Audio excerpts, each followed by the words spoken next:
What is up guys, Blue Spooky here. Just wanted to let you guys know this is the end of the week compilation. So this is a compilation video of all the previous stories I've read so far this week. If you missed any of those stories, or if you like longer videos for you to put on in the background while you're doing something else or trying to fall asleep, this is the video for you. There will only be ads for the first part of the video, and for the latter part there will be no ads at all, so you can watch the stories without interruption. If you guys appreciate these long compilations and the daily videos, please be sure to like, share, comment, and subscribe if you end up enjoying the video. If you have any thoughts about the stories while listening and want to share them as well, please leave those in the comments below, as those are always my favorite comments to read. Either way, I hope you guys enjoy the video, and I hope you guys have a great day.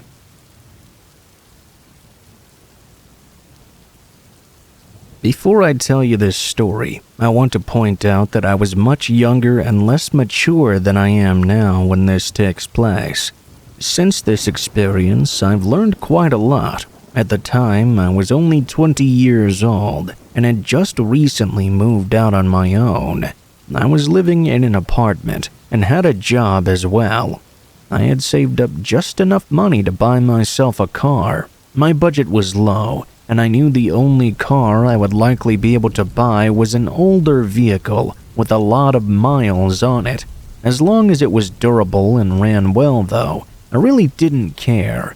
I was just happy to be able to purchase my own car at all. I lived close enough to the city that I could take buses places, but having a car was much more convenient. I started looking on Craigslist for a vehicle and set my budget as well. After a few days of looking around, I found one I thought would be really good. The price was very reasonable, and the car looked to be in excellent shape. The listing was very recent, so I reached out to the seller. When I was contacted, he seemed very friendly at first, telling me his name was Mark. I decided I probably did want to buy this vehicle, but I should at least go and look at it first. Maybe do a test drive to make sure it worked as well as it looked. Mark said that I could see it that very same night, or the next one if I wanted to, whichever I preferred. I decided on the next night and asked Mark if there was a public location nearby that we could meet at. Mark said no, and that I had to go over to his house. I foolishly agreed. To be honest, I wanted to meet in a public place not because I was suspicious of him, but because I could only take buses and public transportation places. I would have to walk much farther to get to his house, rather than take a bus stop to a shopping center. He also told me to come somewhat later at night, I think around 7 or 8 p.m. maybe. Still, I really wanted this car, so I took the bus to his general area. I then had to walk many blocks to get over to his house. When I got closer to the address he'd given me, I texted him. However, Mark did not immediately get back to me. Soon, I actually made it to his address. He had a pretty typical-looking home in a neighborhood with lots of other similar ones. I saw the car sitting in the driveway, right beside his garage. I walked up to his front door and knocked on it. I waited for a while, but he didn't answer the door. He did text me, though. I got a notification on my phone shortly after knocking. When I looked at it, it said, "Come inside." I was confused as to why he wanted me to go inside of his house. The car I wanted to look at was right here. I know I shouldn't have, but I actually did. I opened the door slowly and announced that I was there. I said hello, but Mark didn't respond to me. The house looked very typical inside. I was in the living room, but I didn't hear or see Mark anywhere. I didn't hear or see anyone at all. I stood there by the doorway, just a few feet in, very confused. All of a sudden I heard a voice say, "Come on in, over here!" His voice was coming from a ways into the house around a corner. It seemed like I couldn't see him at all. I started walking inside to where I'd heard his voice. Just a few steps in though, suddenly all of the lights went out and it became pitch black inside. I couldn't see a thing when this happened. I knew I had to get out of there right now. I turned around and tried to head for the door, but it was so dark I had no clue if I was going the right direction. Meanwhile, I started to hear footsteps quickly approaching from behind. I sped up and ran into a wall, then tried to blindly feel my way to the door. Just moments later, the footsteps reached me, and I felt somebody grabbing for me. They got the left part of my arm. I darted forward into the darkness and away from them. I got lucky and just so happened to run into the door, which I quickly felt around for the handle. I yanked it open. Even though it was dark outside, I could see much better than I could in there. I sprinted from the house and was not followed outside. I ran away down the street and didn't stop until I made it back to the bus stop. I kept a careful eye out as I waited for the next bus, but I didn't see anyone suspicious around. I was able to catch the bus home. When I got back, I looked on Craigslist, and the ad had been taken down. I called the police non-emergency line and reported the incident. Looking back at that experience, I know I should not have entered that home. I also probably should not have met the guy at his house either. I did end up finding a car not too long after, which I did buy as well through Craigslist. I still use Craigslist to this day even, but I'm much more careful. I always make sure to meet the person in a public place, and I never go to someone's private property.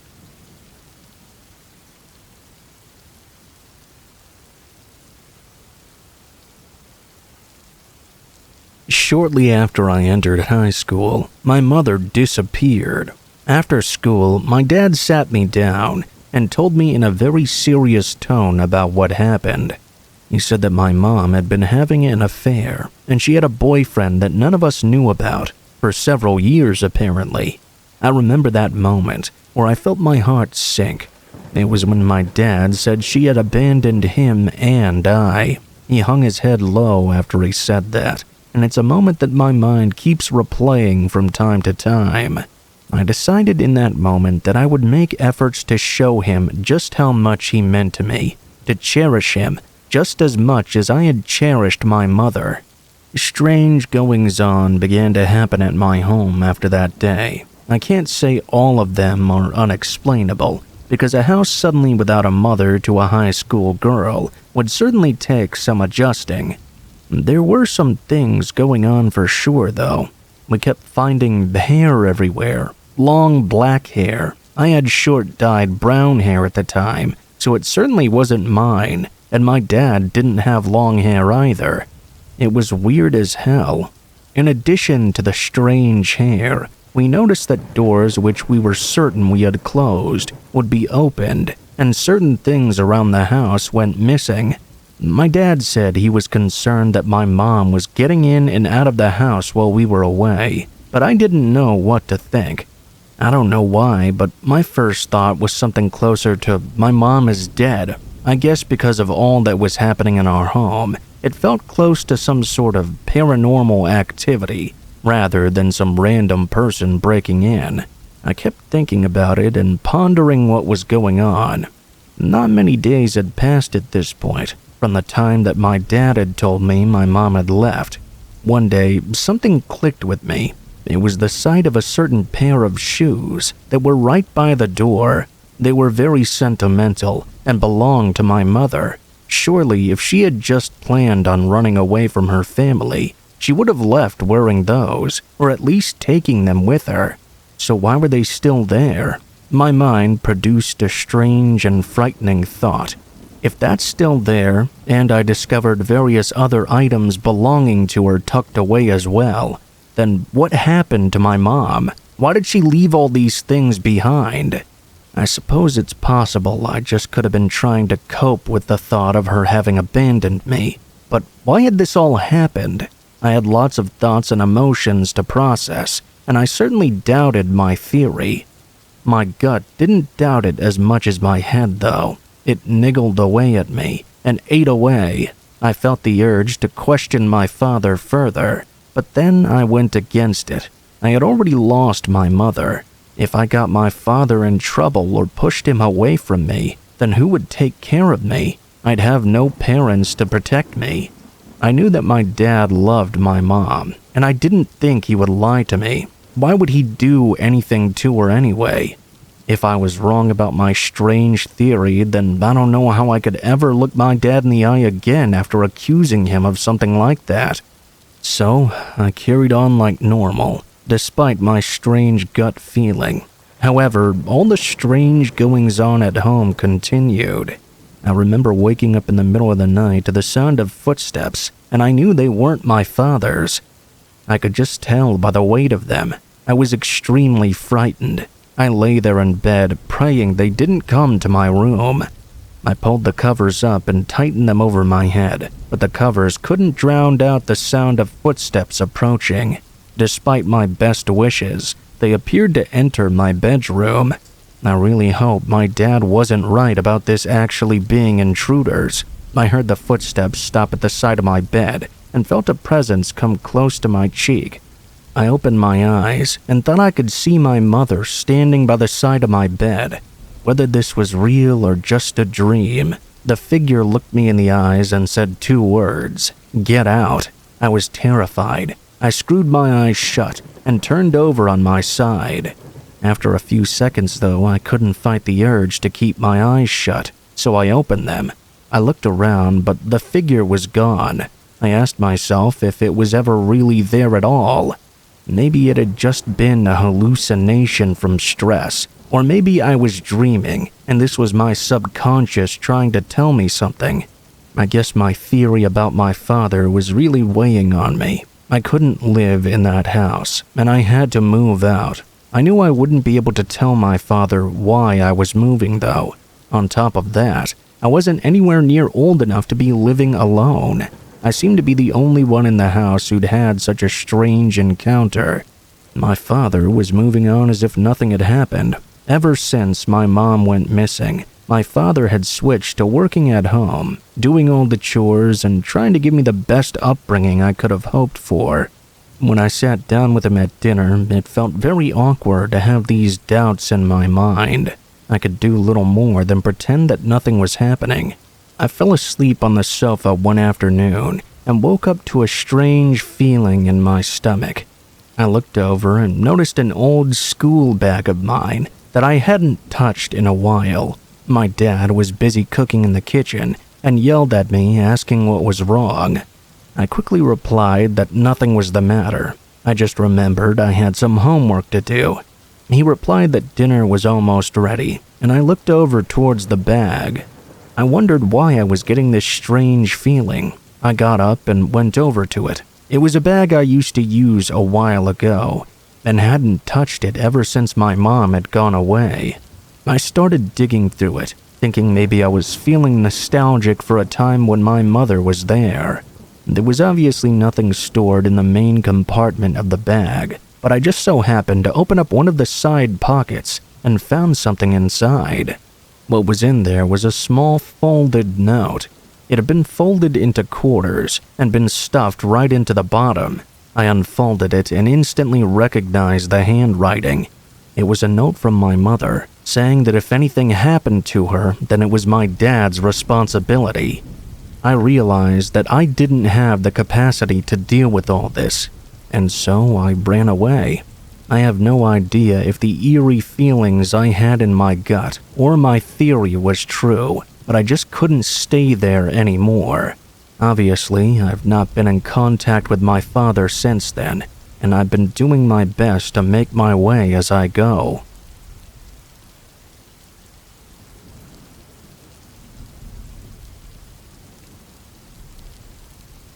This story takes place a week before Halloween of 2022. My group of friends at the time were really into the whole party scene, so of course I joined them whenever there was someone throwing one. The week before Halloween, my friend was hosting a Halloween party at an Airbnb that she had rented with the other hosts. Since my friend group and the host group knew each other, it was pretty easy for all 8 of us to get onto the list of this very exclusive party. Here's some background on where the house party was. Now, I live in Colorado, and if you're from here, you might know that Aurora is more on the high crime rate side. The house was the only one at the end of a cul-de-sac, with a huge wooden gate surrounding the whole place. There was only one way in and one way out. The house had the whole front side covered in windows. Anyway, with that out of the way, it's time to get down to the story of what actually happened. We drove down to the party around 10 o'clock after the pregame, and when we arrived, we parked right in front of the house. Everything was normal, everyone was dancing, taking shots, and just letting loose. At about 1 a.m., I had the urge to use the restroom, so I tapped on the shoulder of one of my 8 friends I was around and asked him to accompany me to the bathroom. We agreed, and we both went to the other end of the home to get in line for the restroom. When it was our turn to use it, my friend said he really needed to go. Seeing as I was not in an urgent state myself, I let him go first. About a minute or two into him being in the bathroom, I was shaken out of a slight daze when I heard the haunting sounds of loud gunshots, followed by screams coming from the front end of the house. I banged on the bathroom door, urgently trying to get my friend to come out so we could leave together. He did not open the door. As time continued, I felt as though it was running out. I heard the gunshots get closer and closer behind me. I made the decision to bring everyone who was in line behind me with me into a room to the right of the bathroom. About 5 of us rushed in, slamming the door behind us. I tried to run to the window, but I was stopped by someone telling me they were shooting from outside. I retreated helplessly into the closet of the room and laid my head on my knees, praying for a safe return home. I then heard the same gunshots and screams from the other side of the wall. After what felt like hours, a silence fell over the whole house. It was time to get out before it was too late. I got up out of the closet and crept my way outside to the hallway. I ran to the front door, seeing my friend the host holding it down. She yelled at everyone to leave through the back. That's when I found another one of my friends who we came with, and we both ran. We had to run towards the front, as there didn't seem to be a back exit that I could find. Turning to the corner leading to the front, I saw a horrific scene. I quickly looked at the front of the home to see the whole glass wall had shattered. I looked at the dying kid in front of the driveway with his girlfriend screaming for him. I was in shock. All I could do was run. By the time we were actually leaving, the cops had blocked off the entrance to the cul-de-sac. We had no option but to stay and be questioned. We waited outside in the brisk October air until about 4 a.m. That was when we were transported. I later found out a car had pulled up in front of the house, and men in Halloween masks had rolled down their windows. They started randomly shooting at the house. We were held until 11:30 a.m. The following morning, I went home, thinking of the man I'd seen bleeding to death in the entrance of the home. I'm very grateful that all of my friends who were in the front when it all happened made it back home safe and sound. I haven't been able to go to a house party ever since, and we've all grown somewhat distant from each other. I want to take this moment to be serious and warn everyone that it's very important to be aware, not only of what's around you, but of who's around you as well. Please be careful.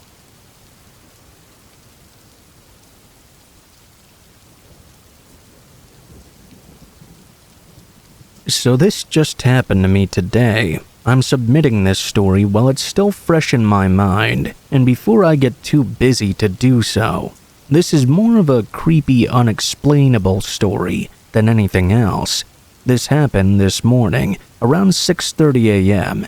Before I continue with this story, though, there are a few things that I need to explain. For one, I'm a 19-year-old woman living with my mom and little sister. My mom always wakes up at 3:30 a.m. for work, and she normally leaves between 4:30 and 4:40. Her job is only about 15 minutes away. Also, if anyone is wondering what I was doing up so late, it's because I used to work third shift at Sheetz. which is a gas station. I'm used to staying up all night until the early morning. Another thing I want to mention is about our front door. Well, my room is right next to the living room where the front door is, and our front door is pretty heavy. Whenever someone goes in and out, even if I'm listening to loud music with headphones on, I can feel the vibration of the door being closed or opened. Last but not least, I can say that I stay in a decent neighborhood, and no one bothers anyone around here. We generally all stay to ourselves. We'd been living here for about 5 years, with no incidents whatsoever. Now on with the story. As I mentioned before, this happened around 6:30 a.m. I was on my laptop listening to some music, which wasn't playing that loud. I was pretty much relaxing when all of a sudden, I felt and heard the front door close. Now, this really caught me off guard, because after my mom leaves for work, neither my little sister or I would leave the house. Just to be safe, I called my little sister and asked her if she had just left. She said no, and was wondering why I'd even asked that. I told her I'd just heard the front door close. I was just wondering. She said that she heard it too, and thought it was our mom coming back for something, or me leaving. Although I was still confused, I just said okay and hung up. Now, I was really confused as to what was going on. Before I could finish thinking, I heard my mom's phone go off as if she'd gotten a notification for some reason. My mom always keeps her phone sound on very loud, so if someone calls or she gets a notification, it's very noticeable. It can be annoying sometimes too. It has a very distinct sound, so there was no mistake. I was hearing her phone coming from somewhere in the home. I thought, well, okay, let me go ask my mom what she's doing back home already. Before I did, I decided to check and see if her car was outside. My room is in front of the house. I can see her car out front if she's home. When I went to look out my blinds, though, her car wasn't there. I froze once again, not knowing what was going on. As I turned to sit back down, I could see through the bottom of the door a dark shadow of a person's feet standing on the other side. I literally felt my heart drop and froze right there for a moment. I was just staring, too scared to move or even say anything. This was obviously not my mom. She wouldn't just stand outside for no reason. She would knock or say something. Instinctively, I called out, Mom? No reply, obviously. Nothing. That's when my heart started racing. I grabbed my phone from my bed and tried to call my mom. I didn't get an answer. I didn't hear her phone ring either. I texted her and asked her if she came back home. All of a sudden, I heard the door close again. I told her I'd heard the door close and heard her phone going off nearby. As soon as I hit send, I looked up again and the shadow was now gone. I just kind of sat there, heart racing and totally confused. I definitely was not about to go out there and see who it was, though. All I had to protect myself in my room was a hammer I had lying around in my closet, a knife I hadn't taken to the sink yet, and a taser. I still didn't want to risk going out there, though. After some time of thinking and sitting in bed, which felt like a while, my mom replied and said that was not her phone. She had it on her, and she never came home. Once again, I felt a sense of dread. I knew what I'd heard and what I'd seen. I didn't respond right away. I just decided to call 911 and explain my situation. I told them I thought someone was around my home, or even possibly inside. I stayed on the phone with the operator until the police came. I was explaining that my little sister was home too, and she advised me to stay where I was at and to text my sister and tell her the same thing. If there really was someone in my home still, there's no telling what they were there for. The response time wasn't that long, actually. I was less than 5 minutes away from the police station, so they showed up pretty quickly, with the operator reassuring me that it really was them and that if I felt safe enough I could open the door. I grabbed my kitchen knife and slowly walked over. I quietly unlocked it and opened it. Once I opened it, they came in, and I explained the situation to them as well. They checked every room and reassured me that no one was there. My back and side door were locked, along with all the windows. They also said it didn't look like there was any signs of forced entry. Although I was still freaked out, I thanked them. They said they would have an officer cruise around the neighborhood for a while, just to be safe. After this, my little sister was freaked out as well. I'm not really sure what happened, why I heard my mom's phone go off, or who was opening and closing the door. It still freaks me out though. I wonder if my mom could have accidentally left the door unlocked and someone just waltzed in. If so though, how did they leave and lock the door behind them? Why didn't I hear their footsteps? I'm still left with no answers. If it wasn't for my sister also telling me she experienced the same things, I would honestly think that maybe I was just imagining the whole situation.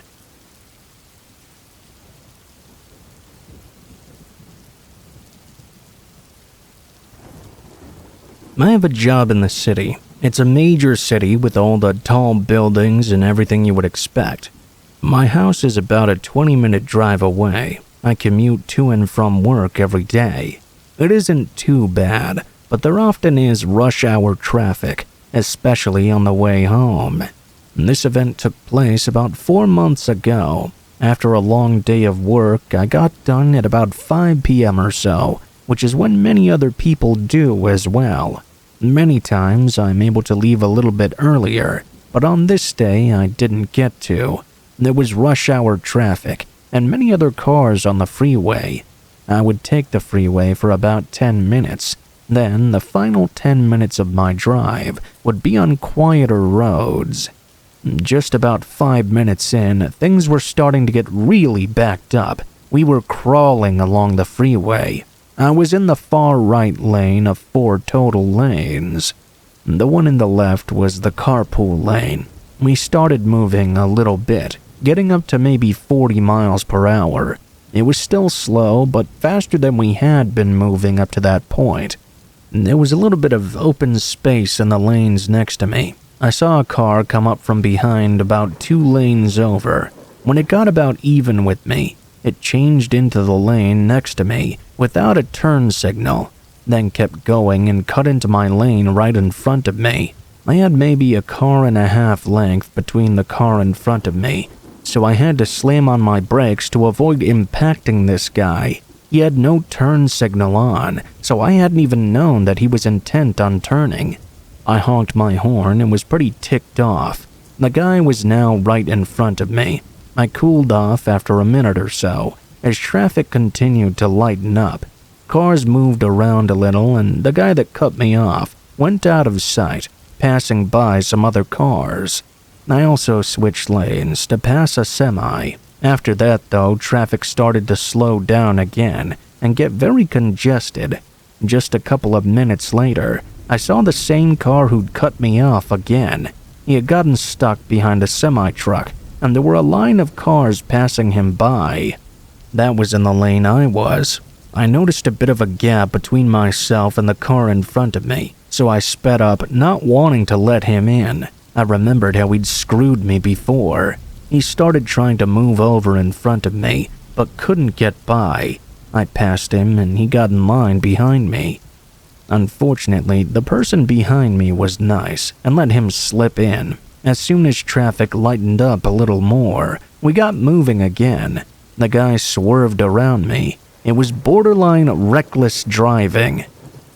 He then cut me off again. I'd had enough of this guy. I just wanted to get away from him. Plus, my exit was coming up soon.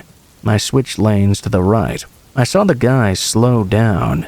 When he did, I passed him and saw him flipping me off. I wasn't going to let this bother me, though. I knew I hadn't done anything wrong, and he was driving like an idiot. I soon changed lanes again. I noticed the guy had changed lanes too, and was still behind me when I took my exit off the freeway. The guy took the exit behind me as well. This was a little bit concerning. I didn't want this crazy guy following me home. As I drove down the road, he was right behind me the entire time. I changed roads to another one, and he was still right there. The longer he followed me, the more frustrated I became. I could not believe this guy. How crazy do you have to be to follow somebody home after cutting them off?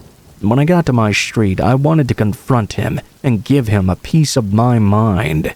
I arrived back home and pulled into my driveway. When I did, the man stopped at the end of it, but didn't pull in. I live in a pretty quiet neighborhood and have a somewhat long driveway and large front yard. I was surprised he would follow me all the way back, but not go into my driveway after I parked. I got out of my car. I was feeling brave, I guess. I didn't feel any danger at all. I think I was more furious than anything. After I got out, I walked behind my car and looked out to the man. He was still inside of his vehicle, with the engine running. I yelled out to him, asking what his problem was. Suddenly, the man started driving. He started going up my driveway and driving straight for me, like he was trying to run me over. I jumped back and ran behind my car, which was all I had time to do. He got close and slammed on his brakes, stopping just a few feet away from the back of my car. Then he turned to the left where I was and started driving forward. I ran around to my backyard, trying to get away from him. He didn't manage to hit me and stopped at the end of my driveway. After I made it around to the back of my house, I heard his tires screeching and the sounds of him driving away. When I was sure that he was gone, I walked back out to the front yard. I could see tire marks in my driveway and saw the guy had also run over my mailbox as well.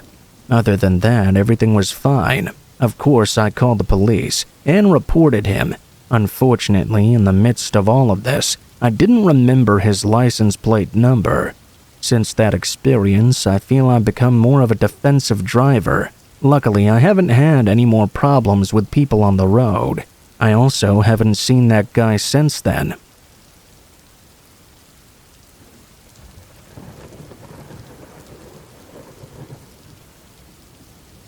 This happened a couple of years ago. I was driving back home one night on a quiet road. There was a highway that I had recently turned off of to get to my house. I was still about 10 minutes away from home though. As I was driving along that road, suddenly my car started to slow down. I didn't know what was going on. My car had always run great, and it was only a couple of years old. I never had any problems with it. I realized that somehow I had run out of gas. The light had come on earlier, and I guess I'd simply forgotten about it.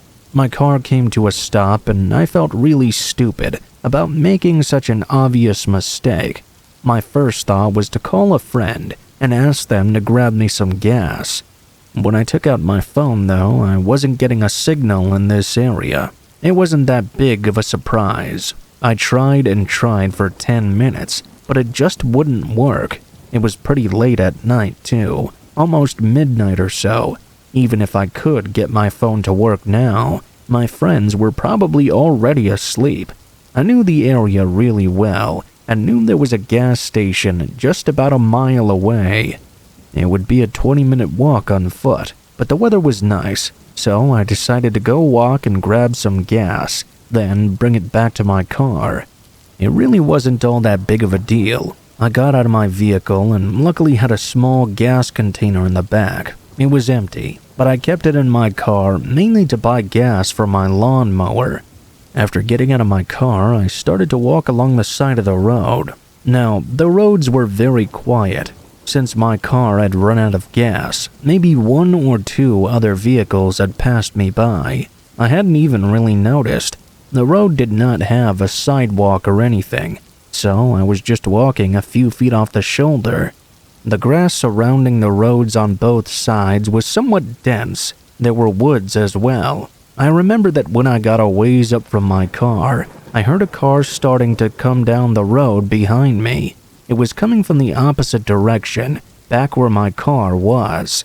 I heard the sound of the car, then slowing down. I stopped to look behind me and saw a pickup truck coming to a stop next to my car on the road. They were probably stopping to see if I needed any help. I turned around and thought about asking whoever it was for a ride to the gas station. What I saw, though, was a man hopping out of the passenger side and another guy getting out of the driver's door. They put what appeared to be ski masks over their faces and approached my vehicle. I was confused and stopped, no longer wanting to approach them or for them to see me. I was pretty sure they hadn't noticed I was there and probably wouldn't if I stayed put. They probably thought I was still inside my vehicle. I moved closer to the wooded area, but kept watching. They looked inside my windows, as one of them used his phone as a flashlight to peek around. The other guy knocked on one of them and also tried opening all the doors. After this happened, the guys looked in my direction all of a sudden. For whatever reason, they had somehow noticed me.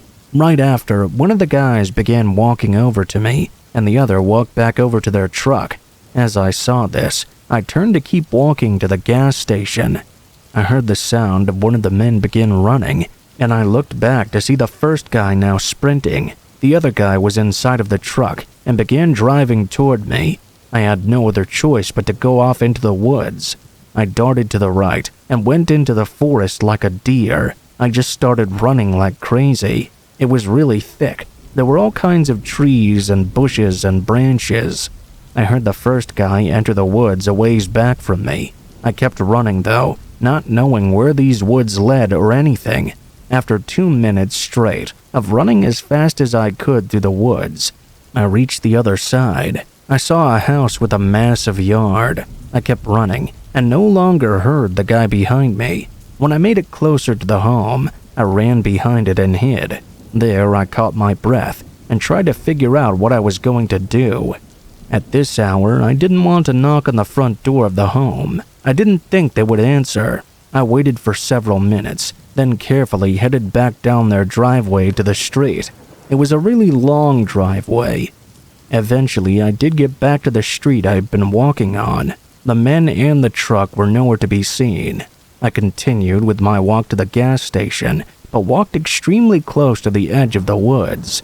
That way, if I saw the truck coming again, I could go back into hiding.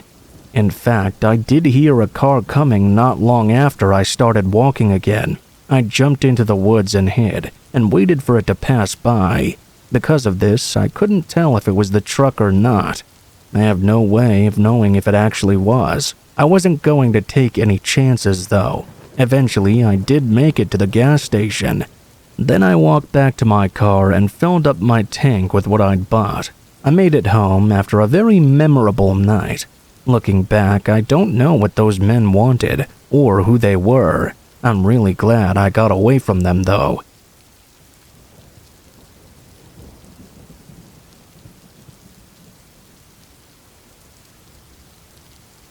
I got into university in Tokyo. It was my first time living in the city, and I was really nervous about it.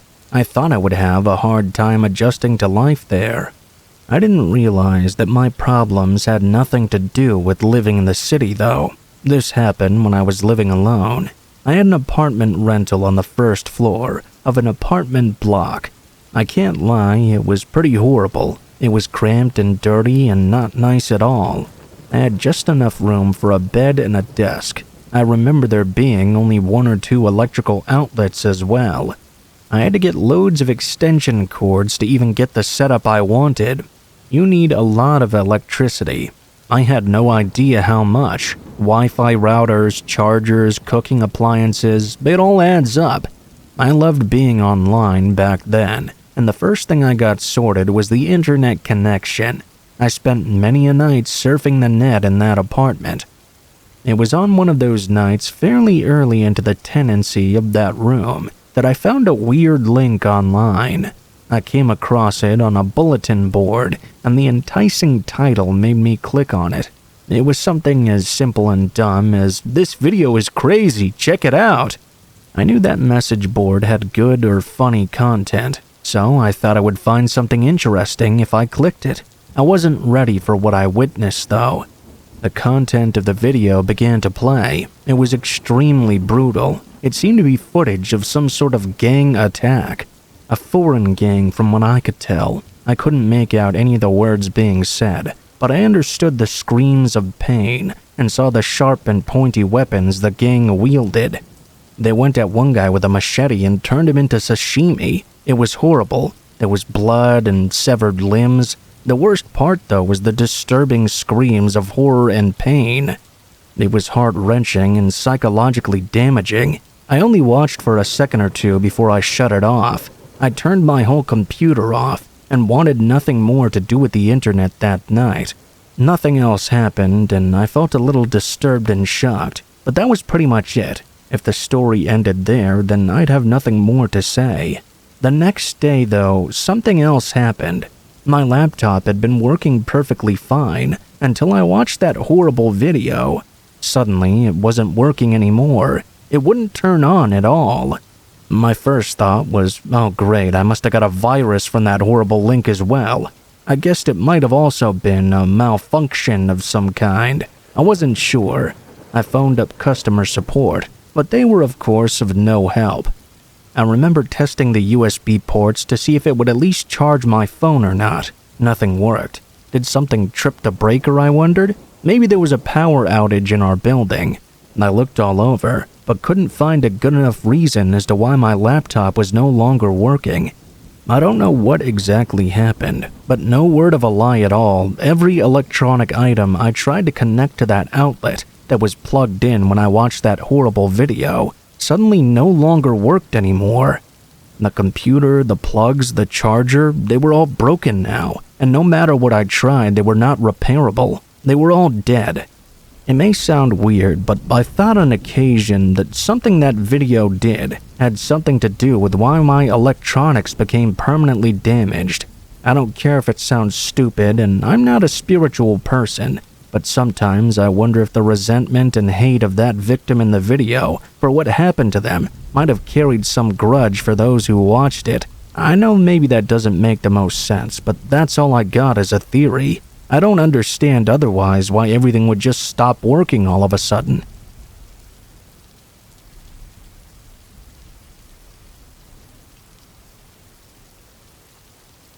It seems that during the time we live in, my generation is a generation of online dating. I remember being in high school, and online dating was something that losers did. It was for people who couldn't get dates in the real world, I thought.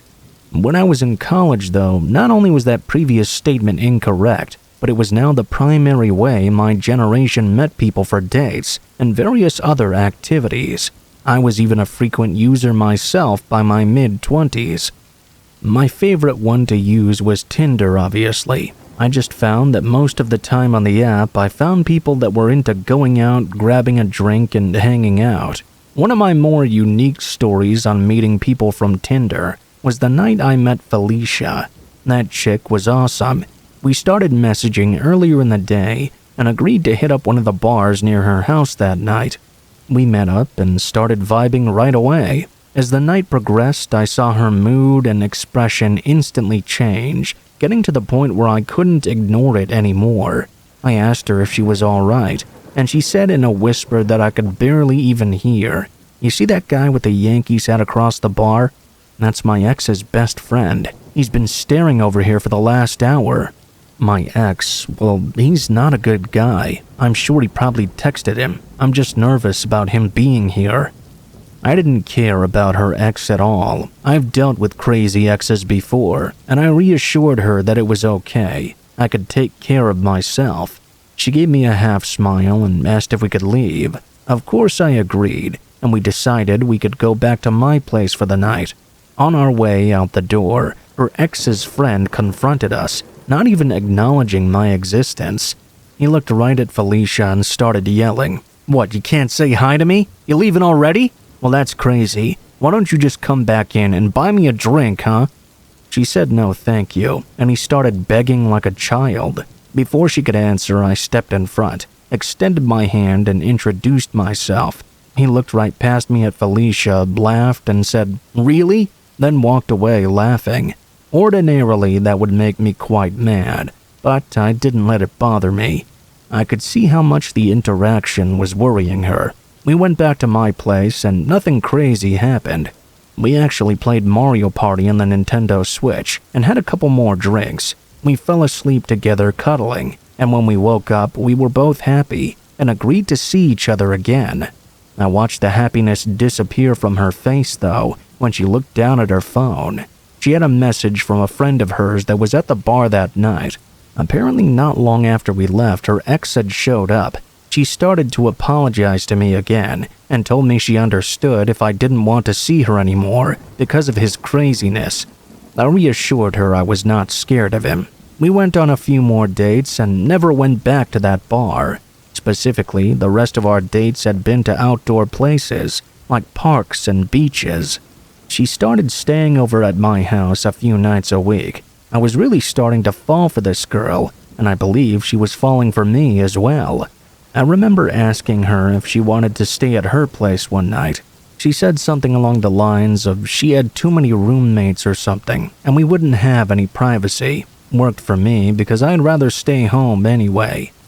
One Saturday night, a few weeks removed from the bar incident, Felicia stayed over at my house. It was a great night as always, and we got into bed to pass out at around midnight.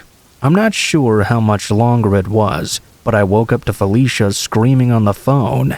Her ex had called her and apparently was freaking out on the other side. I couldn't hear what he was saying, but I could hear his tone certainly. She hung up in a rage and threw her phone across the room. I had to hold her to try and calm her down, and eventually she did. We laid down in bed together. As we were laying there, though, we heard the sound of 2 car doors shutting right outside the house. She started to repeatedly yell the word no as she gripped the blanket. I ran to the top of the stairs, which had a window that overlooked the driveway.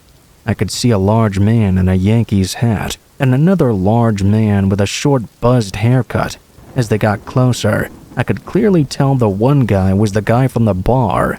I asked her if her ex had a buzz cut, and she said yes, and that we needed to go right now. I wasn't about to back down, though. These 2 guys didn't even try knocking. They both just started kicking the door in an attempt to break it down. Felicia ran to the door and begged them to stop. They didn't. She then did something I'll never understand. She unlocked the door, allowing these 2 maniacs to barge into my home.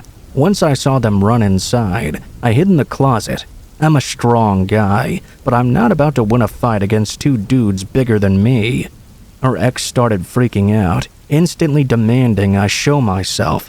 I could hear her saying, "Please, let's just go home," and saying she was sorry. I couldn't see, but from what I could hear, it sounded like he was ignoring her. He just kept shouting for me. I could hear things banging and smashing downstairs. Felicia just kept yelling for him to stop. After a couple of minutes, they left, and I heard him shout one last time that this wasn't over yet. I heard the car drive off. When I left the closet and went downstairs, I saw they had destroyed my living room. I sat on the couch and contemplated calling the police. I started to think about what she had said. She said, "Let's go home, and I'll never do this again." The wheels started turning in my head. Was this girl in an active relationship, and I was the other man? I didn't have any social media at the time because I found it extremely distracting. I had one of my friends look Felicia up, and I couldn't believe my eyes. Not only was she in a relationship, she was also married to this guy. I felt terrible. I found his name on Facebook and sent him a private message from my friend's account. I told him it was me messaging him, and I apologized. I told him I had no idea, and if I'd known she was married, I would have never continued talking to her.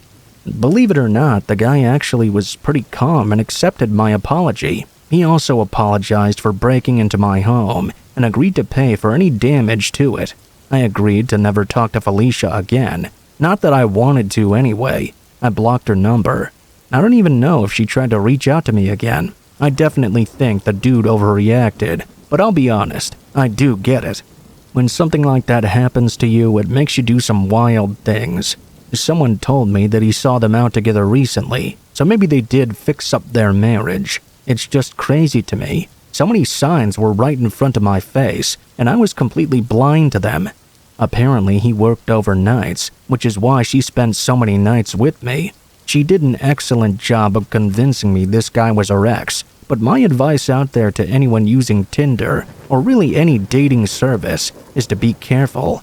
People have agendas, and they have a lot of baggage as well. You may think you're just having a good time, and you know the person you're with, but they may be doing something much shadier than you expect.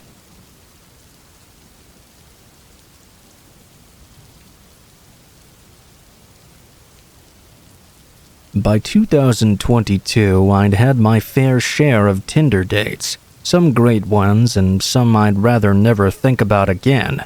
Around that time, I was just trying to casually meet people and wasn't looking for anything serious. I ended up matching with a guy named Kyle, and he seemed pretty alright while we were chatting. I figured I would let him take me out. We went and grabbed a drink at a local bar, and I had a pretty nice night. We talked, laughed, and agreed we would see each other again soon. That night, we were texting back and forth, trying to figure out a plan to see each other again. I agreed to a dinner date next Sunday, and maybe some drinks after, depending on how late it got. He tried to get me to go to some party on Saturday night, but unfortunately I had to work and wasn't into getting ready and going out after. At the time, I was a waitress at a restaurant. It was open until midnight on weekends, and we were pretty busy all the way up to that point. He seemed cool with it, and we agreed on Sunday night. Throughout the week, we messaged back and forth on the Tinder app. I'm not sure why we never actually exchanged numbers. That was alright with me, though. Saturday arrived, and I was receiving messages all afternoon, saying things like he was going to miss me tonight, and that he really wished I could go. That night, at around 8:30, the hostess came up to me and said she just sat me a table of 6 that requested me as their server. Curious, I looked over the ledge and couldn't believe my eyes. It was Kyle with 5 of his friends. I was happy to see him, of course, but part of me wished he would have told me he was coming. I really don't like being blindsided.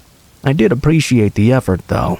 I came over, and right away his friends were acting like teenage boys. Even though we were all into our mid-20s, they were howling and being idiots. Kyle apologized, and I just shrugged it off. Anybody who's ever been a waitress knows that you'll always deal with stupid people. It's unfortunately part of the job. It seemed like every 2 minutes, the table was calling me over for something. Most of the time, it was for stupid questions on Kyle's behalf. Once I was officially annoyed, Kyle called me over and asked if I would please reconsider and go to the party with them. I didn't want to go at all, and after tonight, I was kind of done with Kyle as well. I did something a little mean because I was so annoyed, just to see if he would do it. In front of all of his friends, I told him to get on his hands and knees in the restaurant and beg me to go if he was really sincere. His friends erupted into cheers and laughed. He had no choice but to do it now. To his credit, he actually did it and sincerely begged me to go. While his friends were dying of laughter, I told him I would get ready after work. The one condition was I was going to drive myself, because I didn't know what time I was getting out, and I needed to go home first no matter what. He agreed and told me to message him when I was close. I wasn't thrilled about going, but I told myself I could use a fun time out. I worked the rest of the shift and was able to leave right at midnight. I got home and quickly got dressed. I messaged Kyle to send me the address, and he sent it back right away. The party was 36 minutes away from my house, which really annoyed me. I wouldn't get there until nearly 1 a.m. As I got closer, I realized we still hadn't exchanged numbers, so I couldn't call him. Wherever I was going, it was pitch black, and seemingly in the middle of nowhere. I finally pulled up to a small farmhouse where all the lights were turned off. I sat in my car for a minute and messaged Kyle a few times. Finally, he answered and said he would come out and get me. He said the party was in the back of the barn. A minute later, he emerged from behind the house, wobbling around. He was clearly messed up. By the time I got there, he could barely form a complete sentence. I was about to get in my car and drive home, which I really should have. Since I had taken all the time to drive out here though, I figured I would at least see what this party was all about. Kyle put his arm around me and sort of guided me behind the house. Not far from the back was a decent-sized barn. I could see lights coming from the open door. We made our way in, and I instantly regretted my decision. Inside were two guys I didn't recognize, two older men easily in their 40s or 50s. All the guys he was with in the restaurant were nowhere to be found. There were no girls, no music, no food, no anything. It was just me, Kyle, and these two suspicious men. I was not about to take any chances. I looked at him and told him I was leaving. In a dead serious voice, he said, "No, you're not leaving." He suddenly wasn't stumbling around anymore. It seemed like it was all an act just to get me inside. I turned around and one of the guys was behind me, and the other was next to the barn doors. You see, I always keep pepper spray on this keychain I had, and I had no regrets as I sprayed the old men in the face. I made a dash for the barn door. Luckily, I was able to get out before anybody was able to shut it closed. While I was running to my car, I could hear Kyle screaming my name and begging me to come back. This time I was smart though, and just kept driving. I drove past my house and parked at a 24-hour gas station. I went through our entire Tinder conversation to see if I'd ever told him where I lived.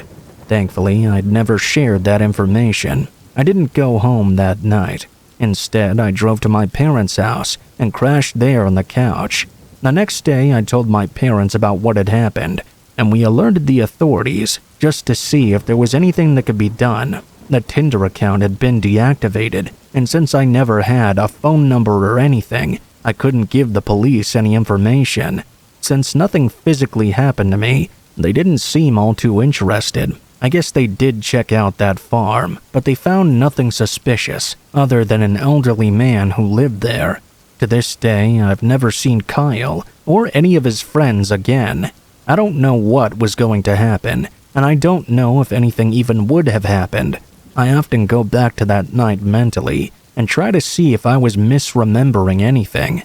I'll always remember it as if it happened yesterday, though. I'll never have any answers as to what Kyle intended, and I'll always be left with the memory of that nightmare.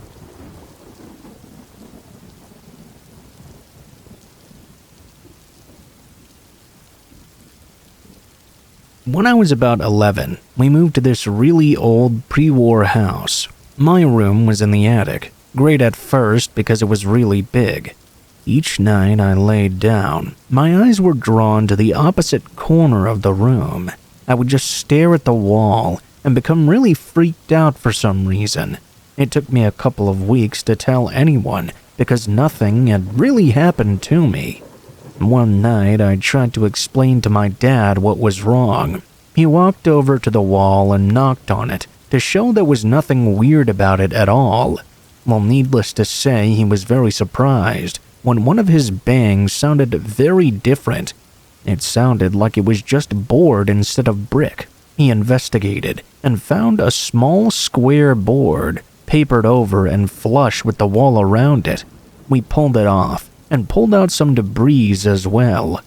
Inside, we found a secret room with a bed so old the mattress had crumbled away into nothing. There were old papers and a tin with a football program, various stuff from the 40s. Someone had wanted that room forgotten about. I don't believe in ghosts or the supernatural, but it really freaked us all out, and we moved away only a few months later.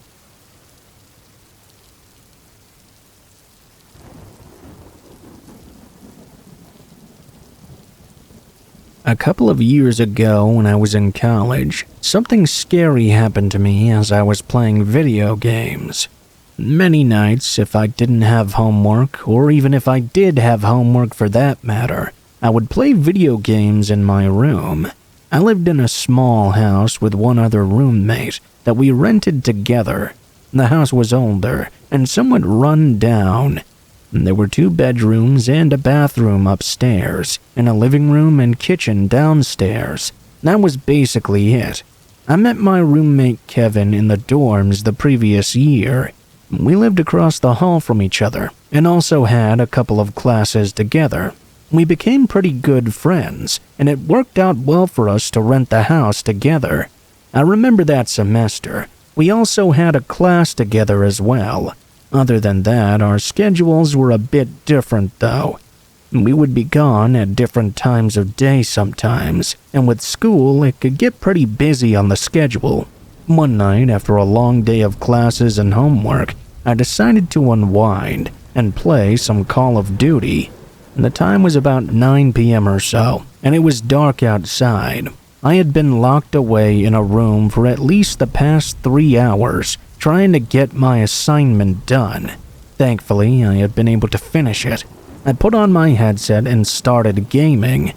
I played a few rounds, but I remember that in between one of them, I thought I could hear a banging on my door. My headset didn't allow me to hear very well because it covered my ears entirely. While I was playing, there was no chance I was hearing anything. Now, after hearing someone banging on my bedroom door, I assumed it must be Kevin. I took off my headset to hear the tail end of it. Before it stopped, I told Kevin to come in, but he didn't. Whoever was on the other side didn't even answer me. After a few seconds, I got up from my chair and walked over to the door.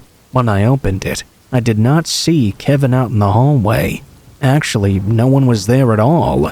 I walked over to Kevin's room, still thinking it was him who had knocked, because who else would it be? I knocked on his door, which was closed, but he didn't answer me.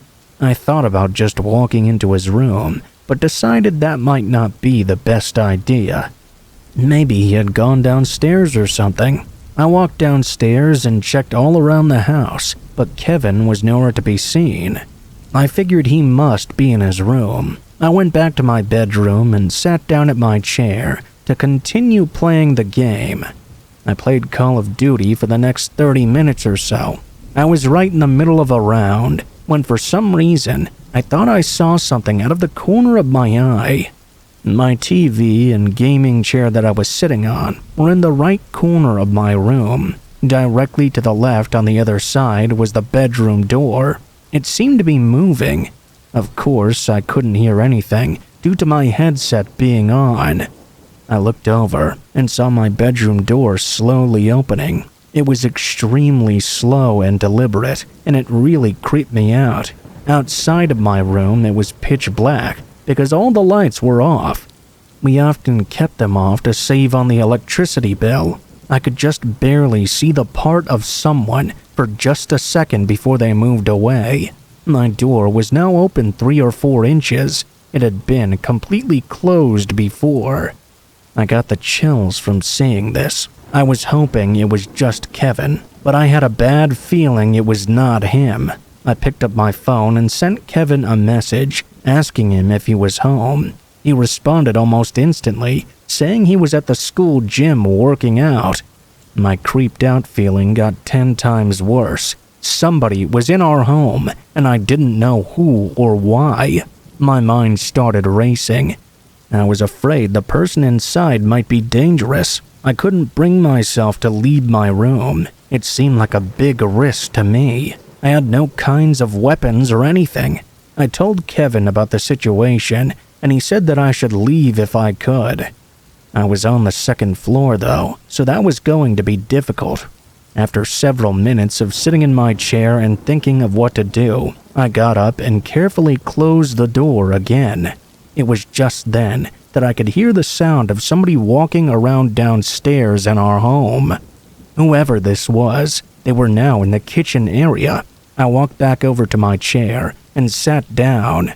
To be honest with you, the thought of calling the police didn't even pop into my head at the time. I can't tell you why, but it just didn't, as dumb as that may sound. I was just focused on somehow trying to get out of there. I considered trying to jump from my window or something, but I knew that wouldn't work. For 20 minutes or so, I was stuck in my bedroom, just hoping the person would not come back. Finally, I got up and walked over to the door. I stood there, listening to the person walking around downstairs like before. Eventually, I couldn't hear anything. Now, things were completely silent. I stayed there for 10 more minutes, listening in. When I didn't hear anything else, I decided I was going to make a run for it. I opened the door and ran downstairs, without looking back. When I got down, I went for the front door. I didn't see anybody inside. After leaving the house, I ran for my car and jumped inside. After locking my car doors, I finally felt safe. No more than a minute later, Kevin pulled up behind me. We didn't have a driveway and would park on the street. He got out of his car and started to walk inside. I got out of my car too and told him I was worried the guy might still be there. With Kevin now here though, I wasn't as scared as I had been before.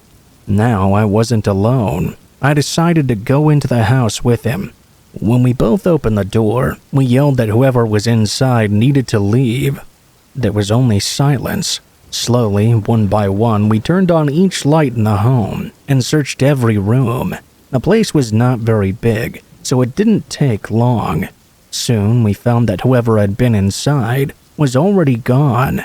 Nobody was there. I never found out who it was, and I don't think they ever came back either. Nothing had been stolen, either possibly because we were two broke college guys who didn't have anything worth stealing, or because they were there for something else. How he got inside was a pretty easy figure. Most likely it was because Kevin and I were always coming and going, and somebody had forgotten to lock the doors. Obviously, that changed after this experience.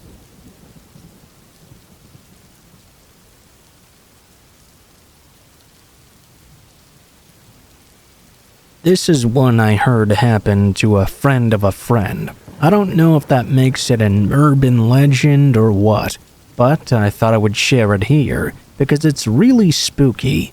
It happened to a guy named Yamamoto when he went on a trip to Tohoku. He was part of a small traveling theater group, and they were performing in the area. This is what happened on the first night he got there. Unfortunately, his theater group arrived during the peak tourism season, so pretty much all the chain hotels were booked full. He did manage to find one room in another hotel, but he was told it was the only room available and happened to be in an older building that was still a part of the hotel. He wasn't exactly wild about the idea of not being placed in a modern hotel building, but he didn't have that many options left available to him. After paying for his room for the night, he was guided to it. He said that when he approached that building, he felt as if there was something wrong about it that made him feel very uneasy. Apparently, in his words, there was an oppressive force, which was hard for him to describe. Mr. Yamamoto there was a guy who apparently had never had any spiritual experiences before. He was a complete non-believer and skeptic, but he still felt an ominous vibe that night. If it were me in his shoes, I might have turned around and looked for another place to stay, but he pressed on. He went to see his room for the night. He thought he might have just been feeling a little anxious ahead of his performance, or maybe he could be tired from all the traveling. He checked in and got himself settled, and turned in for the night. Later that night at about 1 a.m. though, he was woken from a dreamless sleep to a loud banging on his hotel room door. He jumped out of bed to see what was going on. He got to his feet and went to check on the door. He walked over as quietly as he could to check if anyone was there. He called out to whoever was on the other side, "Who's there?" After looking through the peephole, he found that nobody was out there. He said he even opened the door a crack to double check, but again, there was no one to be seen. All he could see was the dimly lit hallway and the green lights of the emergency exit signs glowing. He just assumed it was a prankster out there banging on doors and running off. He didn't mind much pranks, but after 1 a.m., that was a little bit much. He did say, though, that he had a weirdly anxious feeling, the same kind he'd felt when he initially laid his eyes on the building. In that moment, he felt a sudden chill run through him. He couldn't bring himself to fall asleep again. He kept looking over at the door and saw the light from the hallway glowing in the little gap beneath it. He focused on that light for a reason unknown to him. At some point, he dropped off to sleep and suddenly began hearing the banging on the door again. Heavy, loud bangs that immediately snapped him awake. He leapt out of bed again. What if it was some kind of emergency or something? He trembled as he approached the door. As he was within touching distance of it, the banging stopped instantly. He put his eyes up to the peephole to see if he could catch anyone running off down the hallway as a prank, but there was not a single soul out there. He didn't want to take his eye away, just in case someone was hiding out of sight or something. He really wanted to find out who had been messing with him. Eventually, his left eye got tired from squinting out the peephole, so he changed it for his right eye. As he did this, he said he felt a terrifying force coming from behind him. Before he had a chance to move or turn to face what was coming his way, he felt his head get slammed against the door. Before he knew it, he dropped down to the ground, and that's where he stayed until morning came. In the morning, he went to the front desk immediately to complain to the man who was there. The man took his complaint and looked a little pale as Mr. Yamamoto revealed the details of the night before. He pressed the hotel staff for an explanation. This guy was apparently a bit of a hothead who was quick to get things escalating. I guess that comes with the territory of being in the acting game, though. Anyway, he wouldn't leave the guy at the front desk alone until he told him about something that happened 6 years ago. Apparently, there was a fire in that building. Most of the guests were able to escape through the fire exits or leave their rooms through the emergency stairs. There was one young woman, though, who checked into the room he stayed in that didn't make it out that night.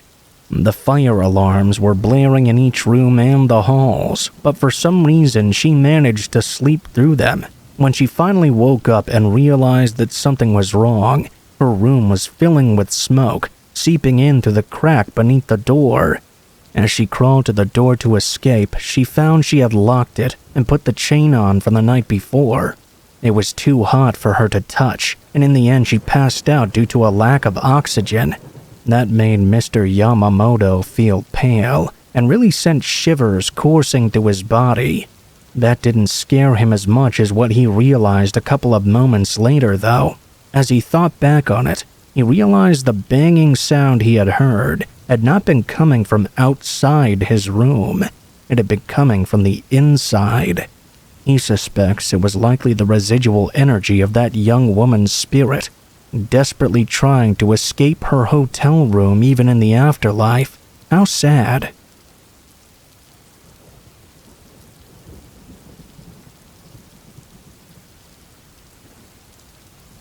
This story was told to me by my uncle, and I figured I'd share it. Now, just a fair warning, this story is really dark. This happened when my uncle was about 12 years old, back in 1980. It was in Ottawa.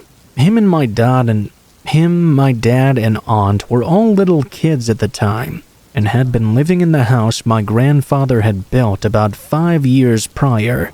The house was a single-story ranch and sat on an acre of land next to a really large stretch of woods.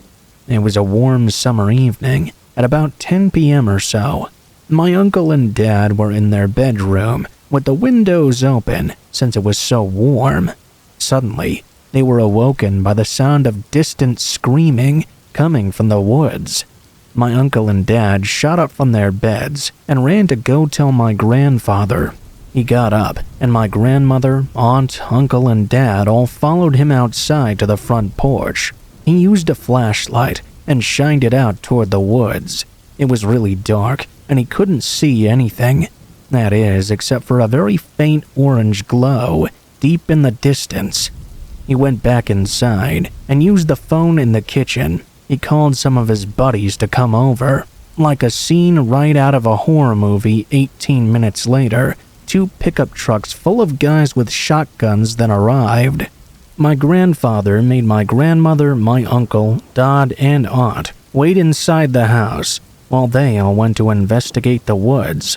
My uncle said they were gone for a really long time, and my grandmother had started worrying.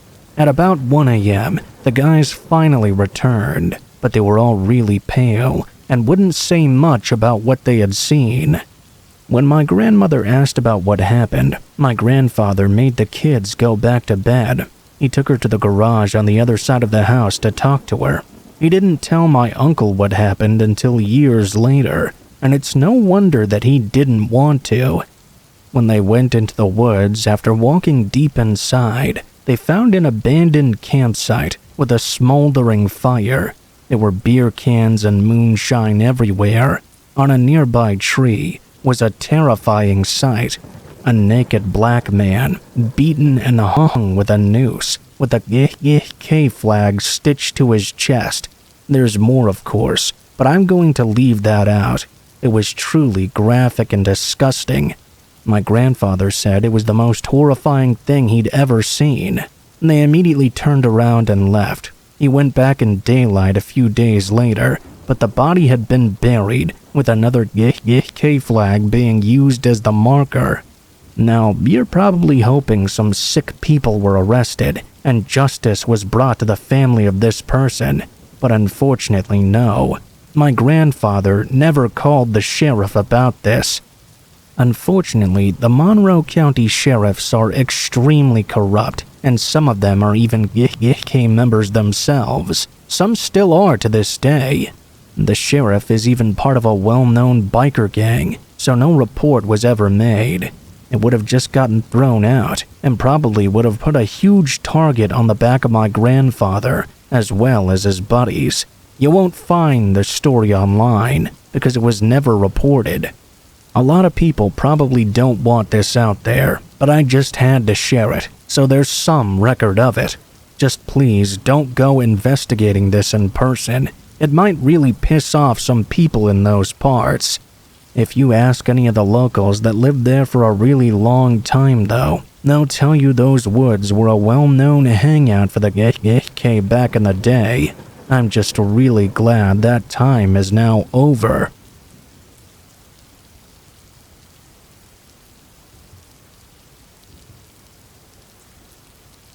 Back in 2011, I did a week of guest lecturing at UMSL, and since I was still a young maverick back then, I was content to surf the couch of an old friend who happened to be working there after attending the same university. We were all still in our late 20s, so we were holding down jobs and being fairly responsible, but still staying up until 3 a.m. on the weekend, playing stoned Wii Sports until we got hungry enough to want to eat. At that point, we'd head on over to the local 24-hour Walmart to grab whatever looked good. He worked late shifts, and all my lectures were scheduled for the afternoon, so we stayed up almost every night either just hanging out, watching movies, or playing the Wii. On the 4th night of our little ritual, my buddy got home from work. We smoked up, played some more Wii Sports, and made our way over to the Walmart to grab some food. We were walking up and down the aisles with a basket, throwing in pizzas and wings and whatever you can think of. When we got to the snack aisle, we found ourselves in a minor disagreement over which chips to buy. We basically ended up standing there, having some dog-brained debate on which Ruffles were the superior flavor. That was when I started to notice this strange guy at the end of the aisle on our right. I noticed him because he wasn't looking at any of the merchandise. He was looking directly at us. You know, when you can see someone looking in your direction, but you don't want to make eye contact with them, so you kinda just check them out in your peripheral vision, but refrain from meeting their gaze. It sounds oddly specific, I know, but I'm sure some of you will know what I mean when I say I did not look directly at this dude. I could tell for certain he was looking at us though, not just a simple glance either. He was hardcore staring. I turned to my buddy and was about to say let's get out of here when I saw a second man standing at the opposite end. He was doing the exact same thing. I did end up making eye contact with the second guy, purely by accident. He only glanced at me for a second before I realized he wasn't looking strictly at me. He was looking past me at the first guy. That's when I turned back to the original man to see if he was really checking out this other guy and not me and my buddy. Lo and behold, he was looking at this seemingly random dude. Keep in mind that I was completely toasted at this time, so it took me a second to realize what was going on. There weren't just these two random dudes staring at me from each end of the aisle. They were having some weird silent confrontation. At first, I didn't realize just what that meant, but the second the guy on my right reached for his waistband, and I saw a flash of black against his bright red boxers, everything started to slow down and hit me all at once. I remember dragging my buddy to the floor as all of a sudden shots began to pop off around us. I instinctively tucked my head in and squeezed my eyes shut. Because of that, I didn't see anything of what happened next. All I could hear was a flurry of shots, more specifically, the crazy echoing they made as the sound waves bounced all over the store, while the shots continued ringing out as the gun battle ensued. I had my buddy in my left ear screaming "what the fuck" over and over. We just laid there until everything finally went quiet. My ears were ringing, and at that point my buddy had gone quiet too. Probably one of the most terrifying moments of my entire life right there. I thought my best friend in the entire world had just been shot dead. Thankfully, he had just finally decided to shut up and be quiet. But that moment of thinking, "Oh God, please no," was one of the worst ones in my entire life. I remember helping my friend up, and we saw one of the employees running for a fire exit. We followed. Next thing I knew, we were in the parking lot, hearing one siren turn into two, and then doubling again. Before we knew it, there were a half-dozen cop cars all pulling into that Walmart parking lot. It was completely filled with red and blue lights as the cops began to swarm into the Walmart through the front entrance. By that point, both shooters were long gone, though. I don't remember seeing any blood. I mean, not that we were looking. I'm not sure they even actually hit each other. I read later that you don't start gushing blood after being shot. Sometimes it takes a second for the bleeding to really kick in, depending on where the wound is. Maybe they did hit each other, and I just didn't see any of it. I actually did a disturbing amount of research into small caliber shootouts after that whole incident. It was all under the recommendation of the therapists I'd been provided. They were really great providing me with paid leave as well. I'm not going to lie, being in public places was pretty nerve-wracking for a while after. The thing that really got me was how lucky we'd been not to have been hit in the crossfire. I'll put it this way, we had to talk to the cops afterward to give them a description of both shooters. We got a pretty good breakdown on what actually happened. I guess these two gangbangers managed to pepper the entire aisle with bullets that somehow went everywhere, but by the grace of God, neither of us had been hit. It's still something I think about from time to time. Whenever I drive past Walmart someplace, it's guaranteed to pop into my head. If I ever have to visit one for any reason, I always wonder what might happen. I don't know what might have happened if I hadn't spotted the guns in time, or if we hadn't been so lucky in regard to where the bullets ended up.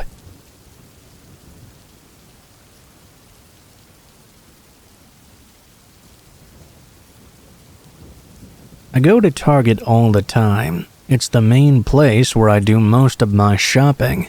The store has just about everything you could want, from groceries to electronics. It's also nicer, in my opinion, than competitors like Walmart and Costco. Anyway, this is something that happened last year that caused me to not go there for quite a while. It happened one night when I went to do my normal grocery shopping. I think I got to the Target a little bit later than I usually do. It was maybe around 8 o'clock at night or so when I got inside. I grabbed a cart and started walking around the store, grabbing the various things I needed. At one point, I remember I was toward the back corner, and that's when I first noticed a woman. This woman was sort of short, thin, and had long, messy hair. What stood out about her the most was that she was just standing in the exact corner of the store and staring at me. She didn't have a shopping cart or basket and wasn't holding anything either. It just seemed really odd. I was getting something back there about 30 feet away from her. I spent maybe a minute in the area, and when I was leaving, I walked sort of past her. I glanced over and noticed she was still staring at me. This was really, really weird. I mean, she hadn't really moved at all. What was she even doing? As I walked away, I could feel her still staring at me. I certainly did not recognize this woman at all. I moved on to another section in the grocery department from there, and I continued my shopping. Probably 10 minutes or so went by when I noticed her again. I was in an aisle and there were a few other people scattered around here and there. I noticed that a ways behind me was the very same woman. I didn't really look at her to see if she was staring at me again or not. I just noticed that she was there. I kept shopping like normal and was soon in another aisle. I saw the woman there as well. This was getting pretty weird. I still tried to ignore it though and not let it bother me. Soon I was done shopping. I then walked to the front of the store toward the checkout aisle. When I was walking there and in a more open area now, I noticed the woman was definitely trailing me. She was remaining a sort of far way behind me, but she was certainly following me. I really didn't know what to make of this. I got in line and waited to check out. As I did, the woman did not get in line behind me, but instead stood just inside the clothing section, which was adjacent to the checkout area. I was able to pay for my items and then be on my way. I walked out of the store, not bothering to look around and see if the woman was still following me. I didn't notice her at all until I had made it to my vehicle. I got into my car, which was a smaller SUV, and opened up the back rear door. I put several grocery bags inside of it, and that's when I saw the woman again. This time, she was just standing in an empty parking space, which was across and one over from my vehicle. She was once more about 30 feet away or so. I thought for just one brief second about talking to her. I was curious as to why she was acting so strangely. I decided not to, though. I didn't know what she was capable of. I finished unloading the things and closed up my trunk. I walked around to my driver's door and climbed inside. To my surprise, I heard the rear hatch suddenly open. I looked back and saw the woman literally climbing over my groceries into the back seat of my SUV. I asked her what the hell she was doing. At that point, she started climbing over the rear seats of my car, heading straight for me. It was a terrifying moment when that happened. I decided to leave my car again. I had no idea what she was planning to do, so I took my keys out of the ignition and jumped out of my driver's door. I basically sprinted full speed back inside of Target. The woman did not leave my car and chase out after me. When I was safely inside, I called the police and reported the incident to them. I waited inside Target without seeing the woman at all. When they got there about 10 minutes later, I spoke with them briefly. They went to my car to look for the woman. She had left my vehicle, but was a short distance away trying to break into another one. After the police apprehended her, I went back and looked at my car. Overall, it was fine, but she had taken all of my groceries out the bag and opened up several things. It was really weird. This incident caused me not to go to Target for a while, but I've since returned. I really don't know what the woman's problem with me was.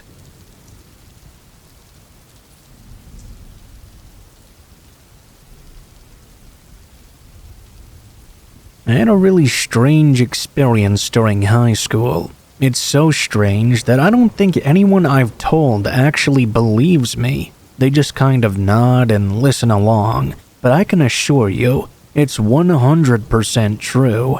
Of course, it's entirely up to you what you want to believe, though. It happened during autumn. My second year of high school was kind of unique. They didn't put much interest into school festivals at all. They had a very heavy focus on sports and cheerleading clubs. Every class was expected to show their spirit for our teams and help out with all the sporting events. My class decided to make a large signboard that we would position behind the cheerleaders. So, along with a couple of my closer friends in the group, we formed a party to go out and find some wood. Well, to a bunch of teenage boys, wood isn't exactly hard to come by, but it's expensive wood from a tree. I mean lumber, of course. We decided to go with bamboo to build the structure, because that's abundantly available here in Japan. One kid in my class said his family owned some land where we could find some bamboo. Now, I was expecting some small plot of land, but this kid's family land included a mountain. Me and a couple of other boys went with him to his family mountain on a Saturday afternoon to cut down some bamboo. There were 5 of us in total. Thankfully, the bamboo thicket was just at the lower part of the mountain. There was a woodland trail which wasn't paved in the middle of that thicket of bamboo, which led further up the mountain. I would say the mountain was about 100 meters high. We found some suitable bamboo that would be strong enough to support the sign our class was making. We set about cutting it down, but as we were cutting it, we were disturbed by a very strange noise that seemed to be emanating from far away down the mountain path. It wasn't a human voice making that noise. It didn't even sound like an animal, really. It sounded like some kind of strange metallic mechanical sound. I don't really know how to describe it. I thought it may have been an electric saw of some kind. The kid whose land it was said there would be no one else up there with us on the mountain today, though. His parents had made sure we would be alone so that we would be safe. I'll do my best to explain this sound. First of all, it wasn't like an engine sound, but a different sort of machine. I don't really know how to say it. Not much like a machine that cuts down trees.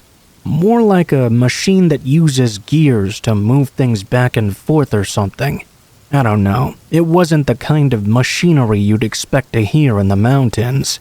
The 5 of us put down our tools and looked at each other as this metallic noise screeched out again. I got to my feet and decided to go in search of that noise. Probably a really dumb move, but I was a high school kid. I certainly wouldn't do it again at this age, though. I'm 25 now, by the way. Anyway, I stuttered along the woodland path with my classmates following along behind me. They were probably just as interested as I was. As we went further along the trail, we heard the same noise again. This time, the noise was coming a little bit off to the right of the trail from a dense grove of trees. We headed off the beaten path and out into the woods. There were various rocky outcrops here. The landowner kid stopped and pointed at something in silence. I followed the direction of his finger with my eyes, and I was shocked to see a door.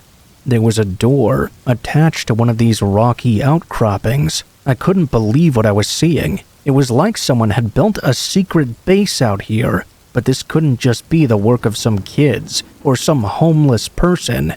This was an impressive door. It was made of pure metal and didn't have a handle. I didn't know how it could be opened or closed.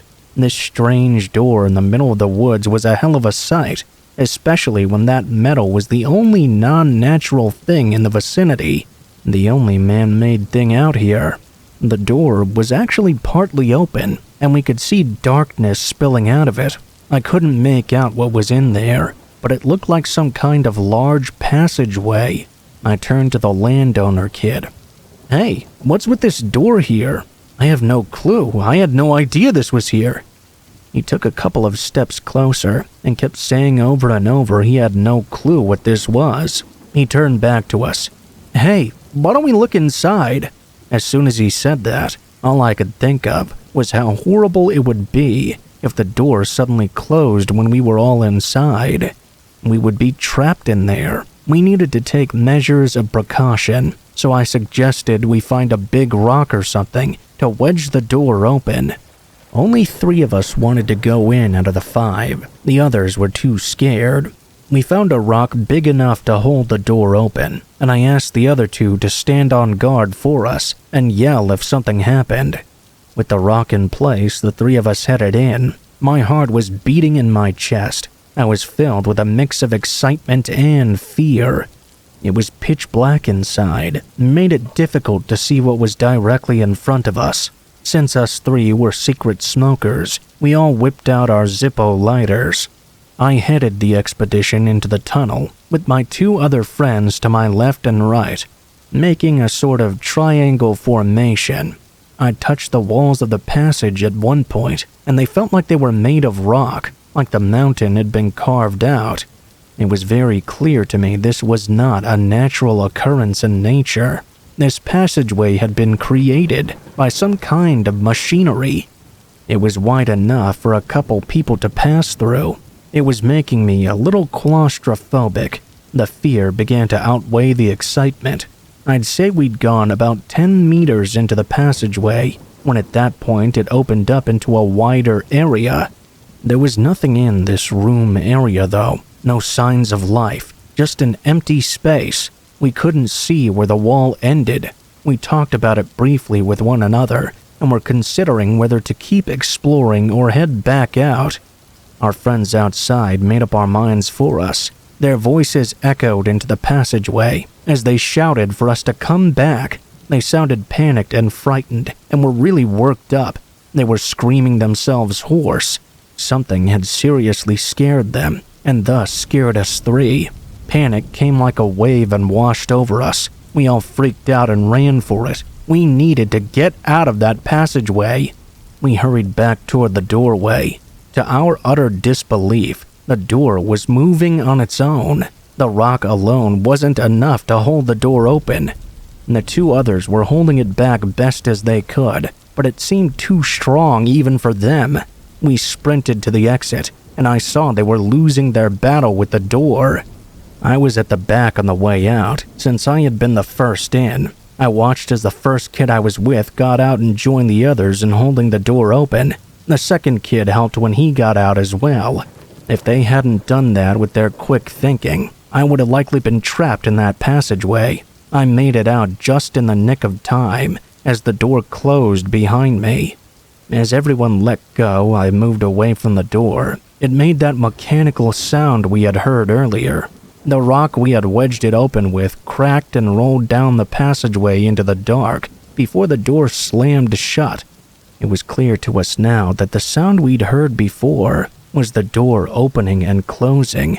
According to one of the kids who'd waited outside for us, the door had suddenly started closing on its own without any warning. That's when they grabbed it. Had they not done that, and had us 3 in the passageway been a little slower, we would have been trapped in there.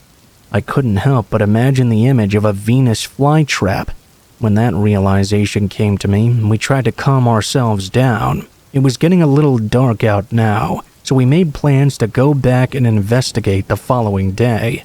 We came back and tried to retrace our footsteps, but we couldn't find that doorway anywhere, or the passage. It was almost like it never even existed. None of us could believe that it was gone without a trace. I've kept in touch with the landowner, and I check in with him every now and then. He says that he never saw that metal door or heard those strange mechanical sounds again. That's the weirdest thing that ever happened to me, and I can't help but feel as if we avoided some horrible fate that day.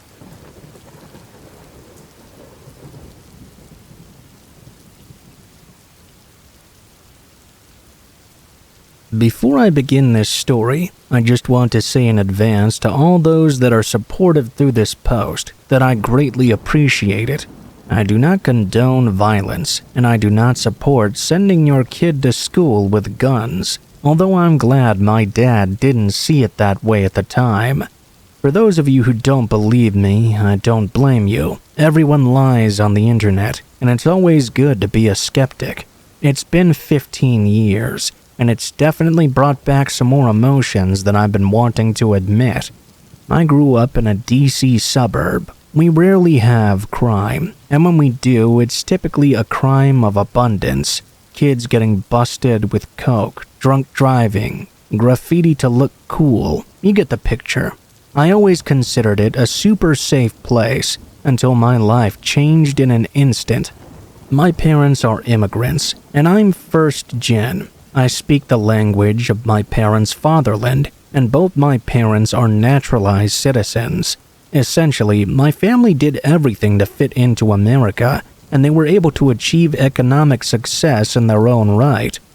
Behind my house was a park where I played basketball pretty much every day since I was 6 years old. Every now and then, we'd get some kids not from the neighborhood. I was friends with most of them, and there were never any problems. One day, a Spanish kid came and played with us. He insisted that my friend had fouled him, and they got into a big shouting match. All of a sudden, the kid pulled out a knife. I was one of the few kids on my block who had a cell phone, so I instantly dialed 911. In the posh DC suburbs, cops responded to deadly weapon calls instantly. Not even 2 minutes later, the cops were already in the parking lot, and this kid was getting arrested. The entire time, he was screaming at the top of his lungs that I was a dead man and he was going to kill me. Being the macho high school freshman that I was, I laughed at him, along with everybody else on the court. He was hauled off to wherever they take minor offenders. Little did I know that his older brother was in MS-3, one of the most dangerous and notorious Latin gangs in America. 2 weeks later, my father came home from work to find a dead rat nailed to our door with a note written in Spanish saying, "You're next." We called the police, but essentially they said there wasn't much they could do. To be safe, drive your son to school, and so forth. And that's what the cops told my dad. I was essentially on my own. My father, having served in the armed forces in his native country for over 7 years, had his own idea of protection. We had spent the next 2 weeks at the range, where my dad made sure I could hit a pinhole with his old service-issued HKP-9S. He then made me carry it in my backpack, even to school, where I could have been expelled and arrested. Then it happened. My dad couldn't pick me up from school one day. It was about a month later. I rode the bus. I knew one of this kid's buddies was on the bus, who had an early stop. The police later discovered he called the kid to let him know I was riding the bus that very day. By the time I got off the stop and rounded the corner, 3 guys were waiting for me. The other kid, his brother, and another MS-13 or tatted up guy. I was a few blocks away from my house, so I bolted and they chased me. They cornered me in my backyard before I could get to the door. The 2 older guys took out their switchblades and told me in broken English not to fight, that it would hurt less if I didn't fight back. At this point, I literally pissed myself. I had never felt such fear. They laughed and started walking toward me. In that moment, I reached into my backpack and pulled out my dad's gun. I flipped the safety and fired at the kid's older brother's chest. He hit the ground instantly. The other 2 were frozen, but the kid charged at me. Although he had no identifiable weapon on him, I didn't hesitate. I turned my sights on him and shot him 2 times point blank. I turned to the last thug who hadn't moved an inch the entire time, but was still brandishing the knife. I proceeded to unload the remainder of my magazine into him. By that point, our neighbor, who was a lieutenant in the police force, came outside. He was naked after just coming out of the shower. He had his service arm in hand. He came to find me sitting on the grass in my own urine, crying while all 3 teens bled out around me. The remainder was a blur. My interrogation didn't last long at all. The 2 older ones were illegal immigrants with assault priors and had weapons on them. And the question came down to whether or not it was self-defense when I shot the kid who charged me. The younger brother, they determined that he tried to incapacitate me while the other man was still armed, and so it was an act of self-defense because my life was still in danger. The neighbor lieutenant claimed the younger brother had reached into his pants for a weapon. That was a lie. He hadn't done that, but the lieutenant lied to protect me. I wasn't even detained for longer than a few hours. My family moved soon after. Luckily, we had the means to do so. I got sent to a private school in a different state, which ended up being a really great experience for me. Keep in mind, I was 14 when this happened. I'm in my late 20s now, and I don't regret anything. My parents sent me to counseling, but even the counselor said I was relatively stable. All things considered, I'm not a violent person, nor do I hold any prejudice against Latinos at all. I am a little paranoid though, and I have a concealed carry permit now. I'm wildly socially liberal, but I will not hesitate to defend my Second Amendment rights.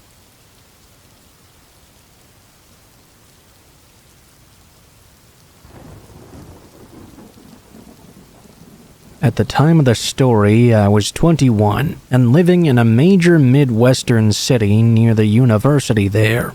Having lived there for only 1 month before my story began, I had witnessed a train stop stabbing, been yelled at by a crackhead, had a homeless guy follow me and threaten to choke me outside the physics building on campus, and watched a 13-car cop raid on a drug house just across the street.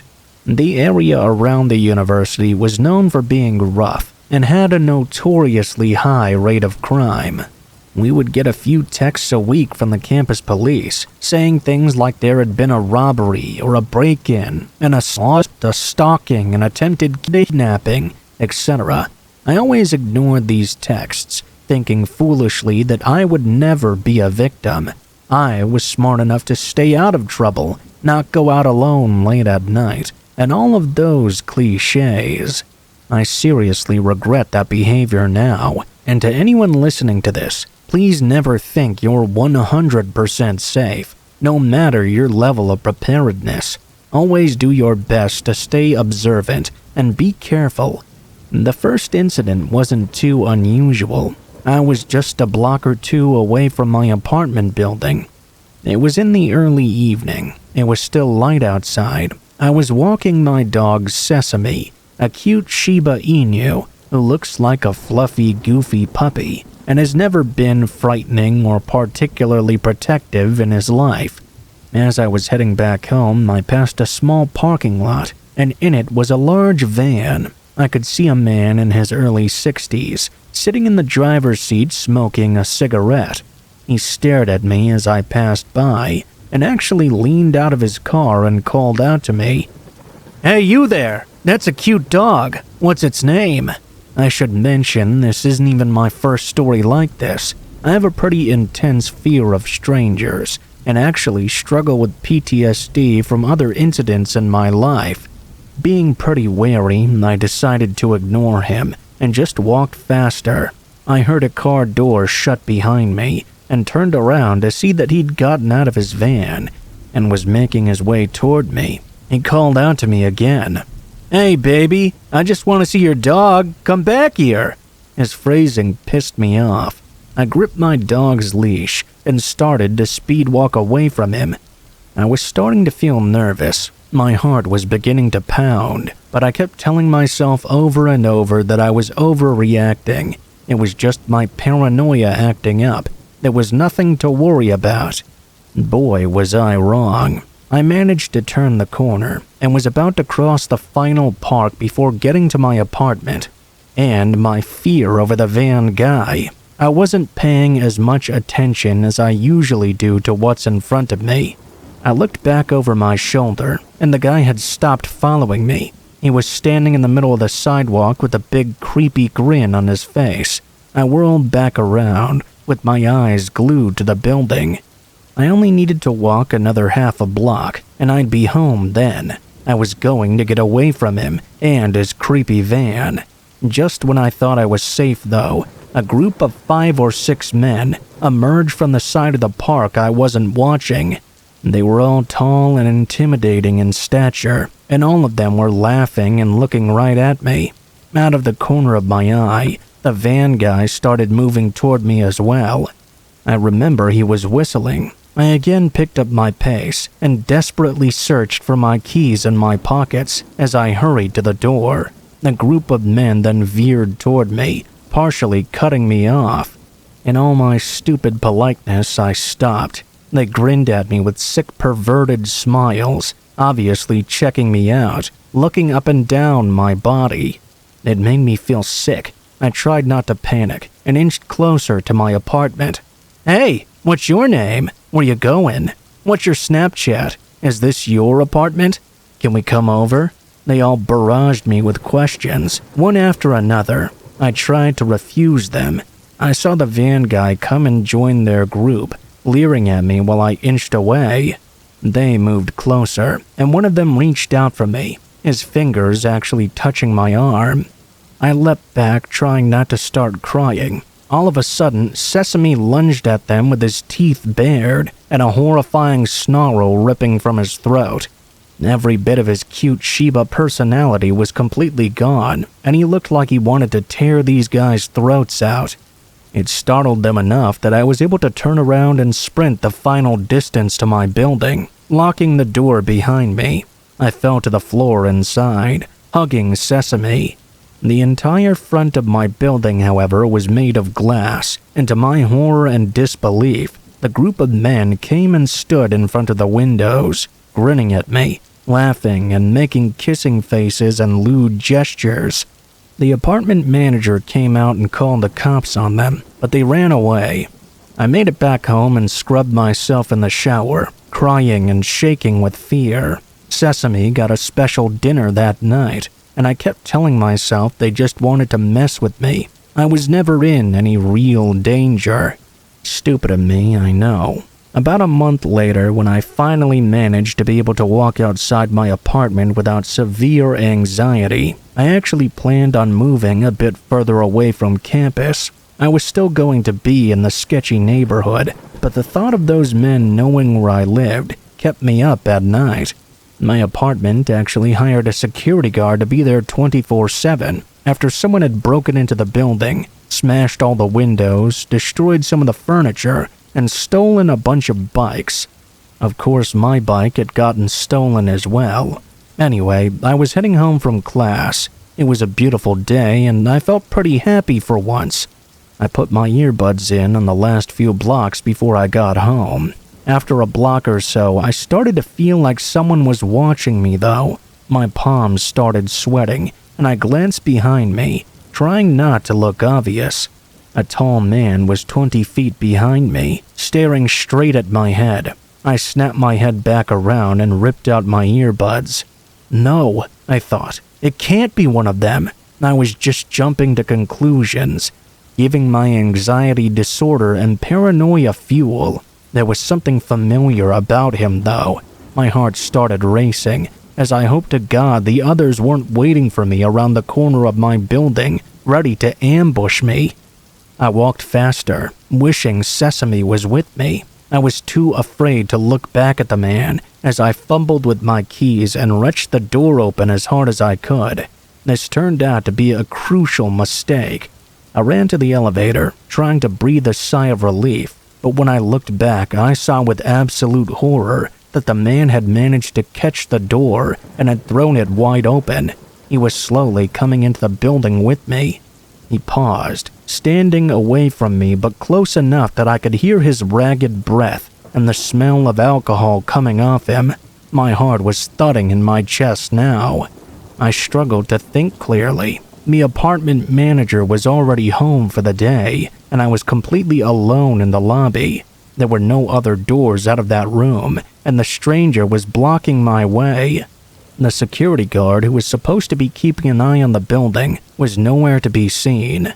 The elevator came and I tried to run into it and slammed my hand over the door close button as fast as I could. I pushed my floor button and huddled in the far corner of the elevator. I started to once again try to catch my breath, but right when the door was almost closed, he stuck his hand in. I couldn't believe it. He waited until the door was just about to close, and then he stopped it. He was standing close enough that there was no way that was a mistake. My stomach dropped, and a suffocating sense of dread crept in. I kept my head down as he joined me. My desperate hope was that he was just a dirty, drunken resident of the building. That was dashed when he didn't press any buttons.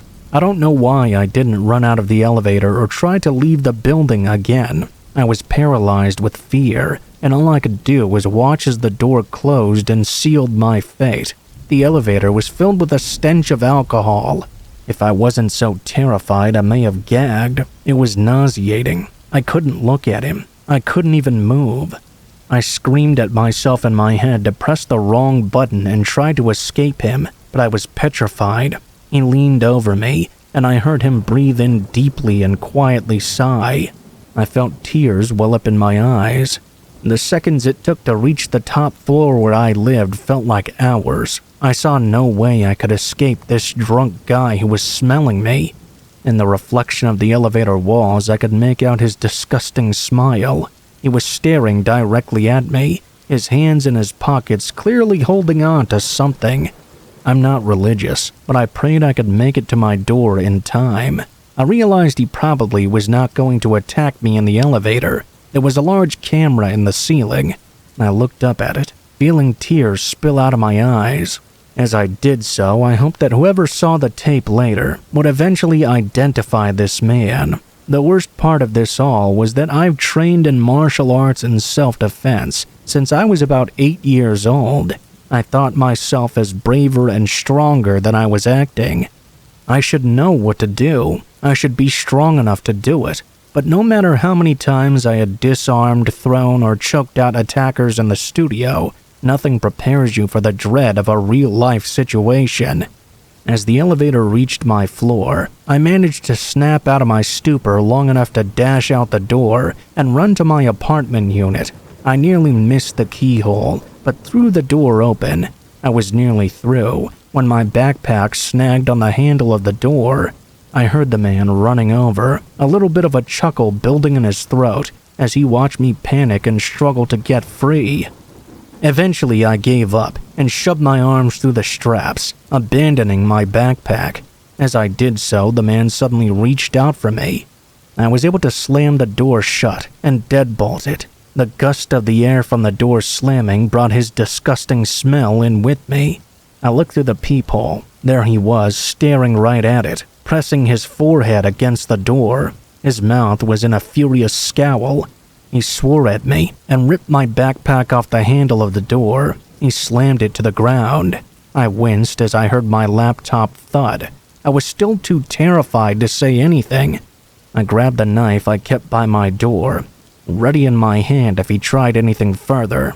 After a few minutes of staring at my door and jiggling the handle, plus licking the peephole, and I'm not joking when I say that, he unzipped the backpack, dumping all its contents out onto the floor.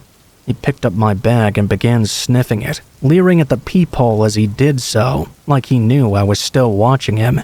Finally, he left using the elevator, visible from the door, like nothing had ever happened. I continued to stare out for what felt like an eternity. Then I finally called the apartment manager, feeling my anger sinking in. The security guard had not been anywhere in sight, not paying attention at all. It turns out he had fallen asleep eating Taco Bell and watching movies on his phone. He was only 10 feet away from the elevator the entire time, sleeping in the office behind a closed door. They fired him, but the creepy guy was never caught, and neither were any of the others. I don't know for sure this man was even part of the original group. I was honestly too terrified to look much at their faces during the initial incident. I moved out of my apartment a week later, staying with my boyfriend at the time for the remainder of my lease. I kept Sesame with me at all times when possible.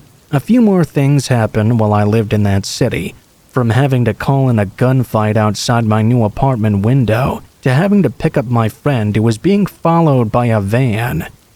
There are nice things about that city too. But during my time there, besides learning the police department was absolutely useless and corrupt, I had to escape with my life multiple times. I couldn't be happier to be far, far away from there and doing a lot better with my fear and anxiety.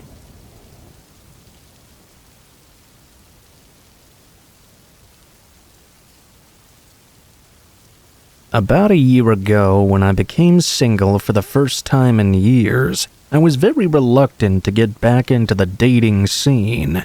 I felt tired of the very thought of dating, honestly, and getting back out there, as they always say. A friend of mine suggested I just check out Tinder. At first, it was an easy pass for me. I know what kind of men are on there, and I definitely was not looking for that. However, I did let the idea marinate for a little while. I discovered that one of my coworkers who I'd become close friends with had actually found her husband on Tinder, and she told me that not everyone on there was gross. You just needed to take some chances, and eventually you'd find a nice guy. I created a Tinder account and added some cute pics, and waited until I got some hits on my profile. After a while, I did. Quite a few, actually. Most of the guys were either pigs or were as boring as watching paint dry. Just as I was about to call it quits on this dating app, I got a match with a guy named Ron. He was a very good-looking guy, and from what I could tell in his pictures, he seemed tall and very in shape. Some of the pictures on his profile were of some basketball things, so I was able to see his height compared to others around him. He had shoulder-length brown hair and a very vibrant smile, honestly his best attribute. After we matched, he messaged me not long after. We made some small talk for a little while, and the conversation evolved. Before I knew it, I had been messaging this guy for a few hours now. He finally asked me for my number, and asked if we could go grab a cup of coffee or something. I was pretty happy that he asked me to go get coffee, and not go out for a drink or something. I'm not a very big drinker myself, and I don't go out to bars often. For some reason, it seemed like every single match I had gotten before this wanted to take me out for a drink. It was refreshing to have someone offer something else, so we picked a date and time. I told him I would meet him there, since I would be in that part of town. That was a lie, but one of my friends told me to always have a getaway strategy on the first Tinder date, just in case it goes sour. I showed up at the selected cafe a few minutes early and scanned the area. I didn't see him anywhere, so I ordered a cup of coffee and sat down by one of the windows. After about 15 minutes, I was starting to feel like I'd been stood up. I looked around. I had a message from Ron asking where I was, and I responded telling him I had been there for 15 minutes now. I looked around the cafe, and standing by the counter I saw a large and nearly balding man that I didn't recognize. I hadn't thought that could possibly be him when I initially looked around the cafe, because this guy looked nothing like the pictures on his profile. I started to wave, and that's when he noticed me. He flashed a smile and started to jog over me. As he jogged over, I realized right away that this was the very same guy from those photos. It's just those photos must have been taken a very long time ago. He had the same smile and facial features. As we pulled away from a very awkward hug, he noticed I was already drinking a coffee. He seemed to be very annoyed. "Where'd you get that?" I smiled and laughed, telling him I was more than capable of buying my own cup of joe. He just stared at my hand holding the coffee and said some stupid line about how he should have done it for me since he was the one taking me out. I told him not to worry about any of that, and I wasn't really that type of girl. Even though he was not the exact same as his pictures, I didn't want to be too quick to judge. We sat down, and I was excited to actually talk in person and get to know someone I had vibed with well over messaging. Well, I'm not going to bore you with all the details, but I swear to you, he spent 90% of the date talking about how much money he has and how much money he makes. Also, when, not if, we get married. He said I'd never have to work another day in my life. I was polite enough to let the date go on for about an hour or so. Then I told him I had to leave. I'm sure he caught the vibe that I wasn't all that into this. He looked kind of mad I was ending the date. As we were walking back to our cars, he said, "You're not going to invite me over? I wanted to see that world-famous golden retriever you always talk about." I just told him we'd do that another day. I told him I had a family dinner to get to, and I needed to run along now. I got in my car, and when I looked in my mirror, I saw him standing in the same spot, watching me drive away. I'm not sure why, but at that moment I felt very uneasy. At night, my friend Tess came over, and I told her about the strange date and how he was off from the very start. She laughed and said she probably would have done the same thing. Now, around 11 or so, I asked Tess if she would stay over at my place. I don't know why, I just couldn't shake this feeling of anxiety. It only got worse as the night carried on. She agreed, and we both decided to stay in the living room, like a mini sleepover. She passed out quickly, but I was wide awake on the couch, scrolling through my phone. I thought my eyes were playing tricks on me at one point, but I had been so focused on my phone that I hadn't realized at first that there was a light shining into my living room window. Since I live on a moderately busy street, it's not uncommon to see light shining through as cars drive by, but this was not that sort of light. It was not moving like a car would, and had been shining for several minutes now. I got up and made my way to the window. Right before I pulled back the silk curtain, the light shut off. I looked out quickly and saw the light had not been from the road at all. It was from my driveway. Right there, parked behind my car, was some red pickup truck I didn't recognize.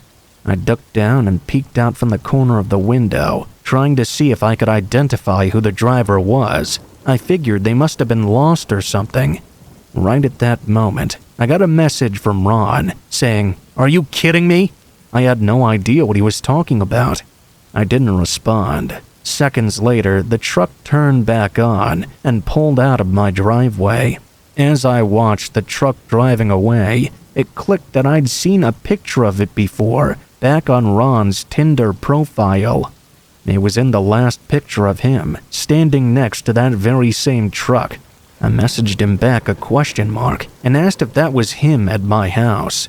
No response at that moment, and I never got another response from Ron again. I told Tess about it in the morning, and she freaked out, claiming I should have called the police.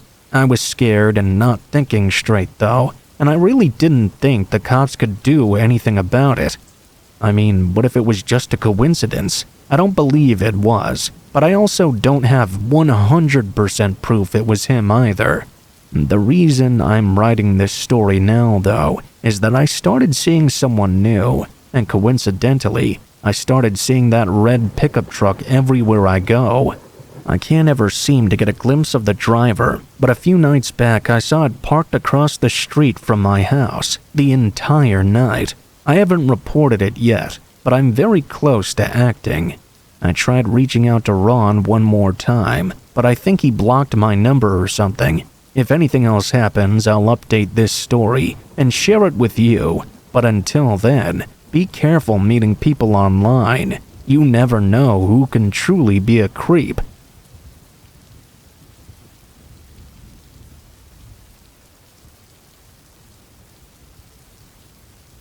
This is a really weird and strange thing that happened a few years back. It might not be the scariest thing in the world per se, but due to its unsettling nature, it was definitely creepy to say the least. I ended up going on a vacation with a buddy of mine. Well, I use the word vacation quite loosely. When I think of a vacation, I think of hiking or camping or maybe something like that. I know most people usually think of beaches or pools, though. I went with my friend Colin, who was one of my newer friends. It's actually really funny how we actually became friends. I hated him at first. We worked at the same place and both liked the same girl. We would both flirt with her constantly and she would string us both along. I talked a lot behind his back and he talked a lot about me behind mine. Well, the joke was on us because while she was flirting back with both of us, she ended up getting with another third guy. Because of this, though, he and I got to talking and actually discovered that we had quite a lot in common. It didn't take long for us to start hanging out all the time. When I tell you we had the exact same interests, I mean the exact same. We even both liked the same sports team, the Tennessee Titans, even though we lived in Pennsylvania. One day, he and I got to talking about taking a trip out to the mountains, just hiking and getting away for a while, taking a vacation away from reality. We found a great place to hike, and there was a town nearby as well. Colin did a bunch of research and found some awesome trails. One day, we started quite a long hike that was going to take us most of the day.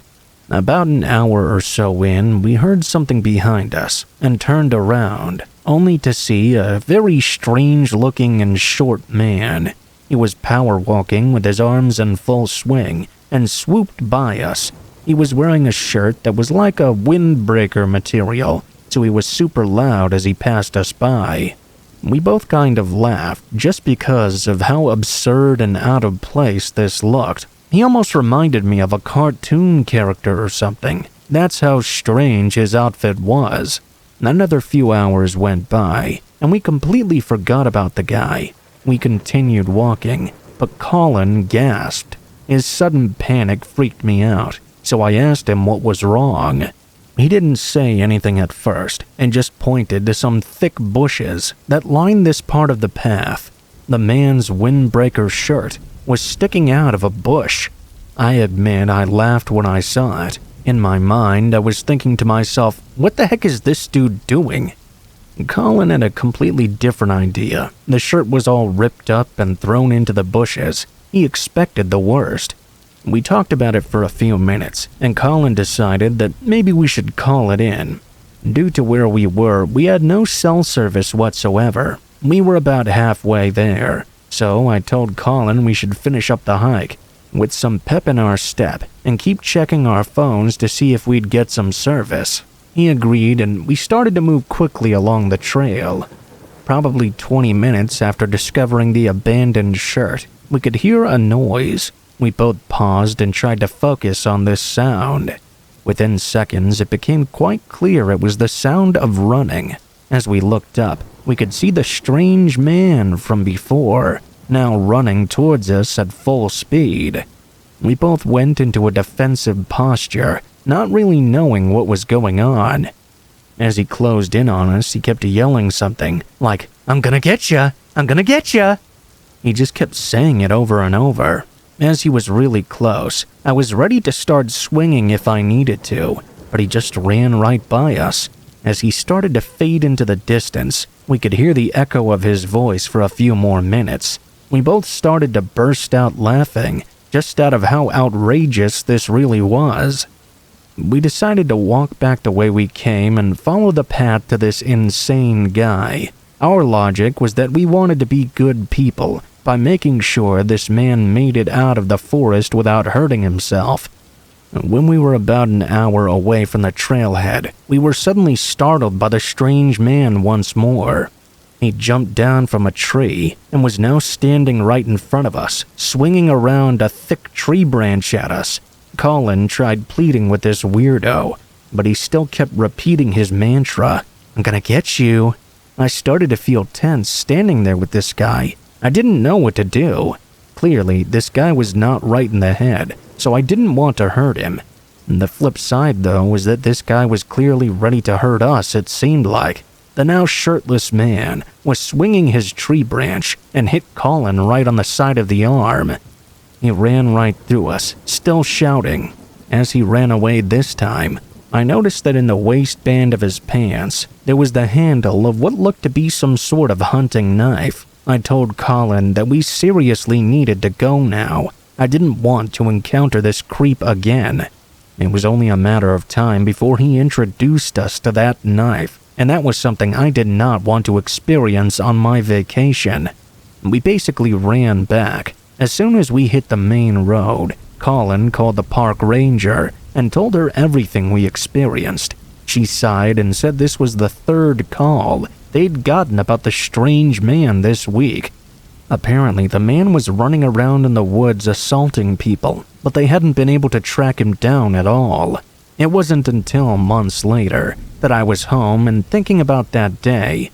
I really began to realize just how creepy and messed up it was. The idea of some mentally deranged man just running around in the woods with a knife. Not a comforting idea at all. I really hope they caught the guy, because it's clear he needed help. It may have been an unsettling occurrence, but it's for sure one vacation I will never forget.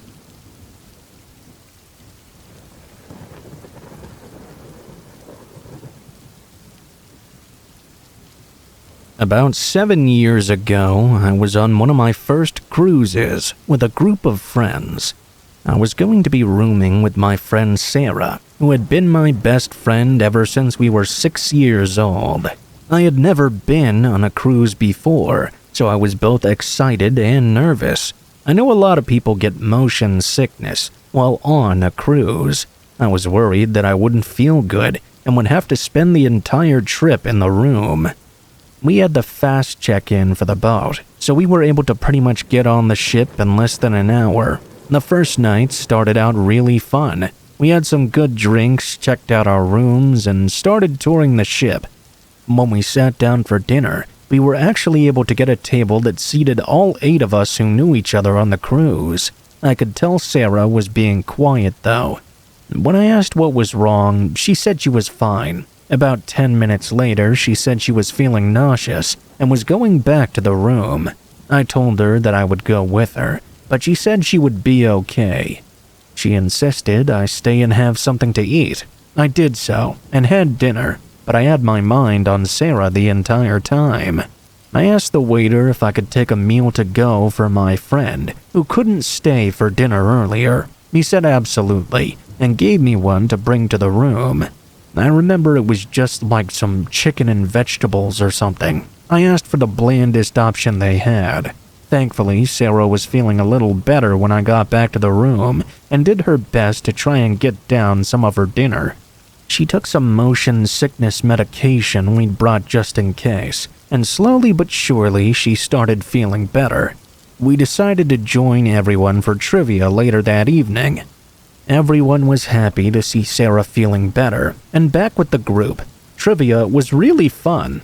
One pair from our group won and got a little trophy shaped like a cruise ship for winning. Everyone else was going to stay out and drink, but I told Sarah I'd go back to the room with her. I was tired anyway. She asked if I would grab a few drinks and some food from what we referred to as the food court. There were a few places open late to get pizza, a sandwich, other things like that. If those were closed, we could always order room service. I told her I would grab something and head back shortly. While I was waiting in line for a sandwich, I was suddenly tapped on the shoulder. Assuming it was one of my friends, I turned around.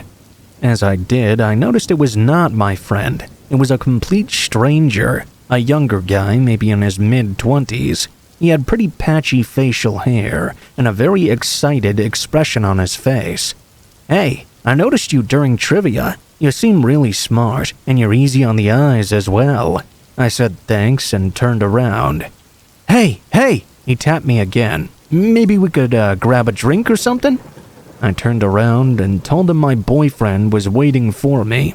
I grabbed the food that was ready and left the rest and walked away. I hurried back to the room. I was starting not to feel well myself. The hallway was long, and it felt like I was swaying side to side.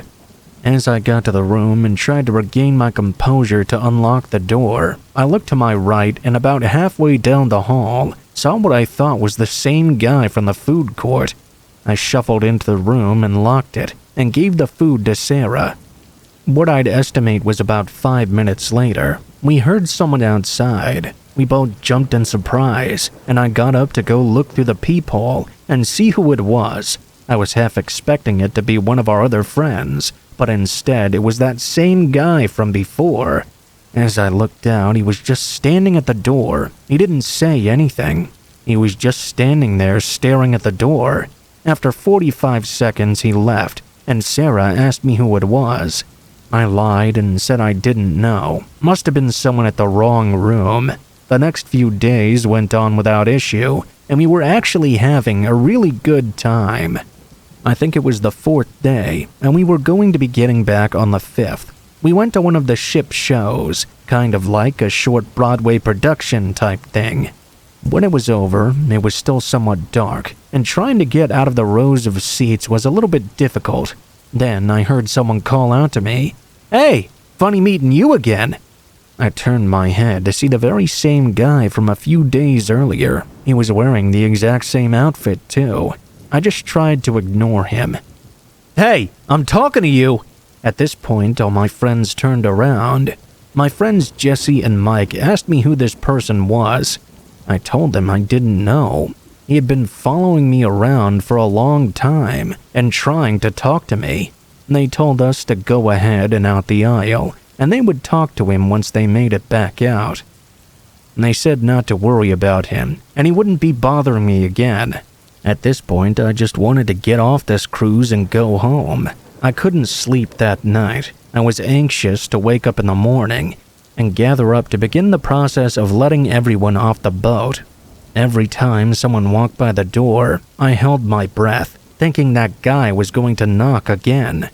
I could also swear that at different points in the middle of the night, I heard scratching at the door, but I don't know if that was just my mind playing tricks on me or what. The next day, we got off the boat, and I was very excited to be back on solid ground. We spent a few days in the city, and when we left, I left the vacation on a high note. I would like to go on a cruise again someday, but I haven't exactly been in a rush, and don't see myself going anytime soon.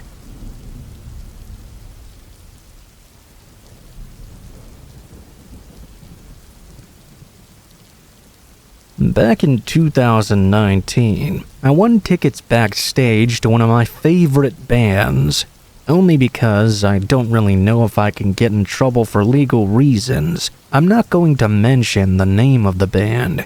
It was one of those radio call-ins, and if you were able to answer the question first, you would get free backstage passes. I considered it a sign at the time. That's the main reason why I even called in to the radio station that day. For starters, I never usually listened to the radio, but I'd accidentally clicked off of my Bluetooth, and the radio automatically came on in my car. The host happened to be asking the question, and I happened to actually know the answer, so I called in and couldn't believe that I got through.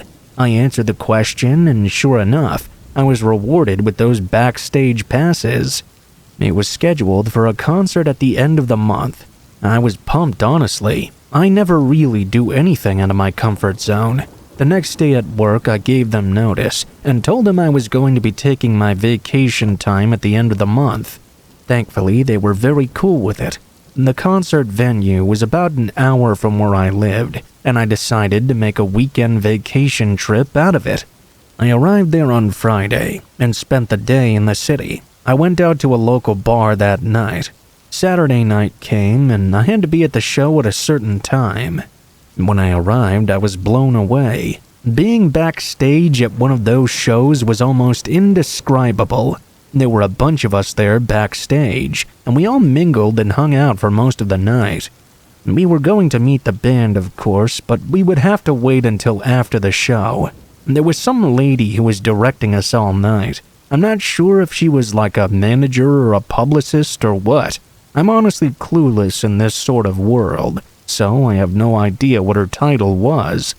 After the show, we were told the band was going to party with us, and I was even more stoked. Not only was I at the show, but I was going to have the chance to hang out with one of my favorite bands. This was honestly a dream come true. During the show, I had been talking to one of the girls that was also backstage. Her name was Morgan, and she seemed like a pretty wild girl. I was all about it, honestly. We bonded throughout the entire show, sharing our love of the same music, movies, and even anime. I know this sounds premature, but I felt an instant connection with her. We exchanged numbers, and even set a date to hang out after this was all over. She lived about 30 minutes away from where I lived, and that wasn't very far for me to drive, especially for this girl. The concert ended, and without doing anything else, the band made their way to this private room that we were all hanging out in. They were pouring with sweat from their performance, but it was such a surreal moment.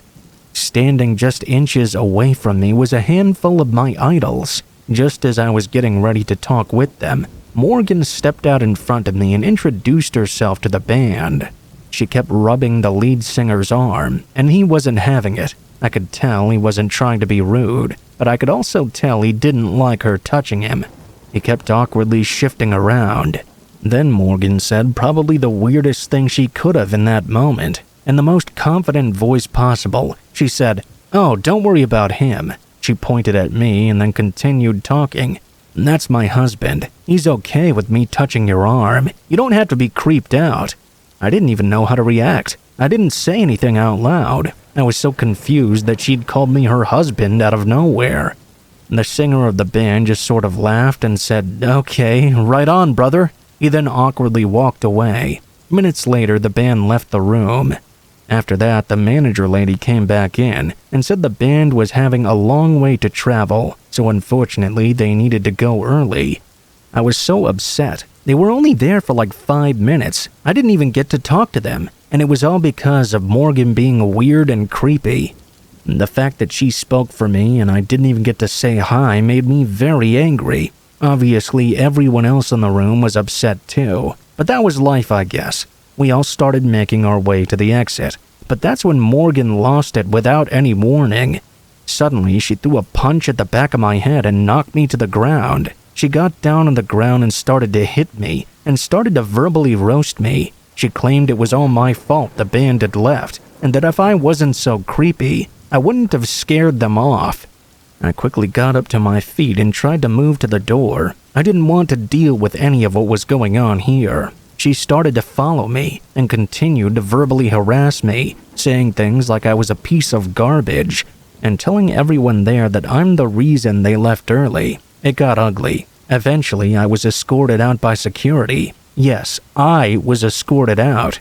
Even the witnesses and the frickin' manager were confused as to why I was being forcibly removed and not Morgan, but I didn't care. I was just happy to be away from this girl.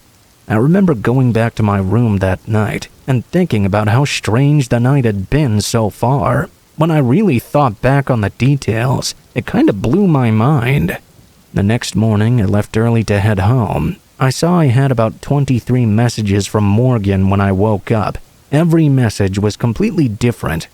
I'd get a message about how sorry she was and how she wanted to know if I was okay. Then 1 minute later, she'd message me saying that I was the worst person ever. I blocked this crazy person's number and made my drive home. I was trying to just focus on the good memories from this trip.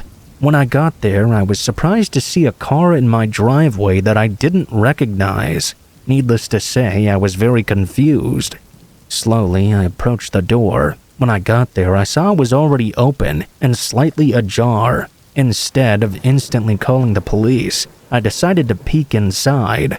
I couldn't believe my eyes. Sitting in my reclining chair with her eyes closed was Morgan. I had no idea how she found out where I lived and got there before me. Maybe I'd told her at the concert or something, but honestly, I couldn't remember doing so. She must have been asleep because she didn't react to me entering at all. I stepped back outside and went all the way to the road, then called the police and told them what was happening. They showed up pretty quickly and escorted her out of the house. As she was being detained, she was screaming that everything was my fault. I was so terrified and disturbed by this that I ended up staying at my parents' home for a couple of weeks. I never did see Morgan again after that morning, and hopefully I never do.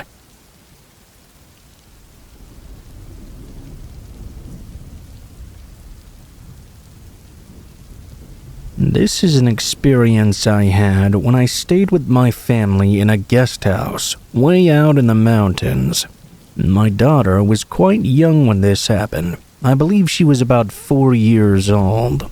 My husband and I thought that we had put her down for bed for the night and she was sleeping away soundly, but we were wrong. We were in the living room area of this guest house. I suppose it was just after midnight when our daughter came rushing out of her bedroom over to us.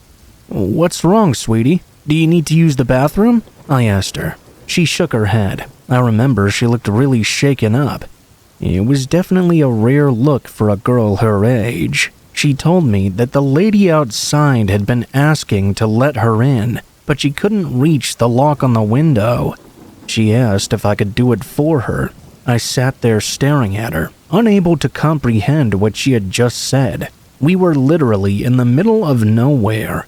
We had driven miles and miles to get to this log cabin, and there wasn't another residence anywhere nearby. I didn't know how to approach the topic with my daughter. I didn't want to call her a liar for having a bad dream. Before my husband could open his mouth, I asked her who had said that to her. As soon as those words left my mouth, the concern inside me like a flower bloomed. My question to my daughter boomed repeatedly in my head. Who said that to you? My daughter seemed to sense my distress, and I'll be honest with you, I don't think I exactly hid my concern very well. I must have looked very unsettled. The lady with the hurt head outside the window, she's been banging and banging on the glass. I shot a glance over to my husband. We jumped on our feet and marched straight into the room my daughter was sleeping in. I went to turn on the lights, but my husband stopped me. He said if there was someone outside, then we would be able to see them on the outside if the light was off, and they wouldn't be able to see us as easily. To my surprise, I did see something against the window. I know I saw something there. It was a white shadowy figure, almost like a kind of mist or some smoke or something. I could make out the rough outline of a person as well. Then it slipped out of sight. The smoke also dissipated. My husband asked us to wait inside with the door locked, while he went outside to check on the situation. My daughter then spoke to me. The lady was sad, Mom. She looked hurt too. I was really frightened at the idea that there might really be someone out there trying to persuade my child to let them in. Equally frightening was that I may have just had an encounter with something supernatural. My husband eventually returned from checking outside. I say eventually, but it must have been a matter of only a couple of minutes. It really felt like an eternity, though. I didn't see anyone out there, no footprints either. I mean, there's gravel around the whole building. Surely we would have heard someone run off. I didn't even hear a thing outside. I went by the door while he was stood there and held my daughter's hand tightly.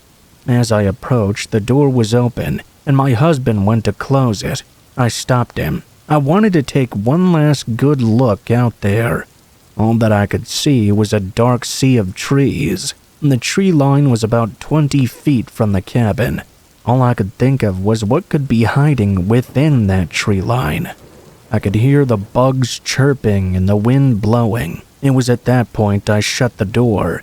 If someone really needed help like my daughter had said, surely they would come back while the door was wide open and ask us directly. We all slept in the same bed that night, and thankfully nothing else suspicious happened after that.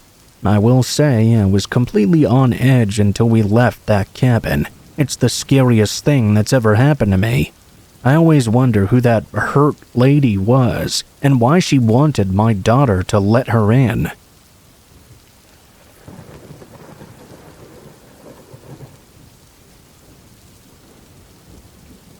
There's a few things I want to clear up about this story. This wasn't so much a horror story in the moment, as I was quite young and naive at the time. The real fear came years later, once I had grown up and realized both what could have and what did happen. Honestly, for me this story doesn't so much hold as fear, as much as it does anger, betrayal, and disappointment. Also, some minor details like ages may be fuzzy, since this happened a long time ago. With that being said, I'll go ahead and get into it. I was somewhere between 10 to 12 years old, and my younger brother was about 6 to 8. I used to play tennis at my town civic center, an activity I now detest beyond belief. So, my tennis coach, who I'll call in, and my mother, Jay, caught wind of the fact there had been a registered sex offender lingering near the courts and driving by. I never found out this guy's name, nor have I bothered to ask about it either. So anyway, N and J found out about this guy and his apparent record. You'd think they'd call the police right away, but you're wrong. They must have figured they couldn't do that without getting proof of his activities first. So, what did they do? Well, they began following his car discreetly, eventually coming to the parking lot of a Kmart, back when that was still a thing. They parked out of his sight and began putting their plan into action. What plan was that, you may ask? Well, I hope you're all ready to be very angry. N and J told my brother and I to walk inside the Kmart alone and go to the toy section. They would then film us and try to catch the creep on camera before scaring him off or calling the police. Then J promised she would pick us up. Let me just reiterate that these two people were my mother and a tennis coach, a family friend, who asked a tween and a little boy to go with a child molester in hopes of getting him to do something to us, also they could catch him red-handed. I never found out if he even got out of the car. All I remember is that she picked us up as promised. Years later, this memory resurfaced, and it really hit me. Holy crap, my brother and I were literally used to bait a child predator. I tried to confront my mother about it years later, but she didn't even let me ask her about it at all, becoming defensive and saying it was N's idea, etc.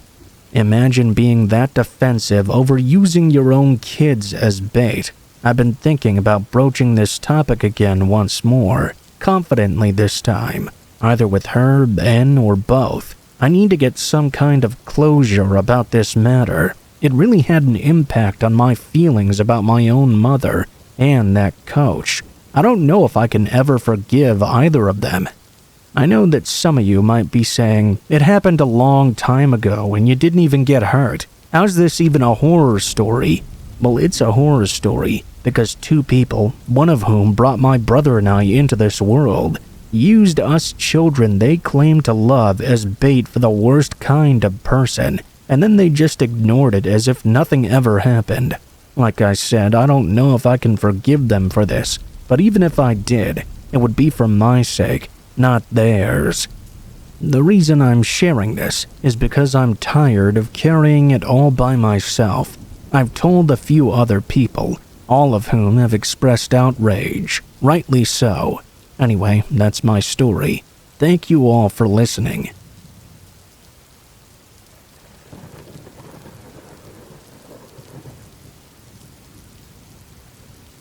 This was a while back, but it still bothers me to this day.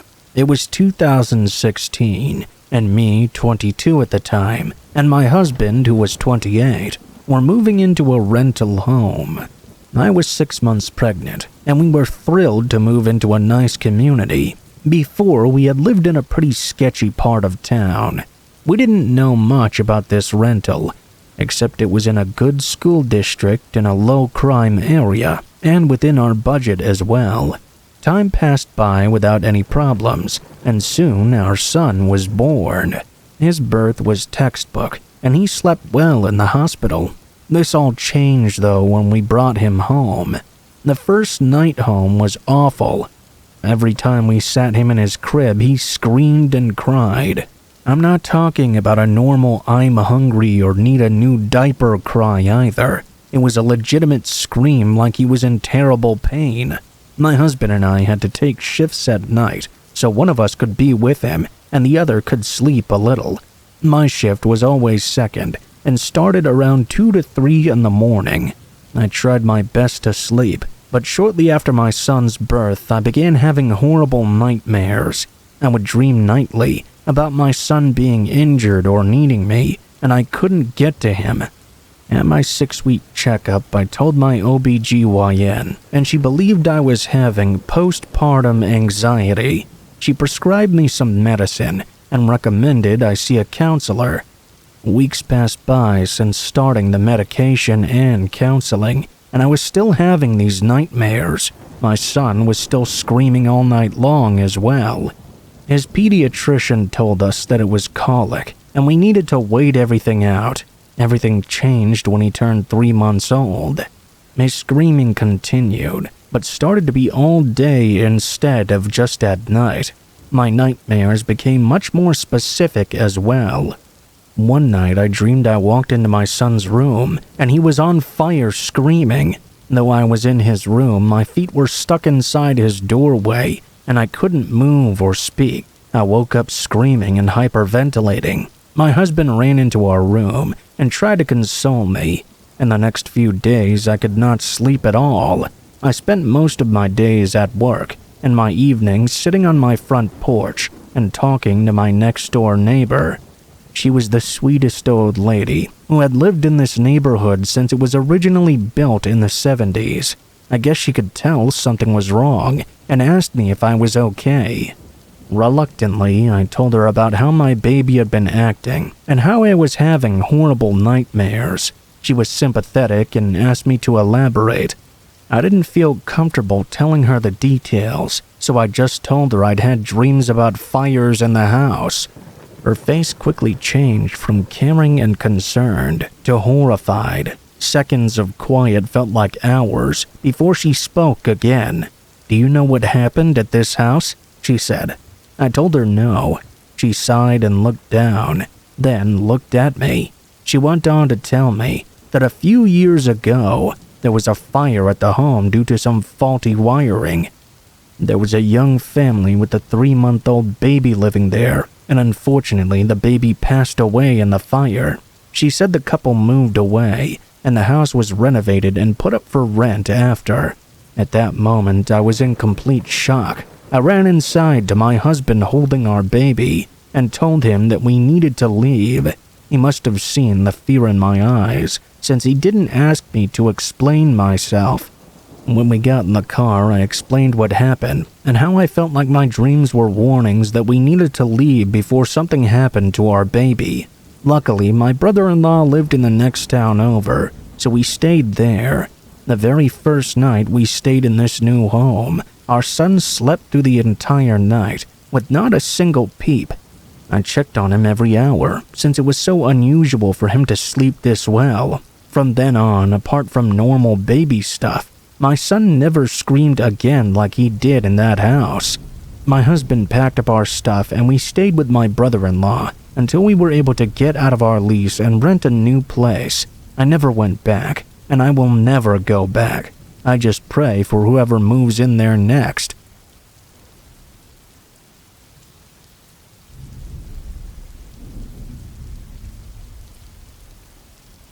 I'm 27, my husband is 30, and our daughter is 1.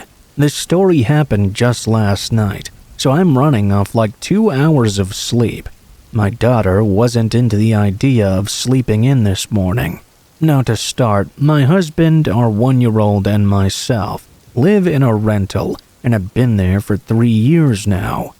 When we first moved in, there was this random doorbell noise that would go off. There wasn't a doorbell here that we could see though, and we thought there was probably a battery-powered one stored in the attic or something that was dying or malfunctioning. It eventually stopped, so we just kinda forgot about it for the most part.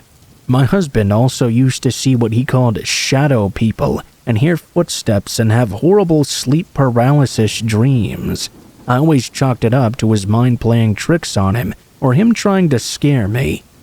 It had been a few years since any of that stopped happening though, and for the year that our daughter lived with us, 0 spooky things happened at all. That was until last night. My husband works the night shift, so it was just me and the baby. It was that way for most nights. Well, last night, my daughter woke up at around midnight, so I grabbed her and brought her to my bed. She went back to sleep, and I was wide awake, scrolling through Hulu and searching for a show to watch. I kid you not, all of a sudden the foot of my bed frame lifted up half a foot off the ground and slammed back down. My daughter was still asleep, but I was immediately frozen in fear. My first thought was, is there someone under my bed right now? I quickly realized that I couldn't even fit under my bed, so this was a far-fetched theory. It didn't make me feel any better though. I scooped my daughter up football style and stood on my bed. I jumped off as far as possible and ran out of the room. I grabbed our gun and called my husband, shaking and sobbing to please come home. Then I called my mom to pick us up. At that point, our kitchen lights started to dim until they completely shut off. That was the last straw for me. I took my daughter and went to the front yard in only a t-shirt and panties. My husband got home about 10 minutes later and did a sweep of the house. Nothing seemed out of place, which weirdly made me even more scared. I would rather a stranger be under my bed than some invisible force, but still I went to my mother's. I finally fell asleep about 3:30, and my husband picked us up at 5 a.m. when he got off work. I'm afraid to sleep here, so I've been awake ever since. I don't know how I'm going to be here alone at night anymore. I'm trying to debunk what happened and find an explanation, but I just can't. It may not sound scary to you, but I had never felt so scared in my life. Scary stuff like that is 10 times worse when you have a baby to protect. What do I do? How do I bless my home correctly without making things worse? I don't drink or do any drugs, so it's not like I was tripping or something. My mom is a paranormal buff. My husband and I agreed after one too many crappy spouses and scary movies to always believe each other when we say something is up. So they both believed me, but I still feel crazy.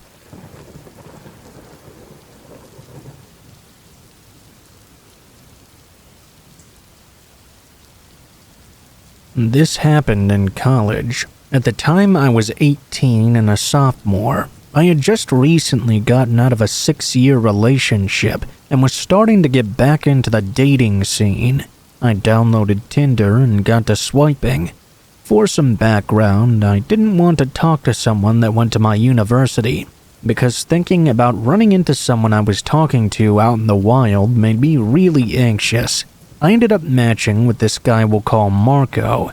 Marco was 20 and a junior at the neighboring university about 15 minutes up the road. He had one selfie and 2 other pictures that were group photos. They seemed older, but I didn't really think much of it.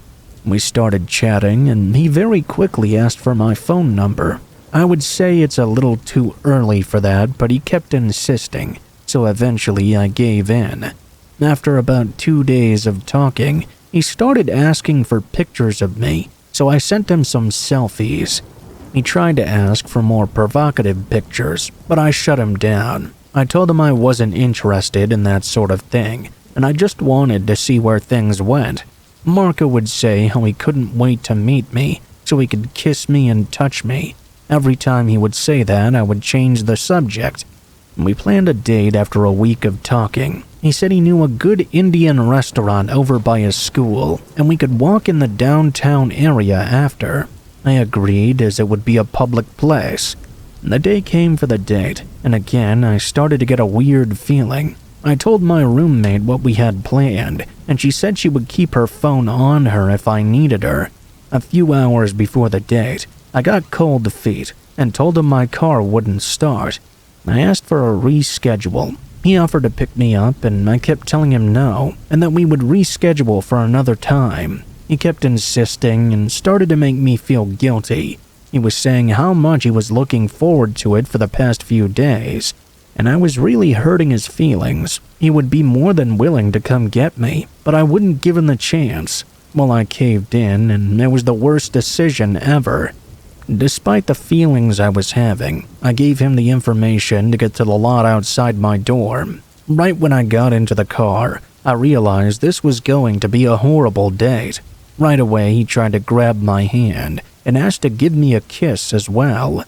When I denied, he started driving off.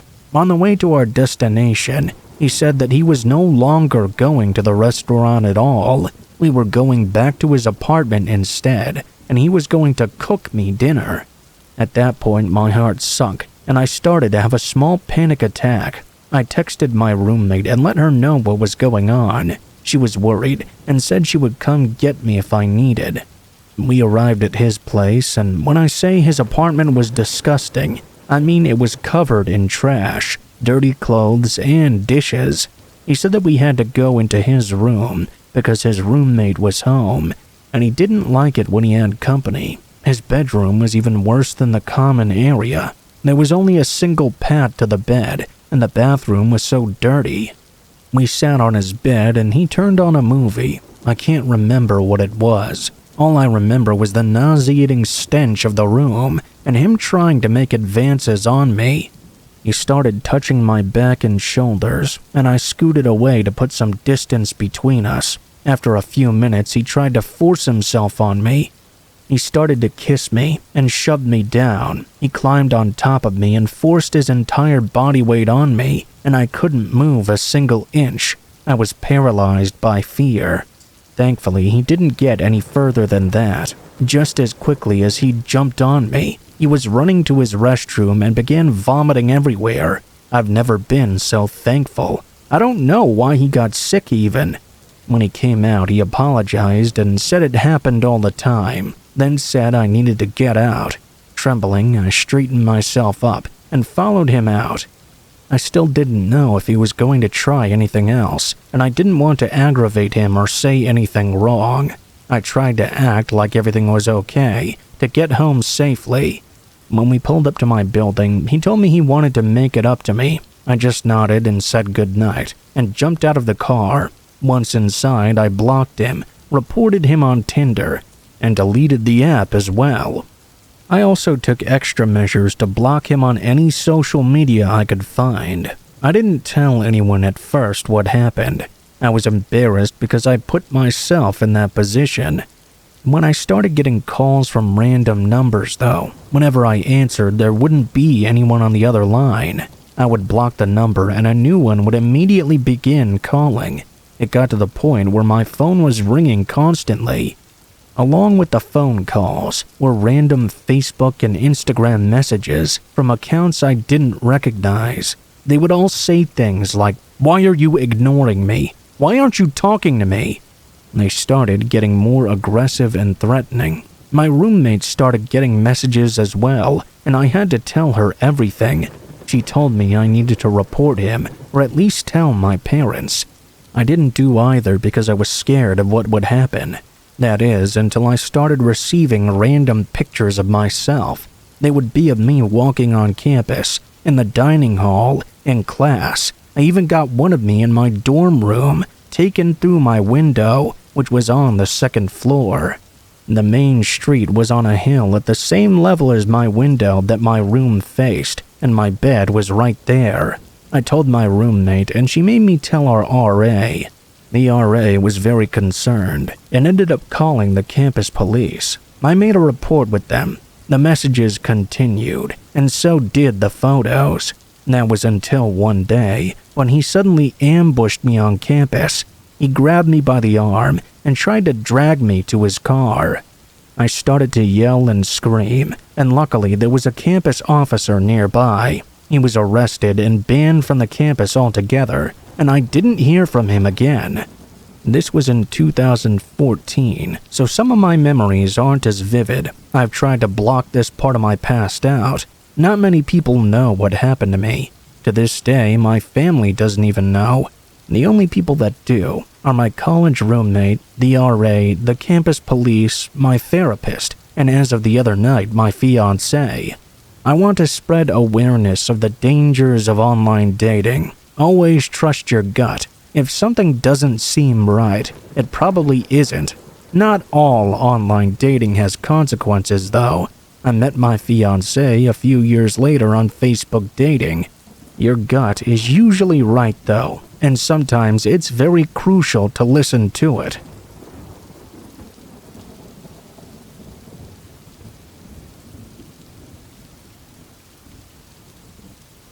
I was about 13 when this happened. My parents were gone for a weekend on a trip together and left me and my two siblings home alone. Our grandma was just a minute down the road if we needed her, and my sister was 18 at the time, so it wasn't a big deal for a night or two. I was in the spare bedroom, which had a couch, TV, and Xbox 360 in it. I was really into playing and using it to watch Netflix on. It was summer of 2015, by the way. I was watching some random show. Knowing me, it was probably Vampire Diaries or something. It was around 9 or 10 at night, and that's when I began to hear something strange. A gentle knocking on the window, barely even audible. I ignored it at first, thinking it was just a weird little noise. I kept scrolling through memes on my iPod and watching TV when it happened again. That's about when I started to freak out. The windows in the room had curtains over them, so I couldn't see who was doing this. I knew I needed to get the fuck out of there though. I went to get my older sister and told her what was happening. As I moved through the house, the knocking on the windows followed me. She and my brother heard the knocking on the glass too, and started freaking out with me. My sister had me and my brother hide in the corner of our kitchen that doesn't have any windows. She made sure our front door was locked as well. We called our parents and then our grandma. They had us call our next-door neighbor to take a quick look around. He was a Vietnam vet in his 60s at the time, so we knew he had guns and training if needed. Unfortunately, he did not find anything. We were all unsettled the rest of the night, but knew our parents were coming home the next day. Fortunately, everything was okay, and it didn't happen again.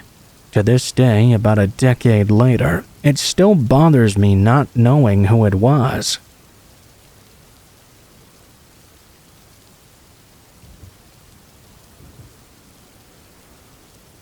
I went to my boyfriend's house to sleep after working overnight one day. I was under the covers to avoid the sunlight that was peeking in through the blinds. I remember that all of a sudden, I felt something tugging on my toe and tickling my foot. I laughed and told him to leave me alone so I could get some more sleep. The tugging stopped, but I felt a hand grab my butt.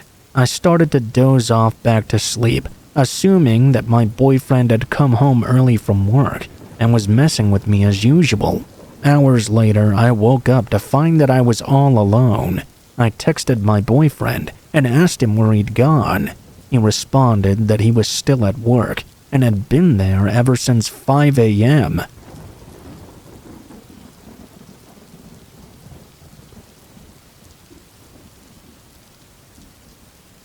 I was hiking in Kosovo. One creep stalked me for 4 hours on foot. I saw him a couple of times, but he didn't approach me at first. I didn't figure out until later that he was waiting for the darkness and for me to set up camp. He finally began to approach me. I remember it was on a high hill in the middle of the night. He ran out of a forest, jumped and caught me, and tried to tackle me to the ground. I pulled out my knife and tried to stab him. He fell down and rolled down the hill, and I began to run. He sprinted after me and reached me again. This time, though, he was more wary and kept his distance, just observing me. I stood there like an idiot too, waiting for what he would pull as his next move. It took me about a minute to realize he was jerking off in complete silence and complete darkness. He finished, moaned once, and then left, and I never saw the guy again after.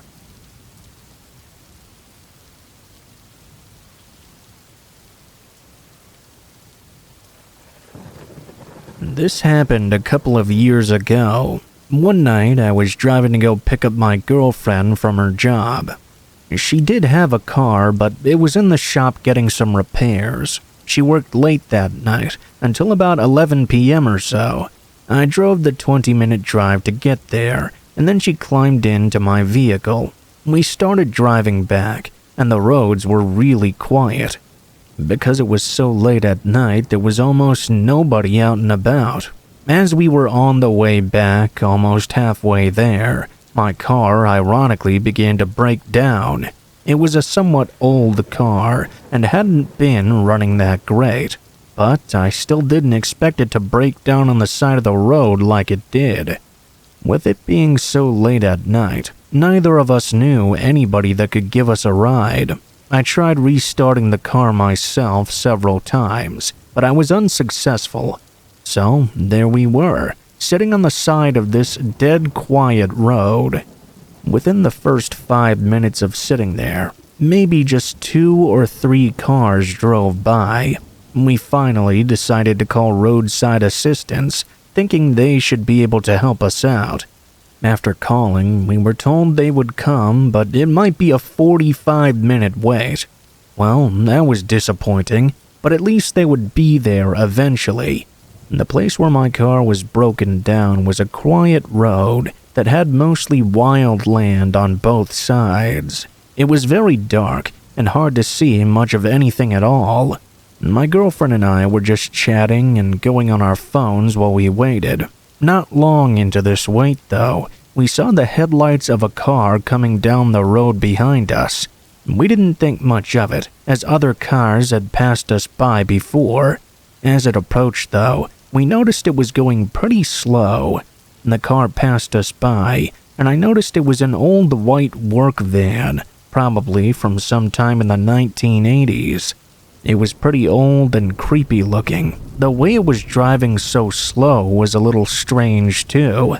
I made a joke about it to my girlfriend, but I was actually wondering why it was going so slowly. It drove past us and disappeared around a corner further up ahead. About 5 minutes or so went by, without a single car. Then we saw headlights behind us again. As this next vehicle approached, we noticed it was the very same white van from earlier. It passed us by, going slow once more. I remember making a comment about it being the very same one, and how this seemed really strange. It drove out of sight just like the first time, though, so I wasn't nervous yet. Just a couple of minutes after that, it drove by again. We saw the headlights coming up from behind us, and even guessed it was the same truck before it arrived. Sure enough, it was. This time, though, it was going even slower. I made another joke that maybe this was AAA arriving, but I was actually getting pretty nervous. The truck passed us by, but then started to pull over to the side of the road right in front of us. It parked about 40 feet or so in front of my vehicle. We didn't know who this was or what they were doing. I wanted to leave there so badly. I tried starting my car engine again, but nothing happened. The truck just sat there for several minutes, but nobody got out. The suspense was killing me. We then saw the front driver's door open, and a man climbed out.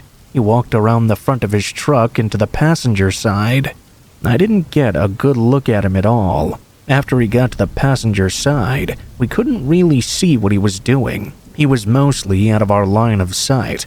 It was almost like he was hiding behind the truck. He stayed there for a couple of minutes as well. Then he started to move out and walk in our direction. My heart was racing like crazy. I felt like I needed to do something, but I didn't know what to do. I remembered that after the man had started walking, I noticed headlights of another car starting to come up behind us. Without even giving it any thought, I opened my driver's door and got out as the car was approaching on the road. I stood in the middle of the lane and waved, trying to get this car to stop. When I did, the car started to slow down, and I also heard a noise from behind me. I looked over and saw the suspicious man getting back inside his vehicle. He then very quickly drove away out of there, above the speed limit. When the car stopped in the road, I got out of the way and let them drive past. They probably thought I was crazy, but at least it got the creepy man to drive away. I went back to my car with my girlfriend. After that, we were worried the van would come back yet again. I honestly thought that it would, but to my surprise, it did not. In fact, not very many cars at all came by for the rest of the time we waited. Eventually, my roadside assistant showed up, and they were able to tow my car. I still often wonder, though, what that guy in the van was planning to do.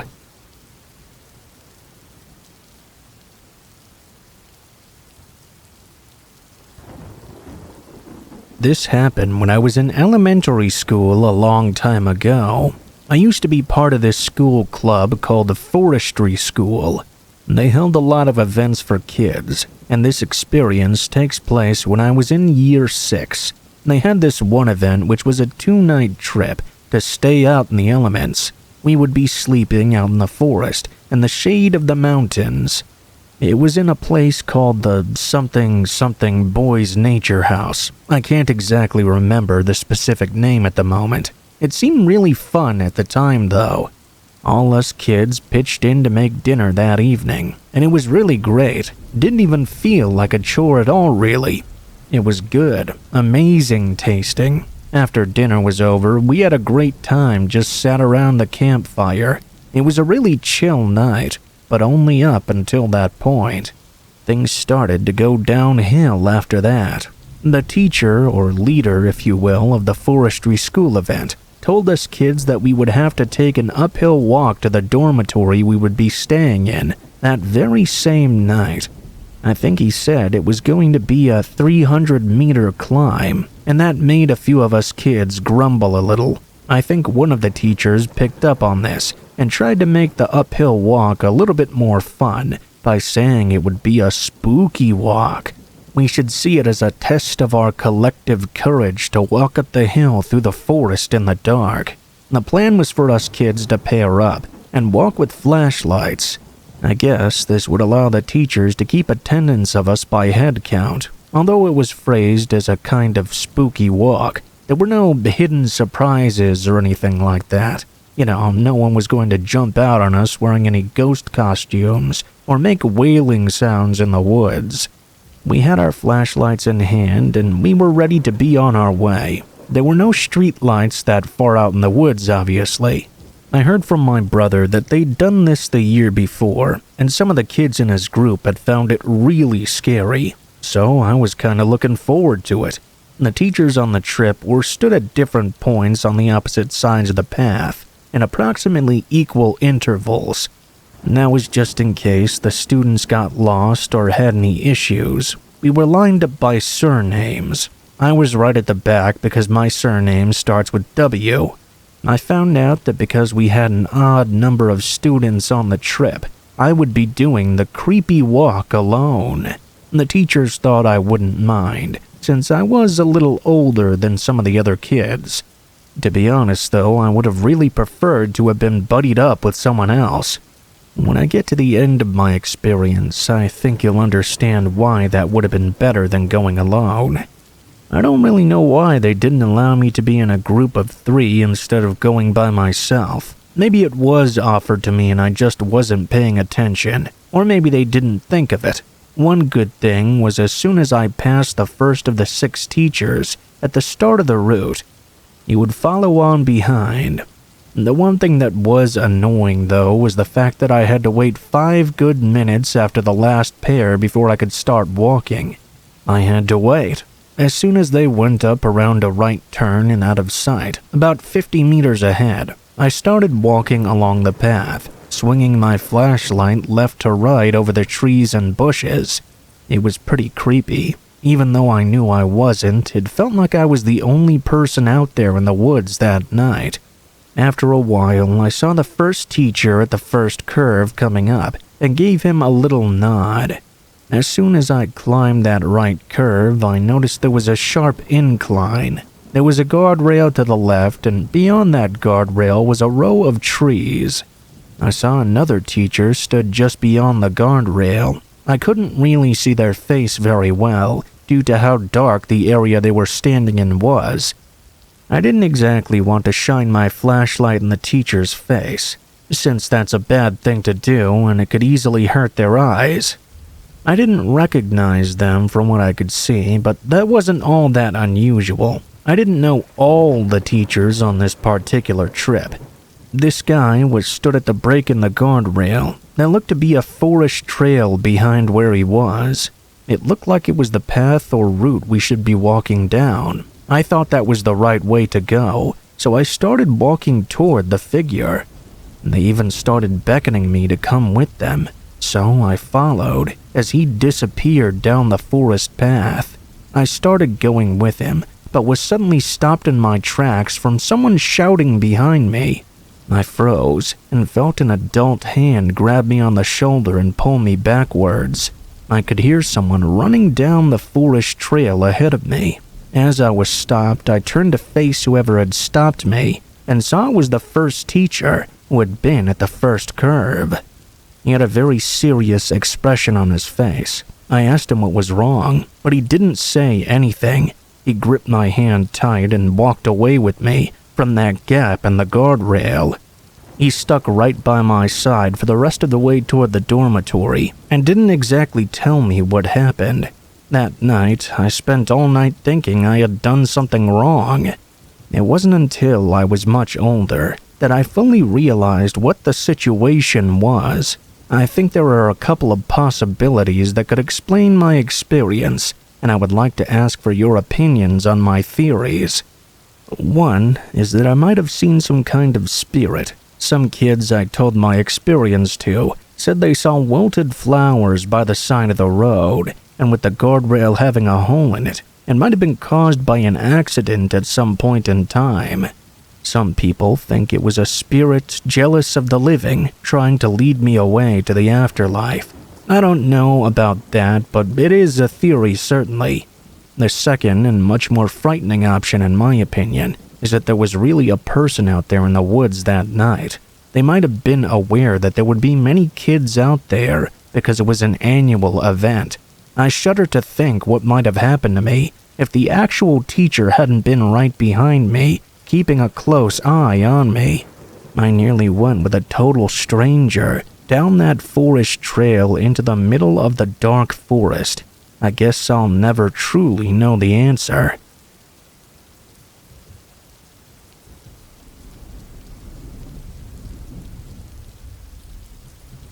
This story takes place about 4 years ago. It was my wife, my dog, and myself. We were on the second day of an 80-kilometer hike in northern Ontario. We set up camp on a point about 750 meters into the lake trail. We had been hearing wolves since about 9 p.m. and went to bed by 10. The howls were getting closer and closer when one howled from right behind us on the trail. I got out of the tent and started making loads of noise in an attempt to scare it off. This usually works for bears, whom we've had loads of encounters with. I didn't see anything there, and didn't hear anything either. I went back to bed and tried to lay down, trying to act confident as to not upset my wife.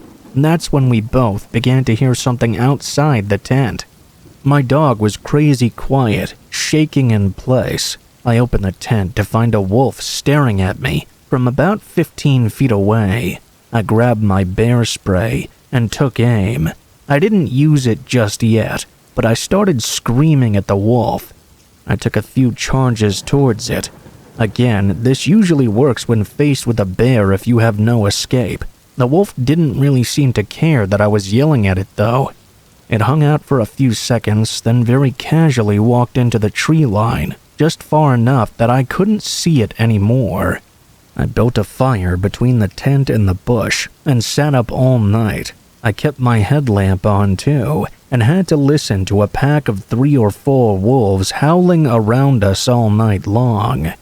Every 20 minutes they would sound off. They were very close to us. I would estimate them to be within 50 yards circling us. I was sure they were here to come and get my dog. At about 6 a.m., a bunch of them started howling together, way more than during the night.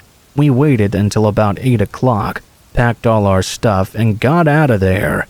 We were 36 kilometers in, and it had taken us a 2 days hike. We hiked out in 6.5 hours.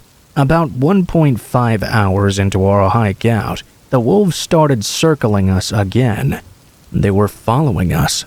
While we were moving, we saw a bear with 2 cubs. This would usually concern us quite a bit, but we wanted to get the hell out of there. My wife lost all her toenails from the sheer intensity of the hike back, and my poor dog got some serious anxiety about being in the wolves' presence.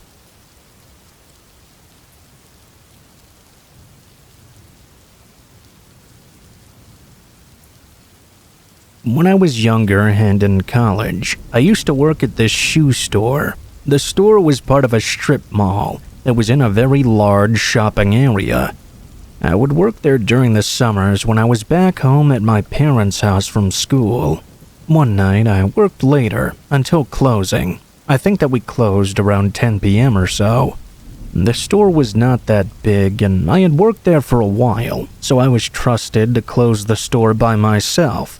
At around 10 p.m., I'd finished wrapping up everything I had to do, and then I left. When I walked outside into the parking lot, it was basically a ghost town. When I had gotten there initially, things had been so busy that I'd been forced to park a long distance away.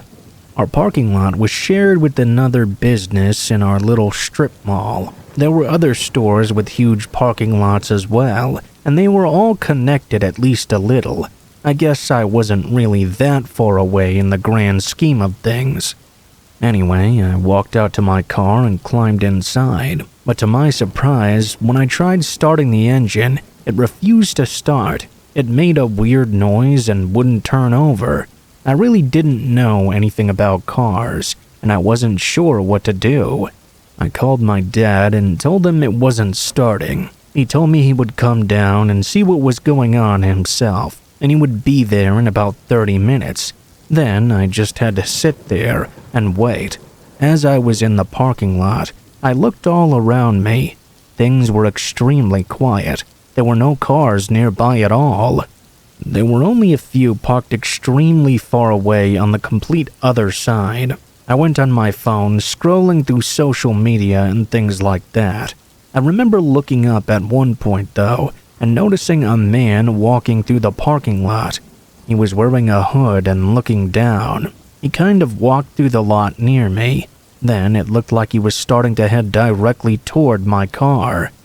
He stopped for a second, then sort of turned again and started walking in another direction. He went back in the direction he had come from, and after walking around the parking lot for several more minutes, he dipped out of sight behind a nearby building. It seemed a little bit sketchy to me. I didn't really know what this guy was doing. It seemed like he was kind of wandering around, like he didn't have a specific destination in mind. The way he had been eyeing my car also made me very nervous. For the next few minutes, everything was fine, but I really had to use the restroom. I didn't want to wait, and I knew there was a gas station not that far away, so I decided to walk there. I was a little bit nervous to get out. What with that guy wandering around? He had been out of sight now for several minutes though, so I decided to go. It would take me almost 10 minutes to get to the gas station. I got out of my car and started to walk. On the entire walk there, I didn't see the man or anybody else. I got to the gas station and used the restroom, then went back out. I walked towards my car. When I got to the building that I worked in and was passing it by, I saw my car in the parking lot still, but then I saw that strange man from earlier. He was standing right next to my vehicle, kind of messing around with it. I saw him trying to open the door, then he hit a window with something. As I was there, standing a good distance away, the man seemed to notice me. He stopped and immediately started walking in my direction. I moved back and slipped behind the building, but I could see the man was still coming after me. Soon he reached the building as well. I walked all around the back side of it, and he kept following me. I made a lap around the entire building. When I made it around to the front again, I saw my dad and his pickup truck arriving in the parking lot.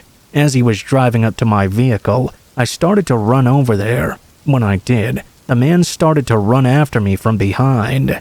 I was going at full speed for my dad's truck, but the man was easily gaining on me. I remember that when I was getting closer, my dad yelled something out his window. He was probably asking me what was going on, but I don't remember what he said exactly. The guy was so close to me that I decided not to try and get into the passenger side of my dad's truck. Instead, I ran for the bed and jumped up and pulled myself inside. Just as I did, my dad knew exactly what to do. He slammed the gas and started speeding away. To my surprise, the guy reached the truck and actually tried to grab onto it and hold on. We were already going too fast for him to jump in. He ran with it, trying to chase us for a few moments, but we were able to leave the parking lot and get away from him. I rode in the back of my dad's truck, until we made it a good distance away. He stopped and I got into the passenger seat. After that, my dad called the cops and told them some guy was chasing me in the parking lot. We returned to the scene to find the man was obviously gone, but there were a few noticeable dents all over my car. He must have kicked it a bunch or hit it with something. I was so mad about it, but the car was old and not very nice, to be honest. I ended up getting a new one not long after that.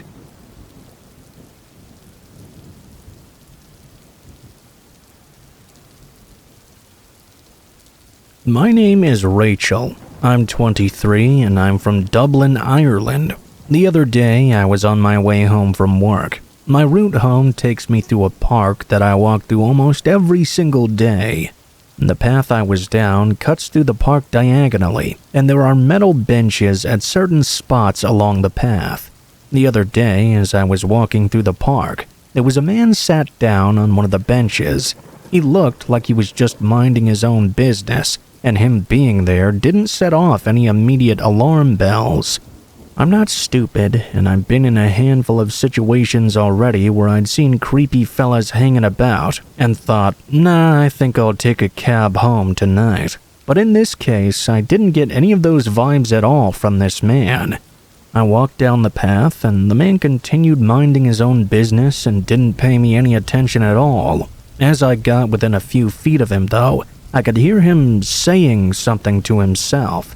Or perhaps it could have been directed at me. I couldn't exactly hear what he was saying, though. It was very quiet, almost a whisper. I ignored him at first, but as I passed him by, I saw him stand up from the bench out of the corner of my eye. I realized he had started following me. I took out my earbuds. Then, as I carried on walking, with the man asking hello in a really obnoxious way behind me, I set my phone to record a video and tried my best to record him without him realizing. As I carried on walking down the path, he kept asking me, "Hello, are you deaf or something?" I had my phone recording, and I said that I didn't want to talk to him. The fellow was easily in his 50s. I realized that he was probably feeling quite brave on account of the half-empty bottle of vodka he was carrying with him. As I actually listened to him talk, it was like talking to a child. I told him I wanted him to leave me alone, and he asked me why. I told him I just didn't want to be around him, and he shouldn't be following people he doesn't know through the park. He said there was nothing wrong with walking with someone, and that he just wanted to be my friend. He carried on like that, being completely pig-headed and irritating. He didn't escalate, though, so I just kept walking until we were only a few feet away from the exit of the park. The street I live on was just on the other side. There's a set of those anti-cycle gates near the end, so I had to slow my pace a bit to walk through. As I did, he suddenly asked me, "Okay, well, can I have a hug then?" Obviously, I said, "No, you bloody well cannot have a hug. Are you mental or something?" I know it probably wasn't the smartest move to antagonize the guy, but I was furious he'd even have the cheek to ask a stranger that in the first place. I was so outraged that I stopped as I was about halfway through the cycle gate, but I think that's exactly what he wanted. He reached out and grabbed the arm of my coat. I tried to pull away from him, but he stepped forward closer to the gate and managed to get a firm grip on my arm. I remember looking around really fast to see if there was anyone I could call over for help. When I didn't see anyone, that anger I felt turned to fear. I tried to yell at him to get off of me, but my voice broke up as I felt a lump forming in my throat. I didn't think I'd get so scared so quickly. I suppose feeling it hit me all at once. It was just a little too much. When I pulled my arm away as hard as I could, I expected him to look angry or something, but he didn't. He looked like he was having the time of his life, with a big goofy grin on his face, like he was having a lot of fun to see me so frightened. That only made me more afraid that he was going to do something even worse. I kept moving to the cycle gate after shouting at him to leave me alone. I didn't look back, and I was not sure if he was still following me.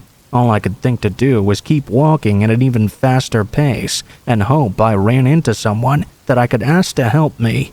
As I turned the corner, there was a man in his yard, about half a football pitch down the street, tending to his front garden. I remember running towards him, hoping I still wasn't being followed. I really wished I'd chosen some flatter shoes. He saw me before I got close, and I guess he could see what a state I was in, because he stopped and walked over to me, asking me if I was okay.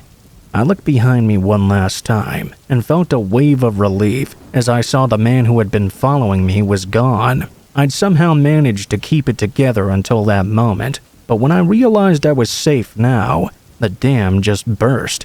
I ended up bursting into tears as I asked this gardener man to call the guards, which is what we call the police here, by the way. I saw that same guy again the other day when I was walking home. The guards said they'd given him a talking to about approaching young women when it's unwelcome. He was sat there in the exact same spot like last time, like he was just waiting for me to walk past again. I walk home a different route now. I'd rather be safe and get home later than risk walking past that bastard again. I just don't know why some guys have to be like that.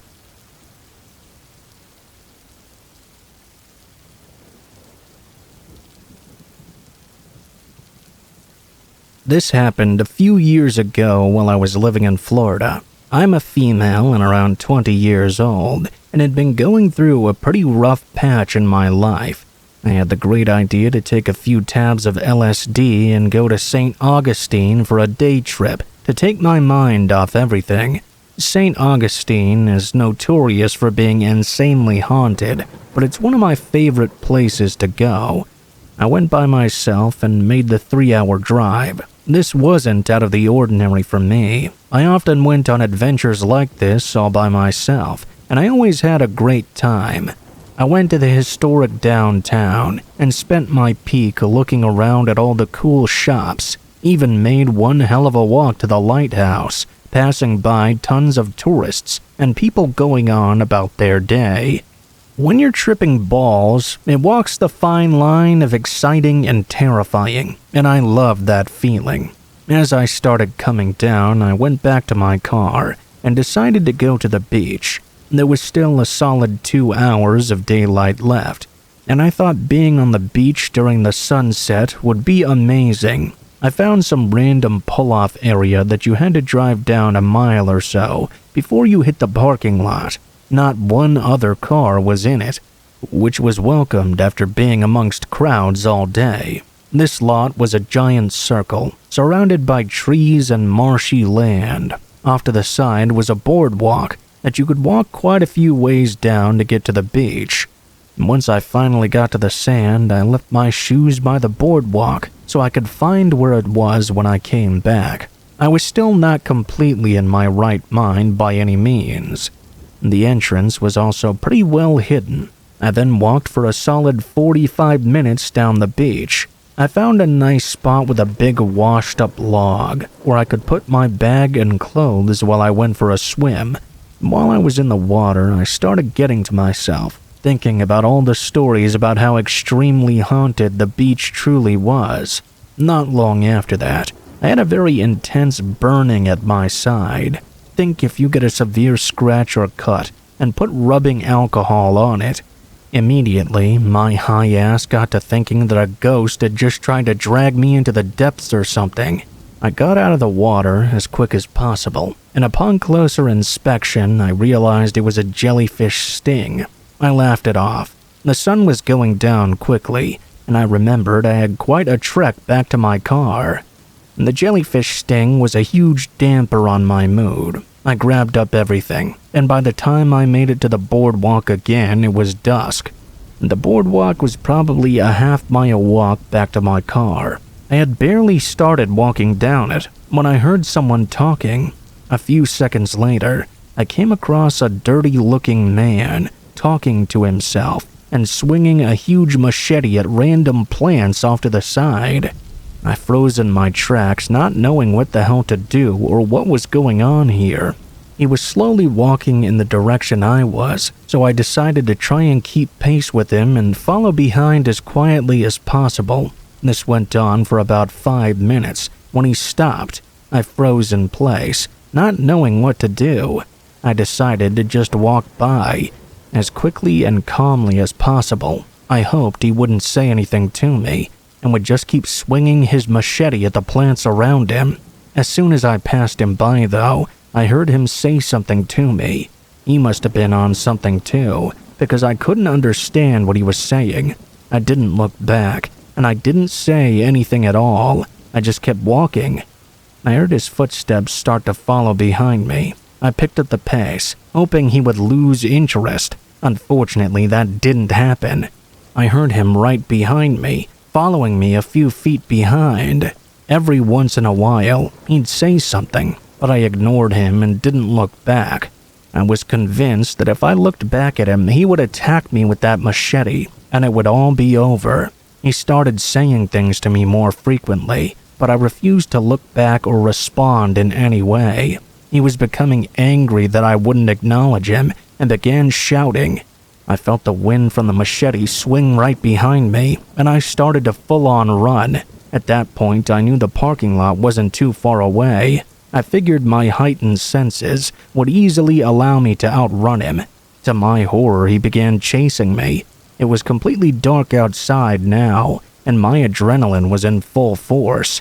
I finally made it to the lot and somehow got my keys out of my bag in record time. I jumped in my car and floored it out of there. As I was coming out, I saw him standing off to the side of the road. He was screaming something and angrily swinging his machete around.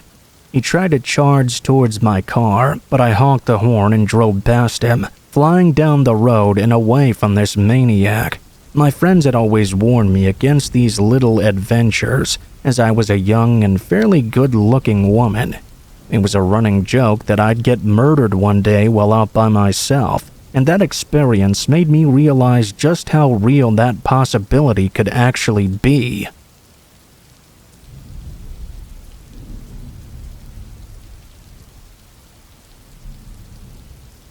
I used to waitress, and after closing, the wait staff would meet at a 24-hour restaurant/motel for breakfast. As I was waiting for everyone else to arrive, I noticed a creepy man drinking a milkshake at the counter. I thought it was a bit strange because it was in the middle of winter. Around this time, there was a lot of talk of working girls going missing. I waitress at the Gentlemen's Club, and it was maybe a 2-minute walk away from the restaurant/motel. It was in less of a desirable neighborhood, to say the least. Because of the transient nature of that line of work, the missing girls were mostly just rumors. As it was a tourist town, stuff like that never made the papers. Anyway, I was sitting in the restaurant and getting major creepy vibes from this guy. People started arriving, and we began chatting about our previous night. The man was still sitting there, but I was able to ignore it and kind of forget about my strange feeling. And I felt a little bit bad about judging the guy without knowing anything about him. After I finished my meal, I went out for a smoke all alone. This is around the time my area started tightening up on smoking laws, so you were no longer allowed to smoke on patios with awnings. This meant I had to walk to the end of the patio adjacent to the dark and almost empty parking lot. Right by where I was smoking, there was a car with American plates. Not unusual in and of itself, but as I was looking at the SUV, the creepy milkshake man came out of the restaurant.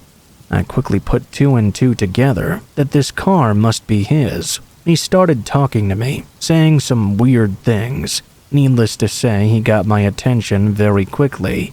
I figured since you were giving me the cold shoulder, I'd come stand out in the cold. As he was talking to me, he made unwavering eye contact. His head was hung slightly low, and he was glancing at me from under his eyebrows, if that makes any sense. Something about him just seemed very predatory. My alarm bells were ringing. As he was talking, he slowly started walking toward me, with his hands in his pockets. He never broke eye contact with me. I'd heard people talk about predatory stares and the face of evil. If I had any doubt at all about his intentions, the way he was looking at me told me everything I needed to know. His eyes were filled with hate. That's the only way I can describe it. He continued advancing toward me, and now I was stuck between this man and the trunk of his SUV. He was less than a foot away from me, and my back was literally against the wall. It became clear that he was going to try and do something to me. His hands were still in his pockets. I didn't know if he had a knife or a stun gun or what, but I knew I didn't want to find out. It became clear to me I would have to fight him off. As I was preparing to knee him in the balls, he was barely an arm's length away. I could hear footsteps around us. See, the motel is above the restaurant, with concrete steps leading down to the patio and entrance. The second he heard someone coming, he ripped his hands out of his pockets and took a giant step away from me. I flicked my cigarette and ran inside to hurriedly tell all the dining bouncers the TLDR version of what just happened. It took me around 30 seconds or so. Max ran outside, but the man was already long gone. If I had any doubt about his intentions at all, his reaction to someone else being around us negated any doubt. You cannot convince me I would not have been murdered or worse, and I felt it in my bones.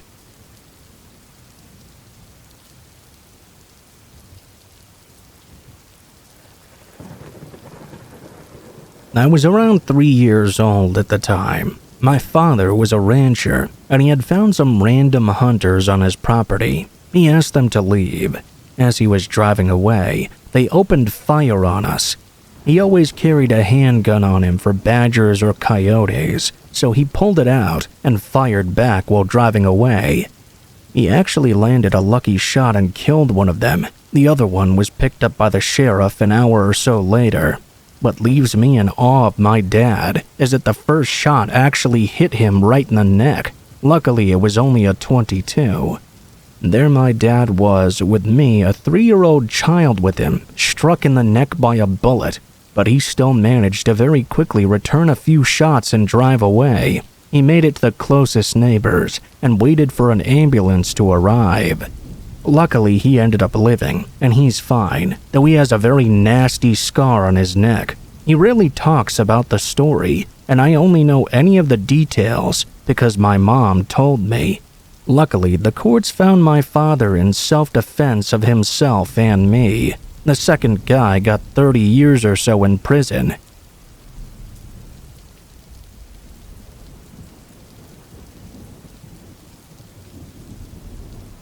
I remember my neighbor had to kill a local mafia guy in self-defense. This was in the 90s. It turned my neighbor into a real mental wreck. He was an honest, hard-working guy who had never hurt anyone. The family had to move for obvious reasons, but I got the story from my dad, who was a friend of his during those years. Mafia guy wanted to buy my neighbor's home from him to expand their hotel. They offered a generous amount, but my neighbor and his wife weren't really interested in moving. They had roots in the neighborhood and a kid going to school as well, plus extended family in the area. The guy just kept harassing my neighbor, though, for weeks and weeks, until he threatened to beat him to death and rape his wife the next time he came. Well, the next time the mafia guy visited my neighbor, the neighbor had called the police about the previous incident and filed for a restraining order. The mafia guy clearly didn't care about going to jail. He pulled a gun on my neighbor. That's when my neighbor wrestled him to the ground and beat the shit out of him, then killed him by strangling him.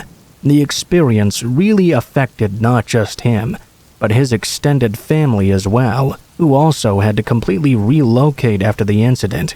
Yeah, pretty crazy, huh?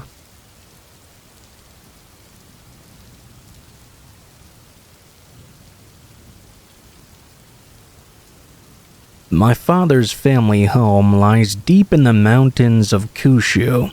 We're talking a little step up from what most consider to be the countryside, or even the middle of nowhere.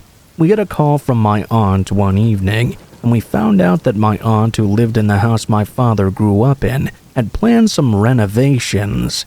She said there might be some old books and manga from the early Shah period, which I could have if I wanted. By the way, the Shah period would have been from about 1926 to 1936. Therefore, the books and manga might have well been worth something, or they would have at least been kind of rare. I was more than interested in checking out these books. I was a teenager, male by the way if that matters at all, and was developing an interest in history and literature. My father and I headed over there to help my aunt out. It was the first time I'd been over in 5 or 6 years, and along with my dad and I heard my cousin was heading over as well. It would have been the first time I'd seen him ever since my grandparents passed on about 10 years ago. When we arrived, we were greeted by my aunt, who literally came rushing out to our car. I guess she was very excited to see us. It seemed a little bit much. After we all said our hellos and dispensed with the small talk, she revealed to me the reason why she was so excited. She said she had found something interesting, that behind the Buddhist altar that no one had ever thought to move was, in her words, an unopened room. Well, to a boy my age, that was just about the most interesting thing I had ever heard. I wanted to see that room and what was inside. The very idea of a secret room sent me and my cousin wild. I asked my dad if he knew anything about this, and he said that he didn't. The Buddhist altar in the house was so big that it covered the wall from floor to ceiling. We all went straight inside to go and see what my aunt had discovered. The altar was sort of built into the walls, so there could have been no access at all to that room for my grandparents. What was the purpose of it then? It was so weird. No one had a clue, and we couldn't even come up with a guess. Before renovations began, I had to know what was in that room. We all couldn't resist the mystery of what might be behind the door. There were some weird etchings and markings on the door, some symbols and signs from times gone by. We pushed on, and with a creak, the door opened. We weren't ready for what we saw. There was a small weird display, like a cabinet or something. Inside was a small skeleton which had been dressed in a kimono. That sent everyone into an uproar. We called someone out and had the bones examined by the police. The short story with the bones is that thankfully they did not belong to a human being. The examiner thought it could have been the bones of a primate, likely a monkey. It's completely unknown as to why there was a secret room behind the altar that had that skeleton in it, and why they dressed it up in a kimono. I really have no clue, and that's why I'm here. I'm asking if anyone knows any reason why someone would do this, or if anyone has found something similar. I know it's a long shot, and a lot of you will likely think my grandparents are mad or something, but trust me, they weren't. They were always so nice and kind. Seeing that secret really freaked me out. I'm optimistically hoping there might be a good reason behind it. We also found numerous boxes in there with various things inside. I found some disturbing things such as a mummified finger. What the hell was that? Someone, anyone, please tell me.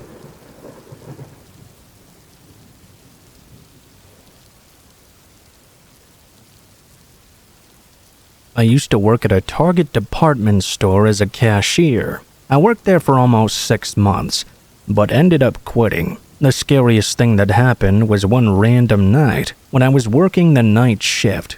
I don't remember what time I started or exactly when I got off either, but I was working as cashier and helping countless customers.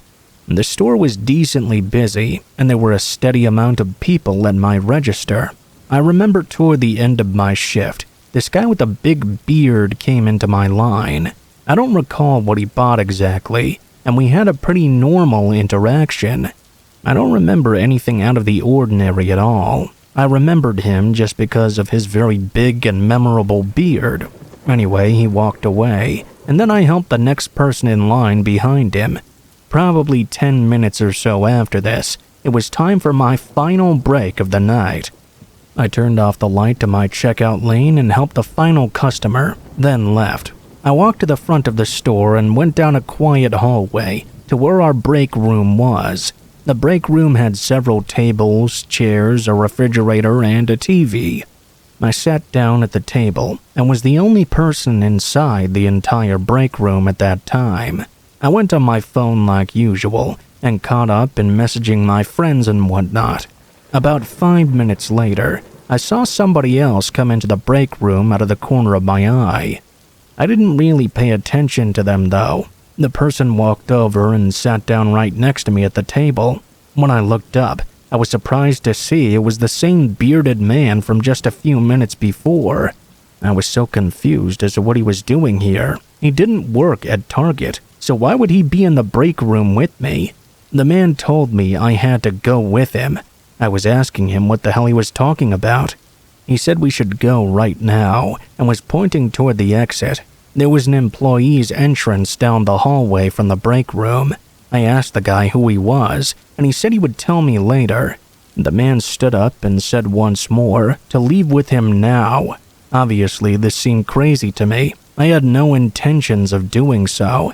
He grabbed my arm and started to try to get me to stand up as well. I stood, but I resisted, and I tried to get away from him. When this happened, I suddenly heard the door open from behind. I looked back and saw one of my coworkers, Brian, entering the break room. He looked very confused by what he was seeing. I remember that the man tried pulling my arm to get me to go with him again, but I was still resisting. That's when Brian asked what was going on. The man finally let go of my arm and then ran away toward the employee's exit. I went over to Brian and told him the whole story. I said I was so happy he walked in when he did. Looking back, I don't know what would have happened if he didn't. Brian went to see if the guy had left, and he did. Another coworker came into the break room a short time later, and we all talked about what happened. After that, I went back to work and finished up my shift.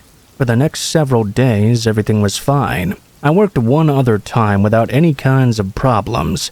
I remember that my next shift after that, I was working at night again. Things had been going by like normal. I had a few customers in my checkout line. It was probably 9 o'clock or so. I remembered that I casually looked up and suddenly saw the same bearded man in line. He didn't have any items with him, and I had a really bad feeling about this.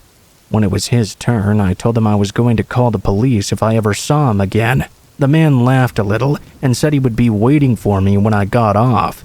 Then he just walked away and left. I went straight for my manager after that and told her about what happened. We decided to call the police. They came out quite quickly, and when we spoke to them about the situation, they went into the parking lot. They actually found the man out there, waiting near my vehicle. It gave me the creeps when I heard that. I'm really glad we called the police. I ended up getting a restraining order against the guy, and I haven't seen him since then.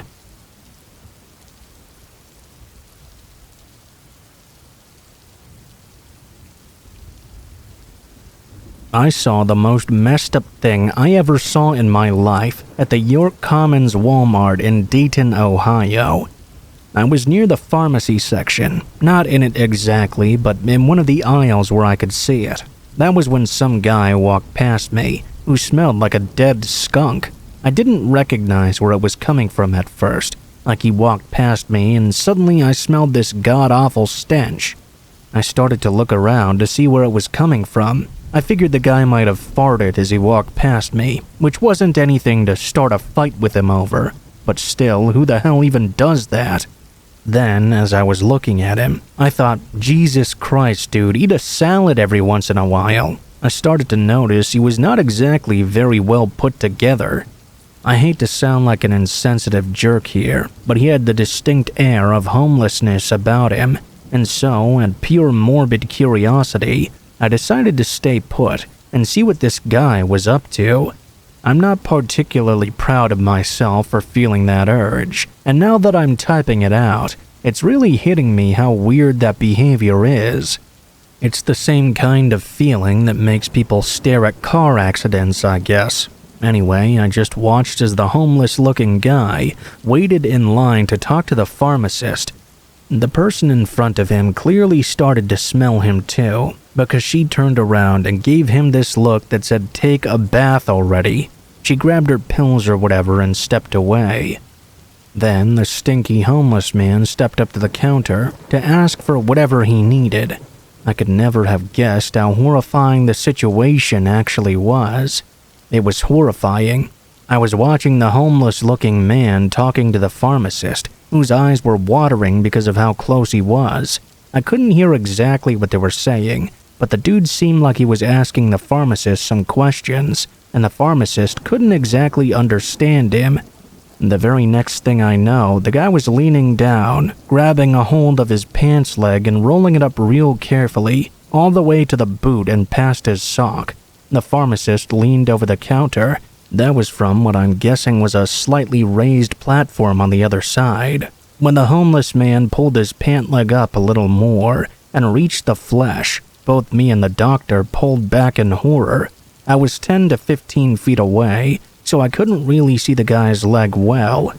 Even from that distance, though, I could tell the color of his leg was seriously wrong. There was something going on down there, and that's when it hit me. The bad smell wasn't coming from the guy's mouth or armpits or something. It was coming from this grievous leg wound. It was so badly infected it must have been rotting from the inside out. I remember the pharmacist covering his mouth after seeing it. I had never seen them gag or anything, but it looked as close as possible. He told the guy in a higher volume, not even talking to him in a polite way, giving him a dire order that he needed to go to the hospital right now. The homeless dude kept saying that he didn't know if that was true. The pharmacist's eyes went wide as he repeated himself again. "Sir, listen to me. You need to go to the hospital right now. This is very serious." I couldn't stand by at this point. I was very aware I was watching this unfold, and being one of those insensitive jerks who stares at the 4-car pileup and doesn't offer to help or anything. I walked over and did the only thing I could think of. I asked the homeless man if he wanted me to call him an ambulance so he could get some actual medical assistance for his leg. He kept insisting that he didn't need it, but the pharmacist spoke again. "Sir, you need it right now or you're gonna die." I remember reaching into my pants pocket to get my phone and looking down at its screen. That's when I caught a glance of this dude's leg up close. It was so rotten I'm pretty sure I could see his shin bone directly.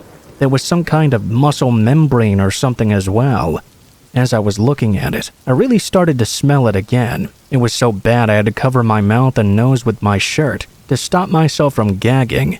The man kept insisting that we please not call anyone, but I totally ignored him. I don't know if he had outstanding warrants or didn't have enough money or what, but there was no way in hell I was going to walk out of that Walmart and leave that guy standing there like that. I felt really guilty for my first thoughts being that he was a stinky jerk, then realizing that the man might be dying right in front of my eyes. In the end, he stopped protesting and walked out. The pharmacist and I were calling after him. "Hey, you can't just leave!" But he did. He walked out like he was fine, but he was definitely not fine. According to the pharmacist, it was a miracle he was even on his feet at all. He had to be on some serious painkillers or have a real addiction and be numb to all that pain, because a regular person would be screaming in agony. The pharmacist said the guy would probably die soon if he didn't get to a hospital as fast as possible.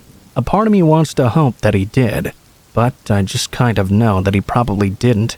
Unfortunately, it was probably just one of those homeless guys that dies, disappears, and doesn't even get so much as a funeral to mark their passing. And that's really kind of sad.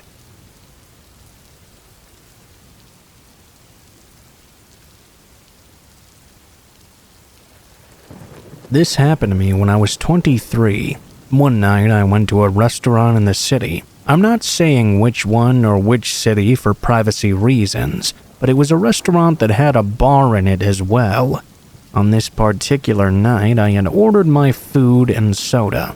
I didn't order any alcoholic beverages, as I was going to drive myself home afterwards. Anyway, after my food arrived, just as I was about to start eating, there was an older man one table over, just kind of staring at me. He smiled and looked away, and I didn't really think too much of it. I started eating my food, but when I'd eaten about half and finished some of my drink, I excused myself to go to the restroom. After I left the restroom, I went back to the table, and that same guy at the one table over from me was staring at me yet again. He did it for a few seconds longer this time.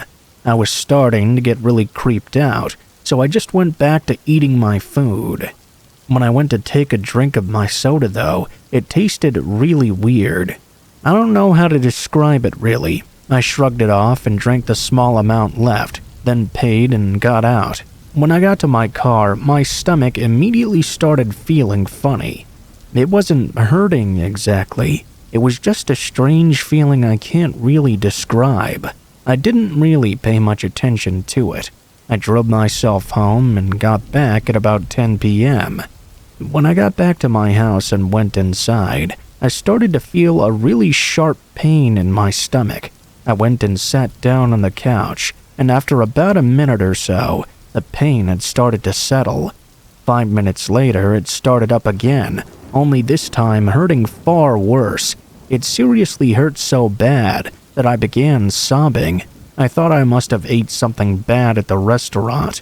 The pain settled again after about a minute. Then 15 minutes later, I started to feel another feeling in my stomach.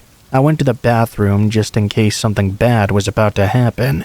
It was right then that I actually started to feel really sick. I leaned over the toilet and began vomiting profusely. I was puking my guts out, and doing it so much I was throwing up like the possessed girl from The Exorcist. I got down on my knees, and my stomach really started hurting. At first, I thought it was just food poisoning, like I said earlier, but every time I tried to move at all, my stomach started to hurt even worse. I pulled my phone out of my pants pocket and called 911. I told them what was going on, and they arrived in about 5 minutes. I told the paramedics everything and how my stomach really hurt whenever I tried to move. They actually had to strap me to a gurney to take me out into the hospital. Once we arrived, I had told the doctor and nurse everything as well. I even told them what time I was at the restaurant and everything else. They said they'd call them up and explain things to them. A little while they came back, and they were explaining that I was not throwing up because of food poisoning, but because someone had poisoned my drink. They told me that apparently the restaurant manager had looked at the security cameras and saw a guy put something inside my drink while I was away. They described him as the exact same guy at the restaurant who had been staring at me previously.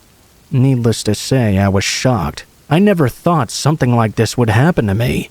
I spent the whole night in the hospital for observation. The next morning, the police came into my room and told me the restaurant manager had showed them the camera footage. They said they were able to catch the guy, and he was arrested. The police asked if I wanted to press charges, and of course I told them yes. Later that afternoon, I got to head home. The police were actually the ones who drove me home later that night. It took some time, but he ended up being sentenced for quite a while in jail. That, on top of additional charges that he was wanted for. It wasn't like he'd tried to spike my drink to have sex with me or anything. He'd actually tried to kill me, for no reason. So to that guy who tried to spike my drink and kill me that night, fuck you. I really hope you learn your lesson in jail. But yeah, I don't think I'll forget about that night for as long as I live.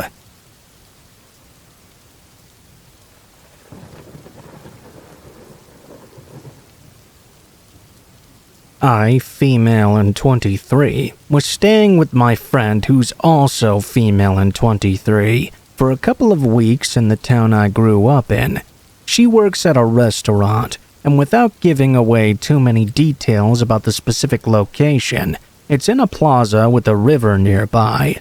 The plaza has the usual amenities of a movie theater, various restaurants and boutiques, and all that sort of thing.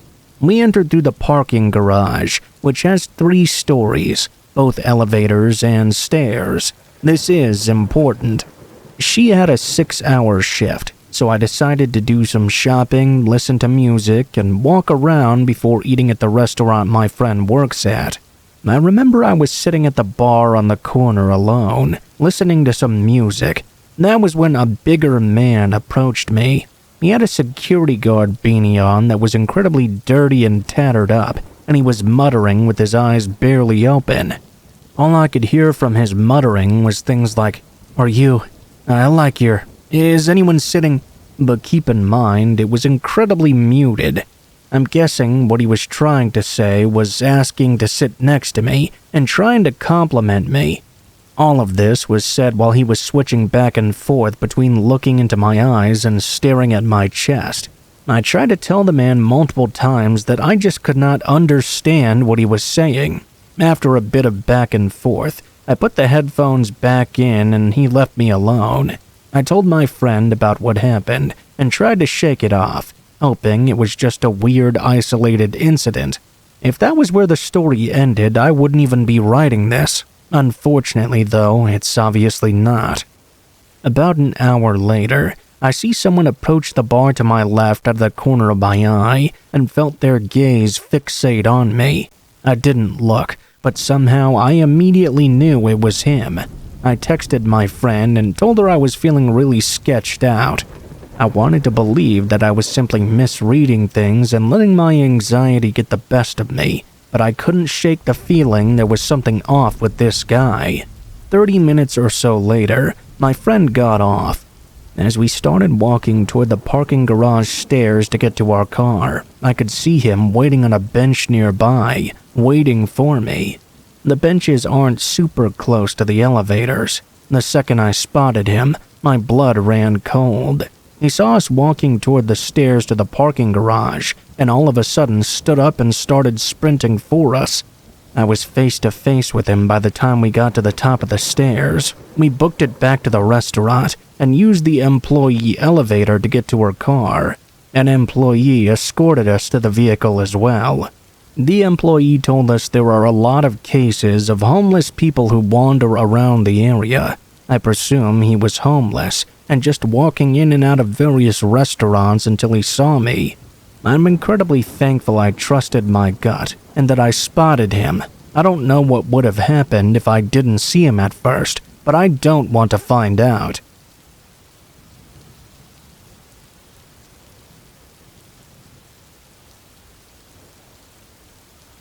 Fair warning before this story starts. It contains some very distressing material, so if you don't wish to hear that, please skip ahead. Maybe it was just a coincidence, but it all started with a program I watched on TV. I had been watching it for about 2 years or so. I guess you could call me a bit of a fan. It wasn't a popular TV show, just had a minor following online, and each episode was only about 30 minutes long. It's since gone off the air. But one of the segments of the show was that they would ask viewers to send in creepy or mysterious submissions.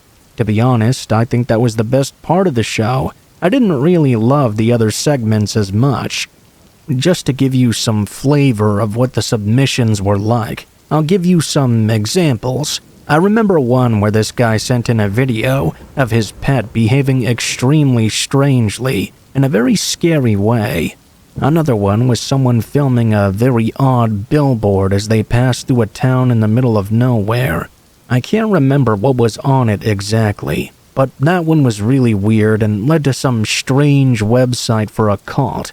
If you submitted a video of something strange and mysterious, and your video was selected to be on the show, then you won some sort of prize. Every time I watched that show, I would think to myself, I could come up with something that could make it on there. The prize, whatever it was, didn't really matter to me. I just wanted to think up something cool to fit the theme. Then an idea came to me. Although I guess it wasn't the most entertaining idea, it was my idea, and I couldn't wait to get started on this creation. I immediately started preparations, and the more I did, the more I was enthused with this project. It was a fairly straightforward idea. I wanted to attach a noose to something like a tree limb and make a sign to go with it. I wanted my sign to read, "Please feel free to use this." I wanted to stake it into the ground. All I needed was some wood. After I made the sign, next was the rope. I had to look online for how to properly make a noose. I thought it was going to be difficult, but it was a little easier than I thought. Just a side note, "feel free to use this" is a common phrase you might see outside of public restrooms or drinking fountains in parks.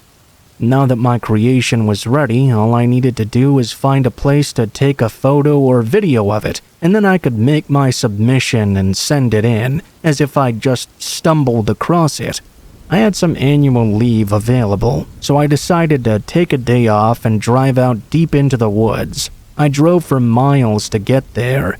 I knew there was a quiet and peaceful forest just on the outskirts of the city.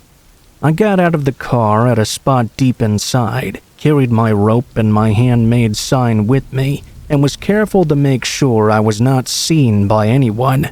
I knew these woods were very, very quiet. I headed in and was walking through the forest. As I got deeper, I managed to find what I considered to be the perfect spot for something eerie. I found a solid pine tree, pretty big with thick branches. There was one particularly thick one that jutted out about 3 meters above ground level, close to around 10 feet or so. I stuck my "feel free to use this" sign into the ground and made sure it was really deep in. Thankfully, it had rained that day, so the ground was plenty moist. I climbed the tree, which proved to be somewhat difficult in those conditions, and shimmied over to the branch that I had selected. I tied up the noose, and when all was complete, I climbed down from the tree and stood in admiration of how creepy my work was. I was pretty satisfied.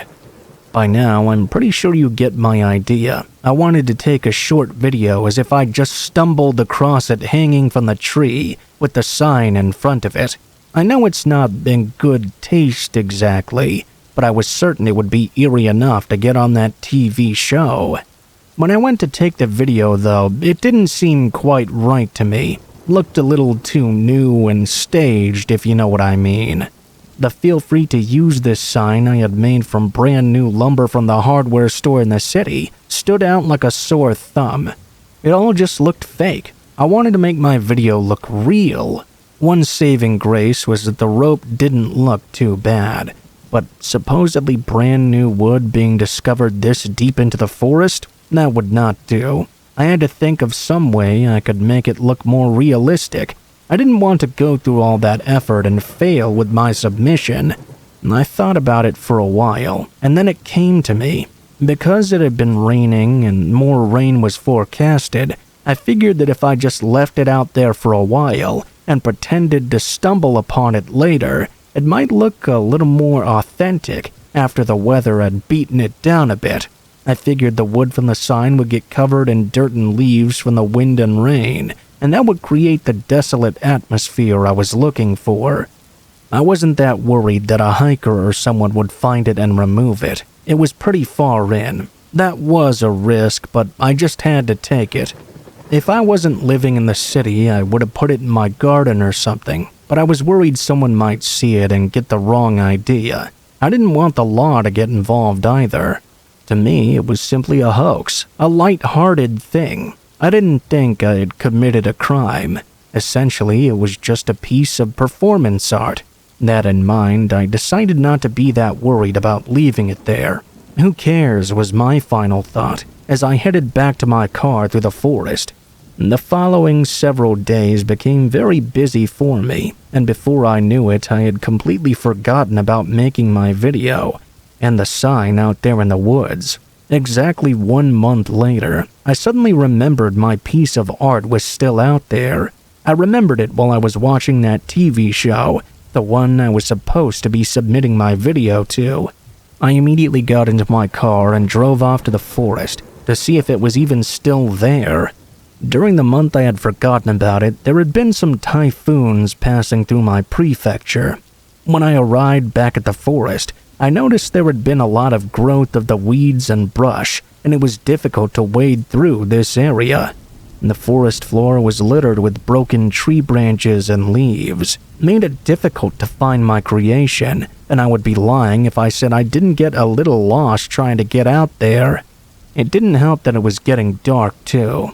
Not too dark to see though. I found it after a while, but the second I laid eyes on my creation, I knew I couldn't capture it on film as I had hoped for. The atmosphere surrounding the tree looked desolate now. My signboard, which I'd left as a brilliant white, was now gray, and the letters had slightly run down. It was pretty eerie to me, but not as eerie as what I saw next. As I approached closer, I got an ominous feeling. Someone had taken my prank very literally. The noose that hung from the tree now suspended what looked to be a body a few feet from the ground. I couldn't help but hope that it was simply a prop or something to go along with the scene. I could tell it appeared to be a woman, as their hair was long and matted with leaves and slick with rainwater. I couldn't see their face, and I'm grateful for that. I didn't know what stage of decomposition the body was in, and I didn't want to. As I approached, I could just smell it though. Based on how static they were, I could tell there was no life. Due to the wind, their body was slowly swaying from side to side. Every now and then the tree limb creaked and squeaked in the breeze. Their bodies slowly twirled, and just at the point where it would have been facing me, revealing the face of this victim, I ran for it. I ran as fast as I could. I was terrified. I'm still scared by what I saw. By the way, I thought about calling the police, but I was too frightened to even do that. If I reported it, then what would happen to me? It was only supposed to be a staged incident. If they found out I was the one who set this up, they might think I was encouraging people to do this. I wondered if what happened could be considered assisted suicide. I feel guilt every day, and I throw up just thinking about it. That had never been my intention. Still, I feel like I can't tell anybody because it might be the end of me. I keep an eye out on the newspapers and the local news for any discoveries out there in those woods, but so far there's been nothing. The guilt eats at me every day, because for all I know, that poor woman's body may still be swinging undiscovered and creaking in the breeze.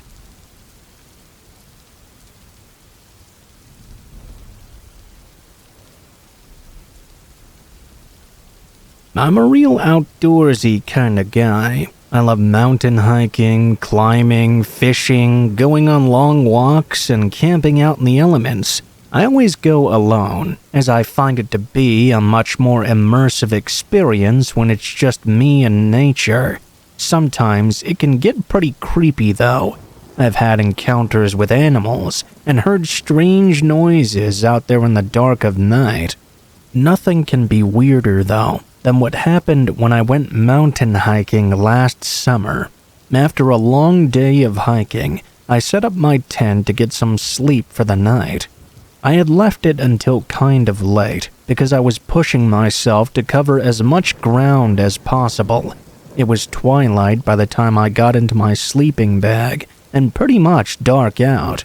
I got to sleep pretty quickly, but later that night I was awoken by some strange noises. It sounded to me like water splashing nearby, almost like a stone being dropped into a deep puddle or something. I roughly knew where the nearest water source was, and it was a river pretty far away from where I was currently camping. I laid there in my tent, thinking, what the hell is going on? I'm pretty sure I'm not anywhere near a water source. I was half asleep in a dreamlike state. I was just on the edge of slipping back into restful dreams, but then I began to hear a different sound.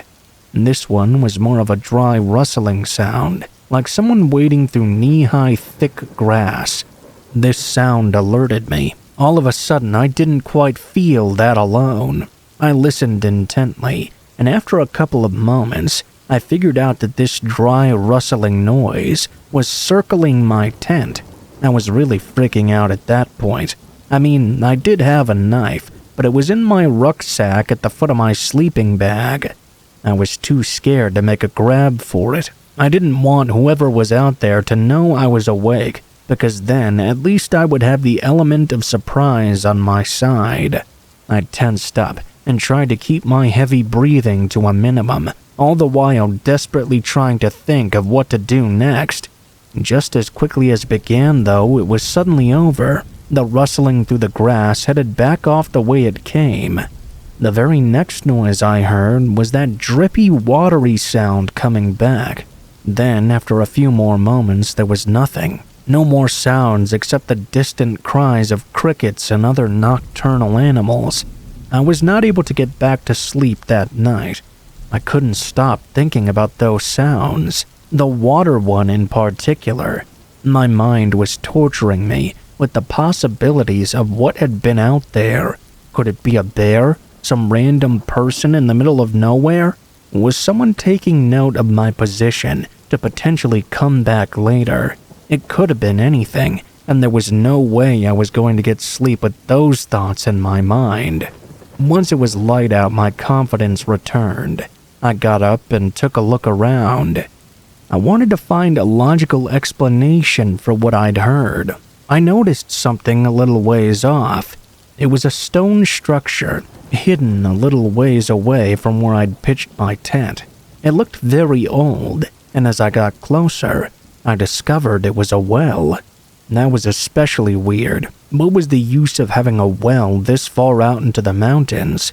Perhaps there was a village here, or a house in this area, in days long gone. I thought about it to myself, until those thoughts were replaced with much more unpleasant ones. Those noises I'd heard last night all made sense now. To me, it sounded like something had climbed up out of the water of the well, circled my tent, and then returned back to it. I went over to the well and gingerly looked down inside. There was nothing but reddish-brown brackish liquid at the bottom, an almost empty well that had clearly been dry for a very long time. I have no idea how what I heard the night before could have even been possible. It's the strangest thing that's ever happened to me. I couldn't help but wonder if I'd heard some strange hark back to years gone by. Maybe something sinister happened in that area, or maybe they were just residual sounds of ghosts long past. I will never have a way to know.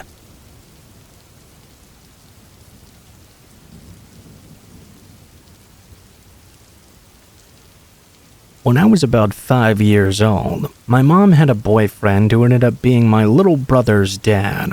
I guess he was my stepdad, but the real dad to my half-brother. We'll call him Daniel. I loved and will always love my little brother, but his dad caused a whole lot of trauma for all of us. I was about 8 years old at the time, and my little brother was 3. We shared a bedroom right next to my mom and Daniel's room. My little brother was fast asleep, and I was just about to close my eyes and drift off. That was until I heard a rumbling through the wall. I jolted my eyes wide awake, and I was frozen in place, trying to be as quiet as I could. I wanted to hear what was going on. I could hear my mom quietly telling Daniel, "Stop, you're hurting me." My heart dropped. I didn't know what to do. I was scared and couldn't move. My ears felt red as I heard my own heartbeat pounding loud. And that's when I heard my mother begin screaming, "Stop, I can't breathe!" I heard a loud thud, which I'm assuming was Daniel pushing her off. I heard her tumbling down, and I quickly laid back down. I couldn't stop looking at the doorway. I watched as my mom's door swung open, and then she ran out of the bedroom crying. I presume she ran downstairs to our bathroom, which had a lock on it. Not even 2 seconds later, Daniel began chasing her. He banged on the bathroom door and yelled to open it up. My mom replied, "No, why did I wake up to you choking me?" I was now trembling in my bed. The floorboards were paper thin, which was no help shielding me away from my trauma. I could hear Daniel continuing to bang on the door, sounding like he was trying to break it down, but to no avail. I saw him walk back into the bedroom. My mom, after a while, came into our room and then closed the door ever so quietly. She slept with my little brother on the top bunk. This was the first time of many assaults from what Daniel did to my mom. There's been many times where he's cheated on her, thrown her plate off the table after she cooked us all dinner, and even stolen her keys to make sure she couldn't leave for work or school. This next one isn't the second one he did, but it's the second earliest one I can still remember so vividly. I was about 9 or 10 at the time, and my little brother had an issue wetting the bed. He had a cutoff point to be able to drink water. My mom and Daniel had been fighting and arguing all day. However, my brother was sick, and he was drawing a fever. I was helping my mom to put away the dishes after dinner, and saw my brother walk in asking for a glass of water. My mother turned to him and said, "Now, you're not going to wet the bed if I give this to you, right? You gotta make sure you go to the bathroom." He shook his head no, and said he promised to make sure before going to bed. I handed her a clean glass from the dishwasher, and she gave it to him. Soon after, we heard loud stomps coming from the living room. My mom quickly took the glass away from him and hid it behind her back. It felt like slow motion as I saw the fear in my mom's eyes. Daniel got right up into her face and took the glass from behind my mom. He splashed the water in her face and then smashed it against her head. I couldn't help myself but to scream. My mom stumbled back as Daniel then threw the glass on the ground and shattered it. He dragged my little brother by the shoulder as he was crying. I made sure my mom was okay, and we could hear Daniel screaming at my little brother. My mom and I rushed in there, and she tried to tell him it was her fault, and he was just not feeling well. Daniel and my mom continued to fight, while me and my little brother cried in bed. I know these stories aren't exactly uncommon, but as a kid I witnessed stuff like this multiple times firsthand. It gave me major PTSD as an adult, and I would never wish someone to live the childhood I lived. It was awful.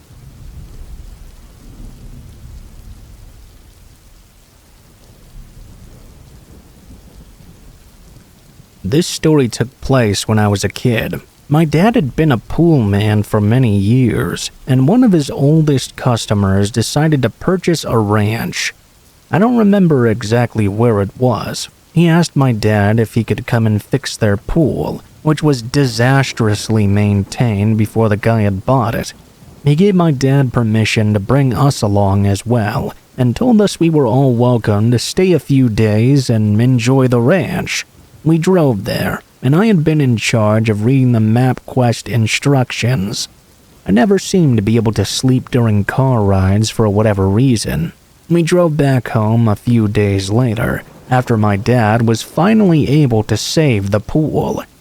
The drive home was very long, and for long stretches the view was mostly deserted farms and the occasional small suburban town. Unlike my mom and brothers, who knocked out almost immediately and stayed asleep for most of the trip, my dad and I stayed up talking or listening to music. I'm a very avid reader as well, so I had a book on my lap beside the maps. I remember the ride had been very quiet for a while. Although I had been reading, I had to stop because it was getting dark, and my dad only let me turn on the dome lights to read maps. No radio service, and the Game Boy batteries had all died. All I had left to do was look outside. All of a sudden, I spotted a tall shadow on a roof. I realized there was some sort of man who seemed to be wearing a big top hat. He was dancing, jumping from roof to roof. It took me a moment to realize what I was seeing. On a second glance, I realized this was not a normal thing at all. The houses were separated in such a way that there was no way a normal person could jump from roof to roof like that.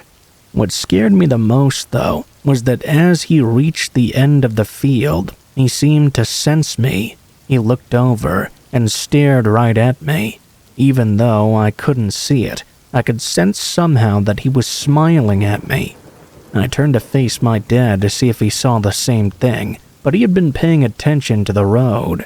When I turned back, I couldn't see the houses anymore, as they were way behind us. I never saw a face or any details really. He was just a silhouette on the rooftops. I remember being afraid for some reason that whoever this was would follow us, that it could get wherever it wanted to if it did. I never saw something like that on our many road trips ever again, and sometimes I wonder if I imagined it in the first place. It was so real though, and the memory is so vivid as well. It always comes back when I'm watching old musicals, because the way they dance in those reminded me of the way this person and/or thing was moving.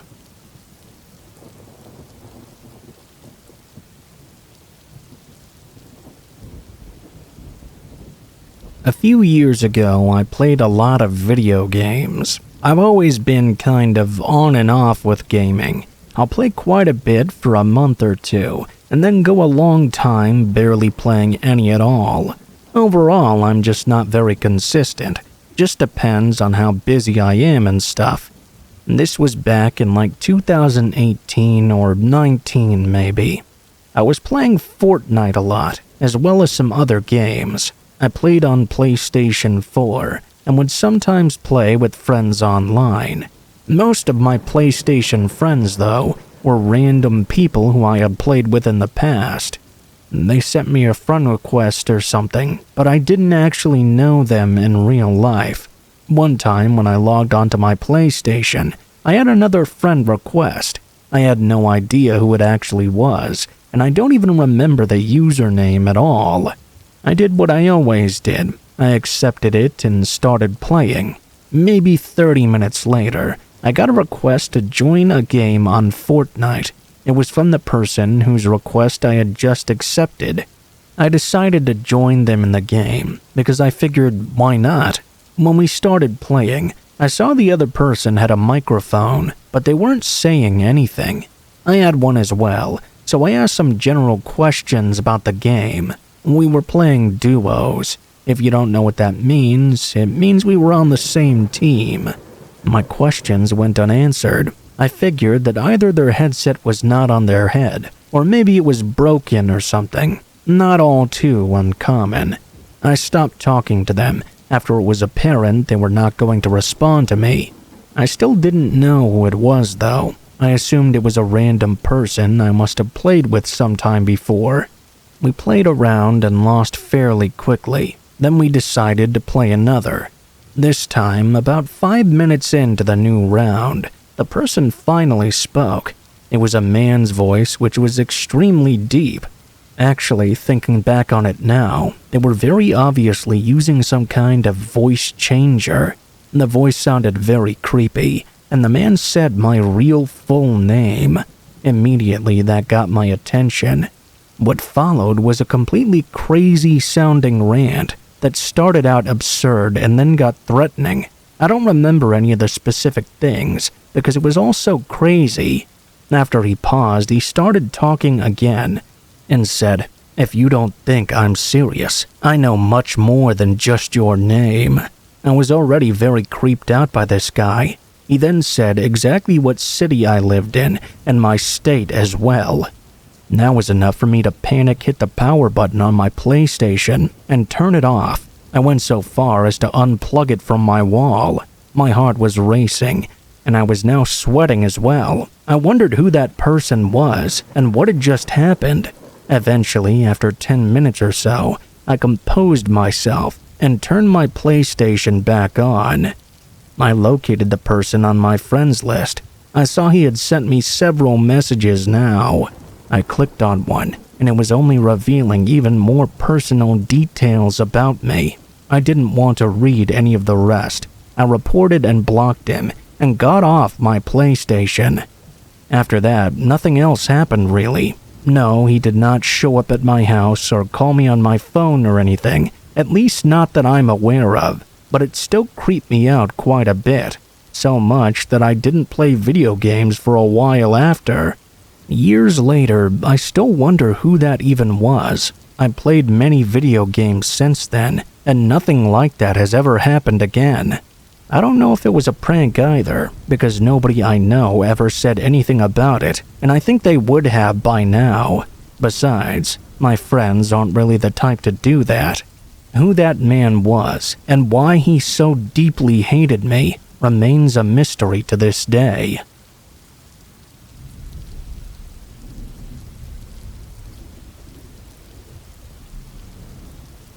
This happened about 7 years ago. On a business trip, I stayed in Ikebukuro in a well-known hotel. There's something I want to mention about me. Sometimes I feel as if I have a sixth sense. By that, I mean I feel as if I'm aware of otherworldly presences when I encounter them. I wouldn't say this sense of mine is particularly strong, but it is there. I want to share an experience that happened when I stayed in that hotel. The room I stayed in was room 913. I was staying for one night. A senior coworker at my company was staying in the room next door. From the moment I opened the door to room 913, I felt something strange. I had this weird feeling I hadn't ever had before. It was, and still is, indescribable. Because that indescribable feeling was so unusual, I didn't know what to think about it. I figured it was just my imagination. Now I can see it was clearly an early warning sign. I was picking up on a red flag. As night came and darkness fell upon the hotel quickly, it was February, by the way, I thought the best thing I could do for work the following morning was go ahead and get an early night's sleep. I drifted off with ease, but I didn't stay awake for very long at all. I woke up to the sound of someone barging into my hotel room. I could tell it was a man almost instantly. It was like I knew without even seeing him. I could also tell that this appeared to be some sort of sleep paralysis, the beginning of some kind of nightmare. My brain was fully functioning, but my body was glued to the bed. It was like I was just watching what was happening, as if it were a movie or out-of-body experience. The man who was in my room was not a native Japanese person like me. I was sleeping on my side with my back facing the door, and the man had just come in. He wandered around my dark hotel room for a while, and then walked around the bed to face me. He stared right into my face, and looked so angry and rage-filled. Suddenly, his hand shot to my neck, and he began to choke me. I was so scared of how much this man seemed to hate me and want to hurt me. I felt myself choking and losing oxygen. I really started to panic, and then all of a sudden I was able to move like nothing had happened. I was all alone in my hotel room. I was so freaked out by what had just happened that I wanted to call my coworker. I wanted to speak to someone. I couldn't, though. I hadn't left my phone by my bedside table. I had left it to charge on a desk, and there was a mirror on that desk. There was no way in hell I was going to look into that past midnight. Side note, mirrors are a very prominent item in Japanese spiritual folklore. There's a belief for some people in Japan that if you look at yourself in a mirror after midnight, you might see something else there. Mirrors can be considered portals and pathways into different worlds. I stayed awake until the early morning light spilled into the room, and only at that point did I feel confident enough to shut my eyes for a few moments. My colleague came to my hotel room so we could head downstairs for breakfast together. After checking it was him out of the peephole, he cried out in shock when he saw me open the door. He could tell that something was wrong. I looked terrible. At breakfast, I talked to him about what happened the night before. The worst thing about our situation was the fact we were staying at that hotel for another few nights. After work that day, I called a friend of a friend who was into the occult and supernatural and asked him for some advice. He told me how to better deal with what I had experienced, and I followed his instructions. It did nothing to improve the atmosphere, though. What he got me to do managed to at least calm me down. Just after midnight, I heard a loud bang coming from the wall that separated my room from my colleagues. It scared the hell out of me. It sounded like a really powerful blow. After I gave it some thought, I guessed that it could have been my colleague playing a prank on me. With that in mind, I managed to get some sleep. In the morning, I saw my colleague again for breakfast, and I said to him, "Oh, great prank last night, banging on the wall like that." He said he had no idea what I was talking about. To be completely honest, I'm pretty sure he was telling the truth about that. It scared me to think I may have been close to experiencing another paranormal onslaught. Thankfully, nothing else happened that night, and only a few eerie occurrences for the rest of the trip. I can still remember the face of that figure who strangled me. I look for that face in the crowds of Tokyo, but I don't think I'll ever see him. If I did, I think I'd have a heart attack. I wonder if that was just my brain conjuring up that man attacking me, or if something really supernatural happened in that hotel room.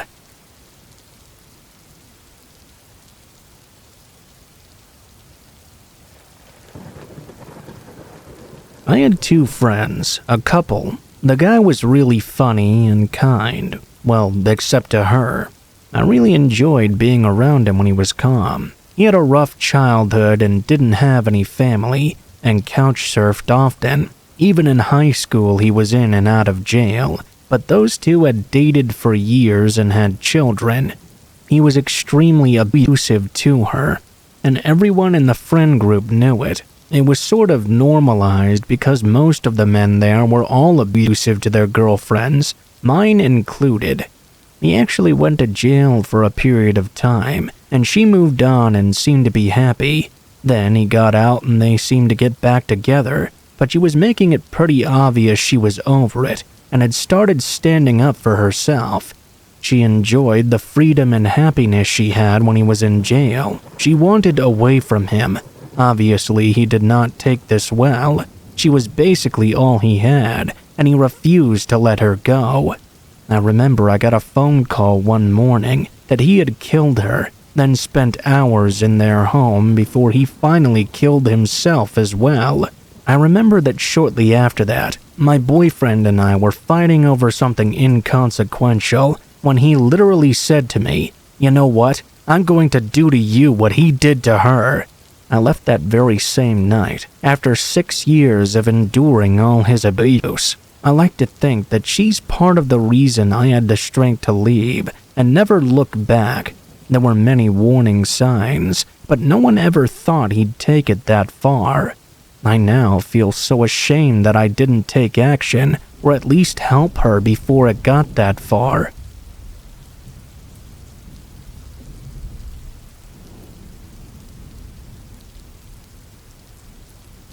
This might sound somewhat humorous to some people, but I can promise you it was not funny in the moment.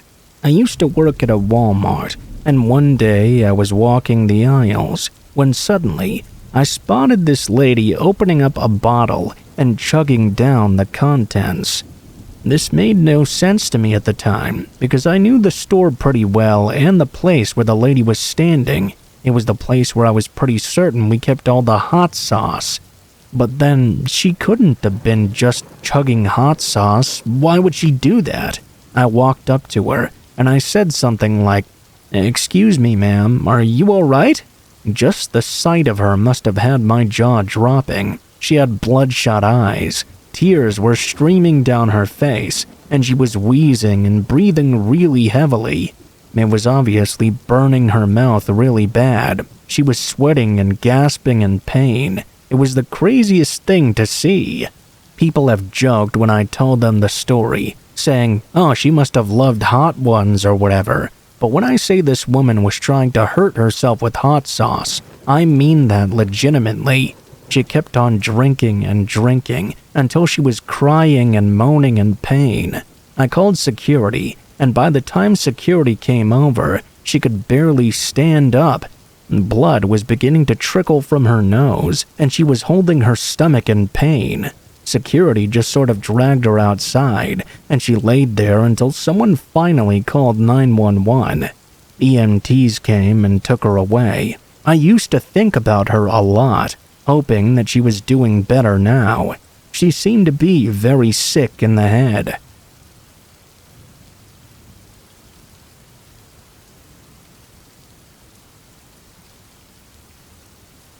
This is something that took place many years ago when I was a child. I believe I was around 7 years old.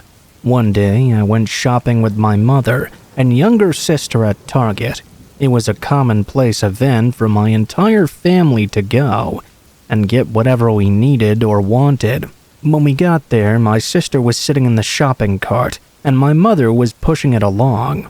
I was walking alongside her, and we walked around the store grabbing various things for a while. I remember that we got to like the back end of the store, sort of near the corner. I don't remember what department it was. It was not groceries, I know that much at least. As my mother was shopping around, somehow I wound up in the next aisle over from her. I'm not sure if I was distracted by something on the shelf or what, but I was still pretty close by. That's when I saw a Target employee approaching me. I'm not even sure where he'd come from. It was a man wearing the classic red shirt and khakis. He approached me, and I remember he asked if I wanted to see something really cool. Of course I did, and I said yes. He then told me to follow him and started walking away. He didn't go very far, though, before he arrived at these doors that led to the back rooms. I had always seen these doors in stores, and I knew that I was not allowed to go past them. I had always wondered what was behind those doors, though, and what was in the back room of the store. He opened them wide and told me I could go in. I was really curious, and I thought it was so cool that he was showing me this. I walked in after him, and he closed the doors behind us. It was almost like he was giving me a tour. He was pointing at various things, telling me what it was all for. I remember he said that's where they kept all the items before they went out into the store. We continued to walk back, little by little, until now I had sort of forgotten about going back to my mother and sister. I was really interested in what I was seeing. I felt like it was okay that I was so far back there, because this guy worked at the Target. I remember that this other guy, who also appeared to be an employee, walked over to us and said hello. The three of us kept walking, and I remember seeing this other door that led to the outside. The men told me that I should check out where the deliveries were made, and said I should go outside to this area. This is when I started to get a really bad feeling. For some reason, I hadn't found it a problem to be asked to walk in the back with the men, but now that I was being asked to go outside, something felt different. I knew my mother would be really upset if I left the building. I stopped even though they were encouraging me to leave. I said no thanks, and started to walk back. I said my mother was probably looking for me, and I had to get back to her right now. I remember the two guys were insisting it was fine, and my mother had okayed it with them. I knew for sure they hadn't spoken to her though, so I got even more suspicious. I started to walk back toward the back doors that we had initially come through. That's when one of the men started to rush toward me aggressively. That was enough to make me start running away. I sprinted as fast as I could toward the back doors. I could hear the men chasing after me. I remember that I just barely reached the doors and threw them open. The man reached out and grabbed me right as I did, but luckily my mom was right on the other side of those doors. She saw me emerge from there, and the man noticed this as well. He let go of me and turned and ran away. My mom asked me why I had been in the back rooms, and when I told her the story, she went back there herself with me to see if the men had gone. They weren't back there anymore, and the back door that had been open leading to outside was also now closed. I remember my mother found one of the store managers, and it led to a really big thing. I don't really remember much else after that, though. Looking back, I'm just glad I realized when I did, to go back to my mother and not follow those men outside. I don't think either of those men really worked at Target at all.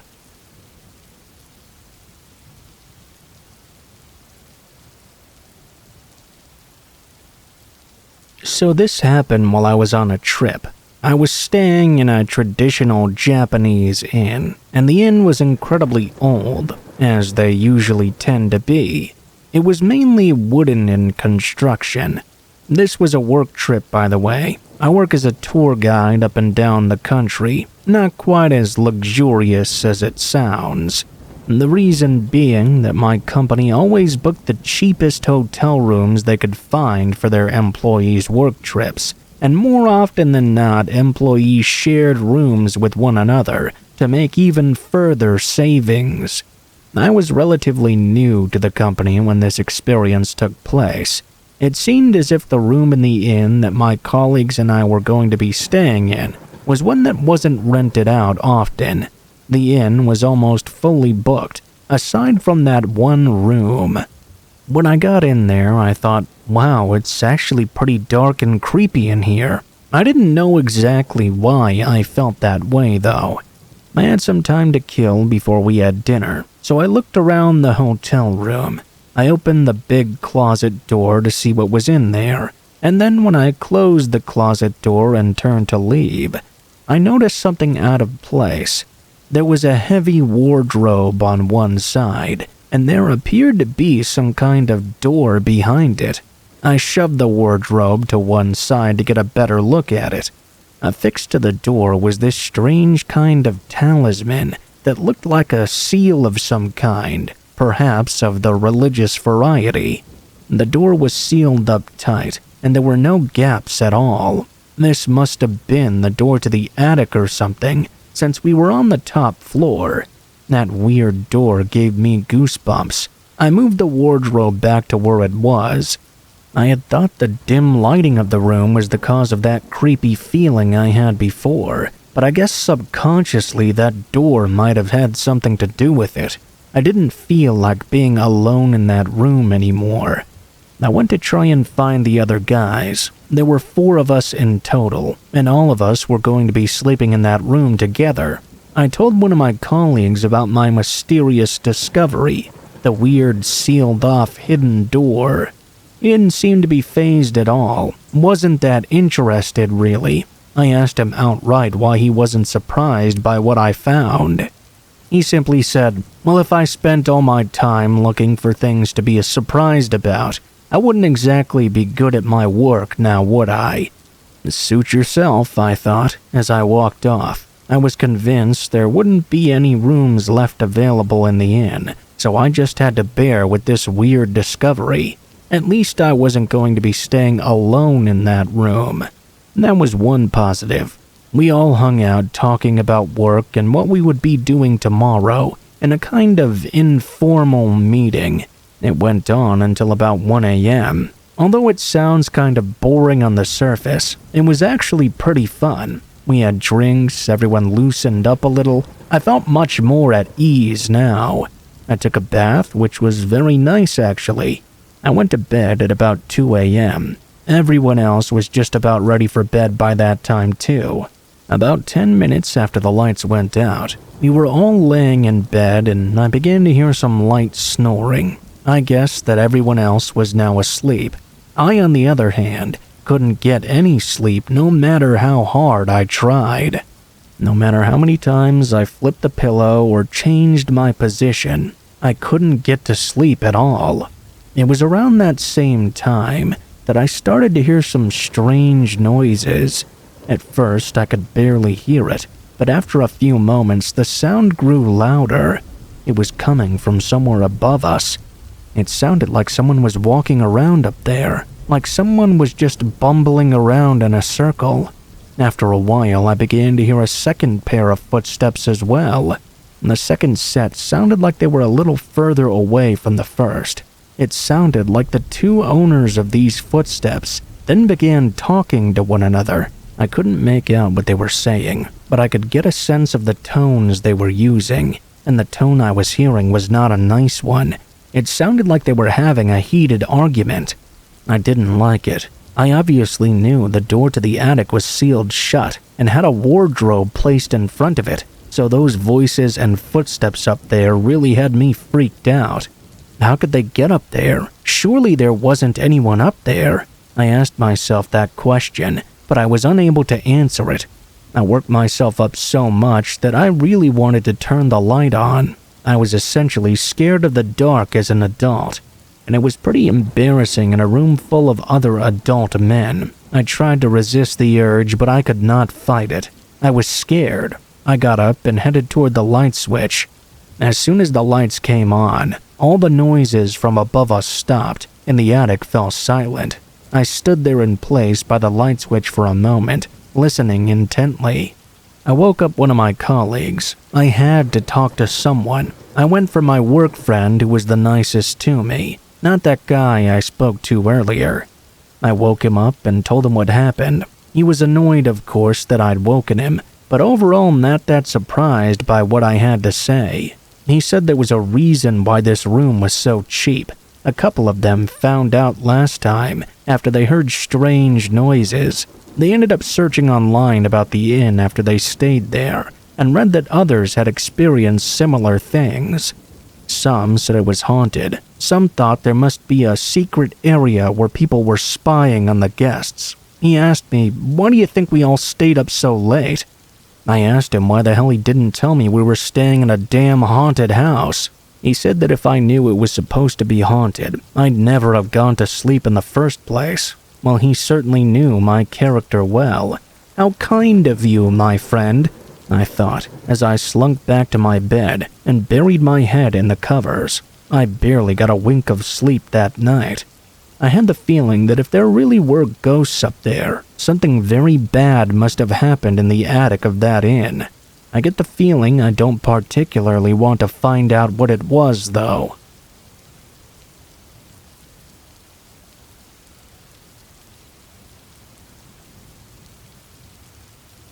I had just received some bad news while I was walking home after hanging out with some friends. I was walking down the street sobbing when I noticed a guy sitting in a parked truck and staring at me. I was a little too occupied with my own thoughts, though. I just kept walking with music in my ears, trying to cheer myself up. Soon enough, I felt somebody grab my shoulder and whip me around. It was that same guy from the truck. He had seen me crying and stopped to ask me if I was okay. I took out my earphones and tried to tell him I was fine and wanted to go home. He hugged me, and I couldn't help myself from bursting into tears. It felt like such a random act of kindness.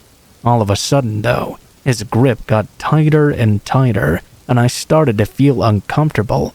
He wouldn't let me go. I looked up at him because he was way taller than me and begged him to let me leave.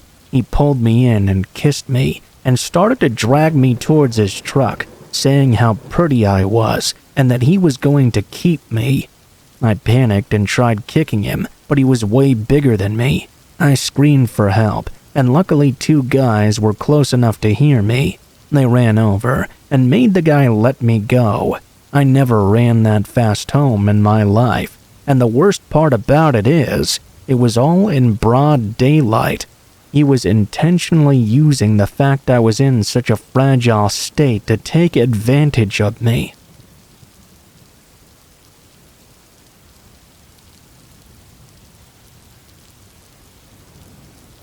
I used to work in a fast food place, and I remember some nights this guy would come in, always on his own, and always ordering the exact same thing every time. He would never make eye contact with whoever was on the register, and he always spoke in the most quiet voice I could imagine. He'd wait for his food and kind of sway back and forth, like he was barely holding it all together. When his food was ready, he'd grab it and dart out the door. He did this so many times that he got a reputation for it. It really creeped people out. Anyway, a long time after, we began to see his face on the news, saying he was wanted in connection with someone going missing. It turns out that person was his mom. She hadn't disappeared at all. She'd been murdered. A week later, we got the news that this guy had been caught. It was him that killed his own mother, made a full confession, and went to jail, possibly forever. It's just crazy. thinking that I served this random stranger many times, and he didn't seem dangerous at all. He just seemed like a kind of weird guy, but he ended up being a killer.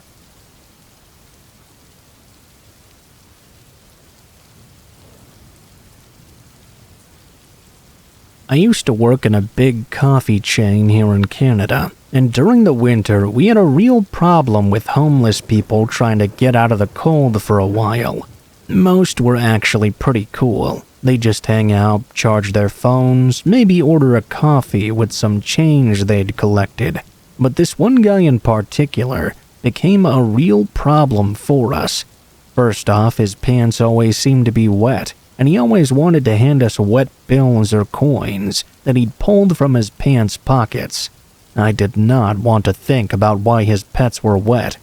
I just doused my hands in hand sanitizer every time I had to serve him.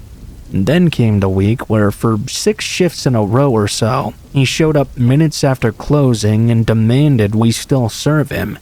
He got extremely angry when we told him no the first time, so the manager told us to just serve him so we could get him to go away. I think that gave him the green light though, to just keep doing it over and over. We got so sick of him showing up, we tried to tell him no. Then he went around the drive-thru and tried to climb inside, screaming about how he was going to kill all of us. We had to call the cops and the man was arrested. I feel like we were pretty lucky no one was hurt that day.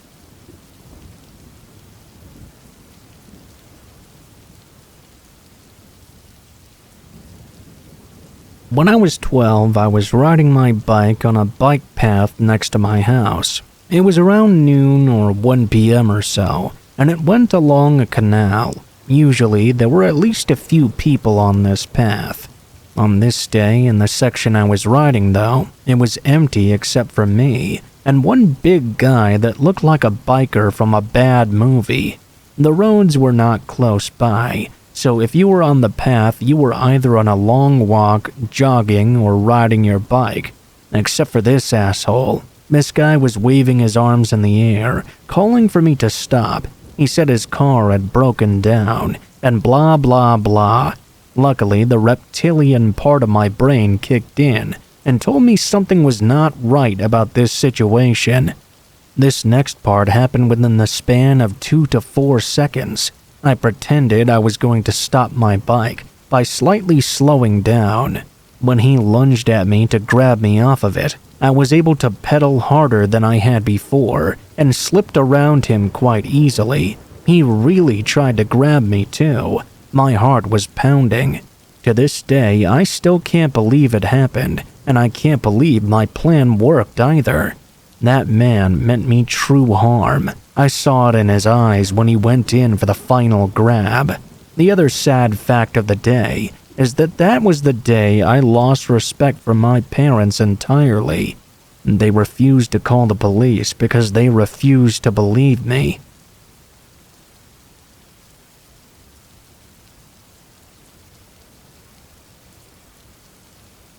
When I was younger, the elementary school I went to had a kind of mystery that all the kids were wrapped up in. There was a room at the school with a seemingly unopenable door. I don't know when or how this started, but all the kids spread rumors that there was this one door that no one had ever opened. It seemed to be mysteriously and eternally locked. That was until one day, when one kid from school who had been asked to return some supplies for our after-school club to the stationery cupboard noticed that the door was now open. He wasn't that interested in it, as he had been told by our teachers multiple times not to go into that room and that it was off limits. He was in the same class as me, by the way. He told me that the door gave him a bad feeling. I didn't really get that from the door myself, though. We were all staying late after class. I can't remember exactly why, probably some after-school activity. When he came back to our class, he told me and another classmate the door was open, and we were both interested in finding out what may be beyond that mysterious threshold. My classmate, perhaps driven by curiosity, piped up and said, "I'll go take a look." He got up to his feet and went to go check it out. I went with him, but I didn't want to go into the room myself. I wasn't profoundly scared of whatever was inside it necessarily. I was more scared of getting in trouble and getting a detention or something. I waited outside, but I realized I had been waiting a while for him to come back out. I started to get nervous. All the other kids were leaving, and even some teachers looked like they were getting ready to leave too. I nervously paced in the corridor, but no matter how long I waited for him, he did not come out of the room. It just didn't make any sense to me. I didn't want to go in before, and I definitely didn't want to go in then. I started to get worried and approached the door to see if I could make out where he'd gone. Just as I was about to crane my head around the door frame, a teacher came along. I told the teacher what happened, and she looked shocked. She made an attempt to look inside for him, and then she muttered something like, "Shouldn't we have a lock on this door?" That was when I realized that the rumor was just a rumor. It was just a door that they locked. I felt dumb for believing that the door at school had some kind of mystical power. The teacher went inside very briefly, and then came back out and said something outrageous. I didn't see anyone in there. That just didn't seem possible to me. I'd watched my classmate go in there and not come back out, so where could he be? He had to be in there still. Logic dictated that to me back then, and it still does now. He went in and he did not come out.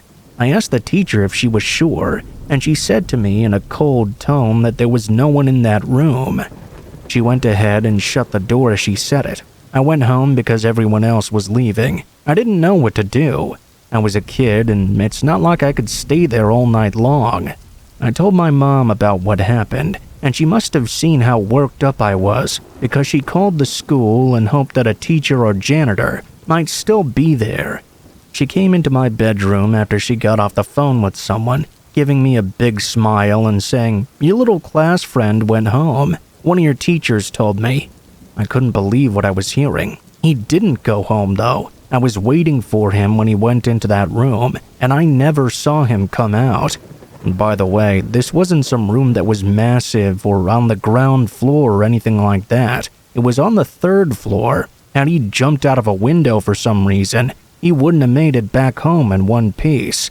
I couldn't believe the teacher didn't even bother to go in and do a proper sweep of the room. Now they were telling me he'd just gone home. I wasn't buying it.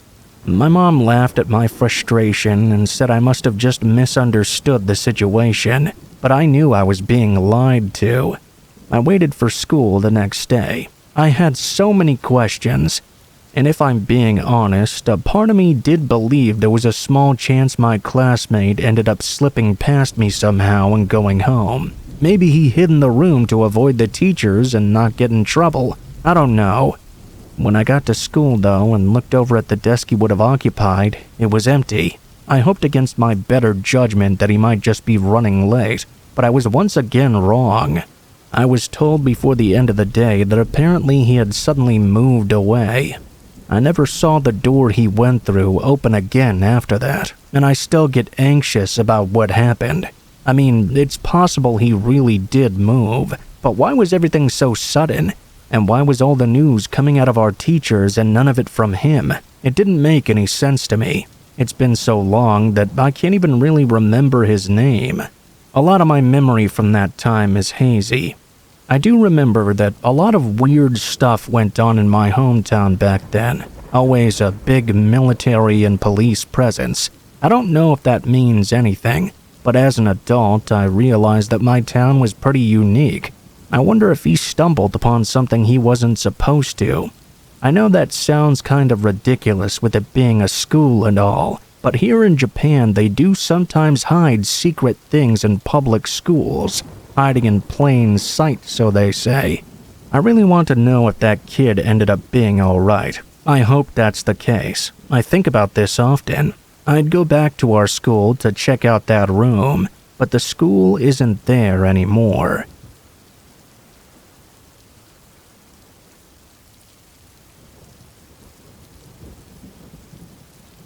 There's a door that cannot be opened at my company. This is true. However, it probably sounds like fiction.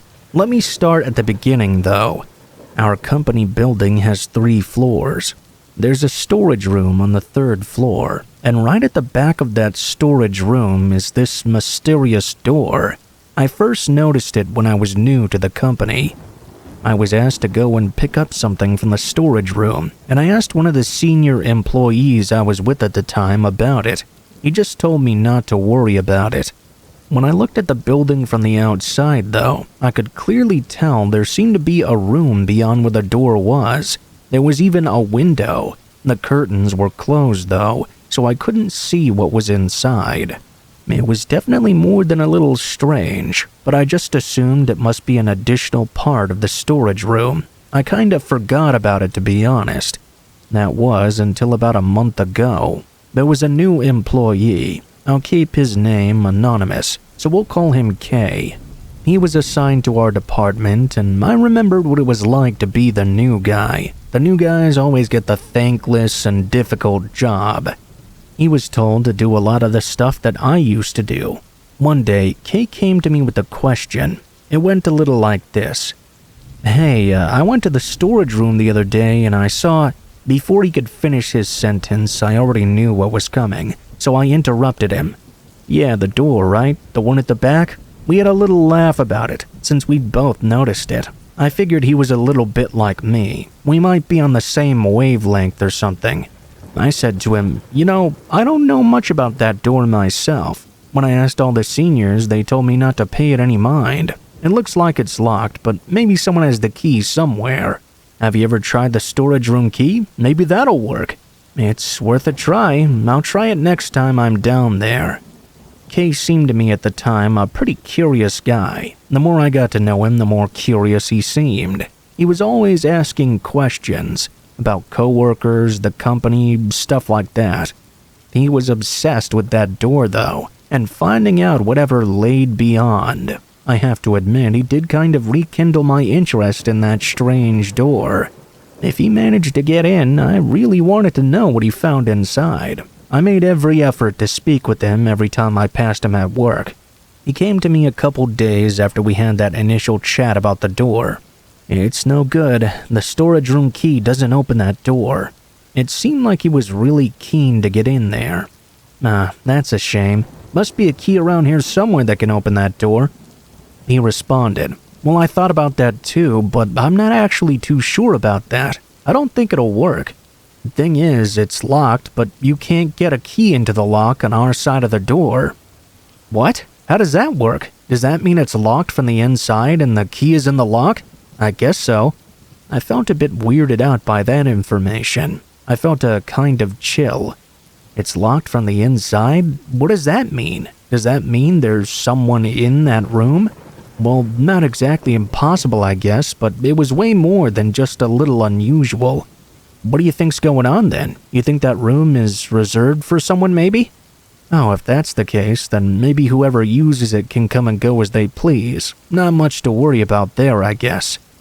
Something occurred to me. I wondered if we had an employee who was socially withdrawn or autistic and needed some special accommodations. If there was someone in there using that room, though, how were they supposed to get in and out of the storage room? I didn't get what he was talking about at first, but then I got it. The storage room key. The storage room was to be locked at all times when not in use. It was basically only used for storage, so the keys were kept with us in the office on the 2nd floor. We didn't leave it open, as it had private client information and classified paperwork in there. If someone was in that room, then every time we were locking the storage room, we were essentially locking them in there. I thought about all those late nights I worked overtime, and remembered that I'd never once seen lights inside that room on when I'd left for home. I know for a fact that on more than a few occasions, I was the last one to leave the building. There was a gap in the curtains of that room. I noticed it before. Not a big gap, but there still was one there. If someone was in there, then surely they wouldn't have been working in the dark with no light. I'm going to do some research, Kay said. Well, don't go too nuts, I joked with him.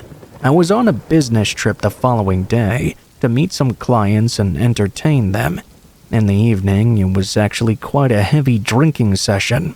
3 days later, I returned to the office, and the first thing I heard when I got back was that Kay hadn't shown up for the last 2 days. I thought that was a little odd, but not too much to worry about. Later, when I heard someone went to check on him, they found his apartment empty. Concerned for his well-being, we contacted his parents, and they were shocked to hear he was missing, as he wasn't with them either. I had some work to do, and I didn't want to get too caught up on all this stuff. I wanted to get settled in first. It was definitely weird, though. I immediately thought of the door in that storage room and realized I'd received an email from Kay whilst I was away. I must not have read it because I was busy with the clients. It had been sent 3 days ago, basically on the night I left for the trip. I opened his email, and it consisted of only a couple of words. I opened it. With a few weeks going by, there was no signs of Kay. I'm not the type to jump to conclusions, so I didn't think the mysterious door had something to do with his disappearance. People quit jobs, move towns without saying anything for various reasons. It's not exactly uncommon. Eventually, though, I couldn't fight my curiosity. I went and spoke with one of the seniors who had worked at our company for a long time. I asked him about that door, and in summary, he said the following. It doesn't make the most amount of sense to me, though, but maybe it'll make some sense to someone else out there. Apparently, about 10 years ago, there was another young employee, someone fresh out of college, who developed a very strong obsession with the door.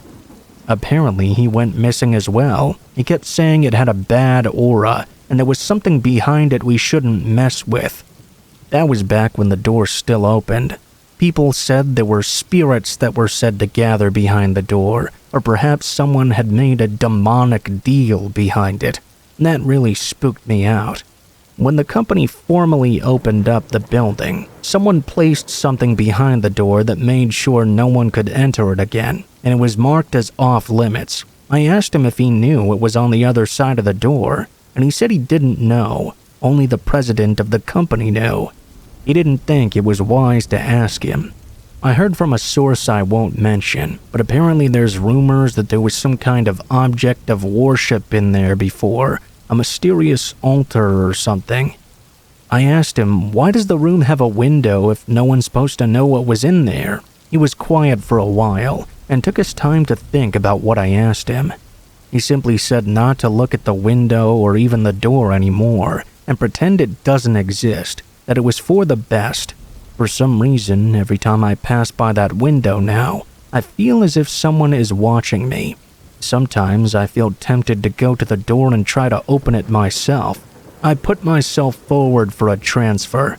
It's so strange that a mundane building in a mundane room can become an object of terror. It makes me wonder what kind of things happen in buildings we pass by every day. There's something behind that door.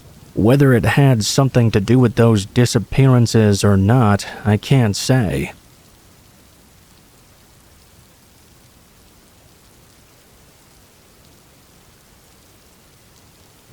For some background to this story, I'm a woman. This happened when I went to Target last year to do some shopping. I was going to be getting quite a few things. I went to Target maybe once a week on average, and got groceries and other stuff sometimes. I would spend a long time there, and it's been one of my favorite stores for a long time. I went there one night after work, and it was around 7 p.m. or so. I was shopping around, getting a lot of the normal things I usually did, and at one point I was sort of in the middle of the store. I was at the start of the clothing section, but also near some aisles with games and sporting goods. It was at that moment when a man approached me. He said hello, and then said he had to show me something funny. He said to follow him real quick. I didn't know what he was talking about, but I did follow him. I left my cart, and we went over one aisle just around the corner. He showed me some Lego product on the shelf and made a joke about it. I didn't really understand what was going on. I don't even really remember exactly what he said. Overall, I was just very confused. I just know I laughed to be nice, and it was kind of awkward. The guy then said, "That's all. Have a good night." I walked back over to my cart and continued on with what I was doing. I didn't really think much of that interaction. Sure, it was a bit weird, but maybe the guy had some social disabilities or something. After that, I would say I spent about 10 more minutes inside the Target shopping. Then I checked out and left. I got back to my house and started to unpack everything that I got. At this time, I lived in a smaller house by myself. That very same night after I went to bed, I woke up sometime during the middle of the night.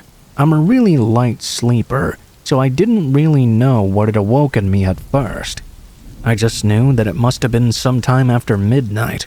I was going to try and go right back to bed, but then I heard a noise coming from the other room that made me completely awake and alert. I listened in to this noise and couldn't tell what exactly it was at first. I was so curious. I got up and left my bedroom and moved toward the back of the house where the living room was. That's where the noise was coming from. Right when I entered the room, I saw someone at the window. I couldn't make out any details about them. I could only see that someone was right outside. I stopped where I was, just about to step into the room, and didn't go any further in. I saw there appeared to be another guy at my back door. 2 people were outside my house. To me, it seemed like the noise was actually coming from the back door area. It wasn't very loud, and I didn't know what exactly they were doing. I ran out of the room and into a small closet in my hallway, and decided to hide in there and call the police on my cell phone. I told them I thought 2 people were possibly trying to break in. I didn't turn on any lights or anything when I got up, so I don't think the men knew that I was awake and had seen them. As I was hiding in the closet, I realized that and considered leaving to turn on some lights and see if that would cause the men to flee. I couldn't gather up the courage to do so, so I remained hidden. I didn't want to come out of the closet. I could barely hear the noises now. If I was completely still, I could just about make them out. They seemed to come and go, and that went on for the next several minutes. The police ended up getting there much faster than I initially thought they were, probably in only 3 minutes or so after I made the call. I heard some louder noises. At first, I was scared by it, until I realized the people outside talking were police. I left the closet at that point and realized that nobody had broken in. After that, I went to the window and saw the police with 2 men. It was at that point I recognized one of the guys. He was the man who had talked to me earlier that same night when I was at the Target.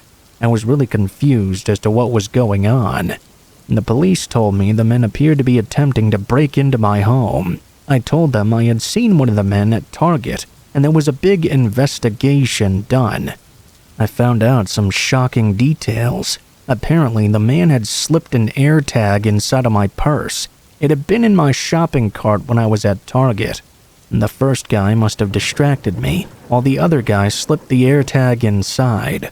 Why they chose me, I don't know, but I'm really glad I wake up so easily and called the police before the men were able to get inside my house.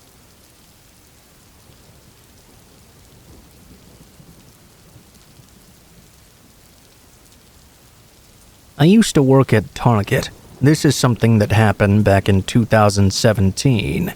Back then, I was a senior in high school and working as a cashier part-time. I would work a lot of afternoon to night shifts, and there were some other people around my age who also worked there. I made a few friends with some coworkers over the months I was at Target. There was one coworker in particular, though, named Evan.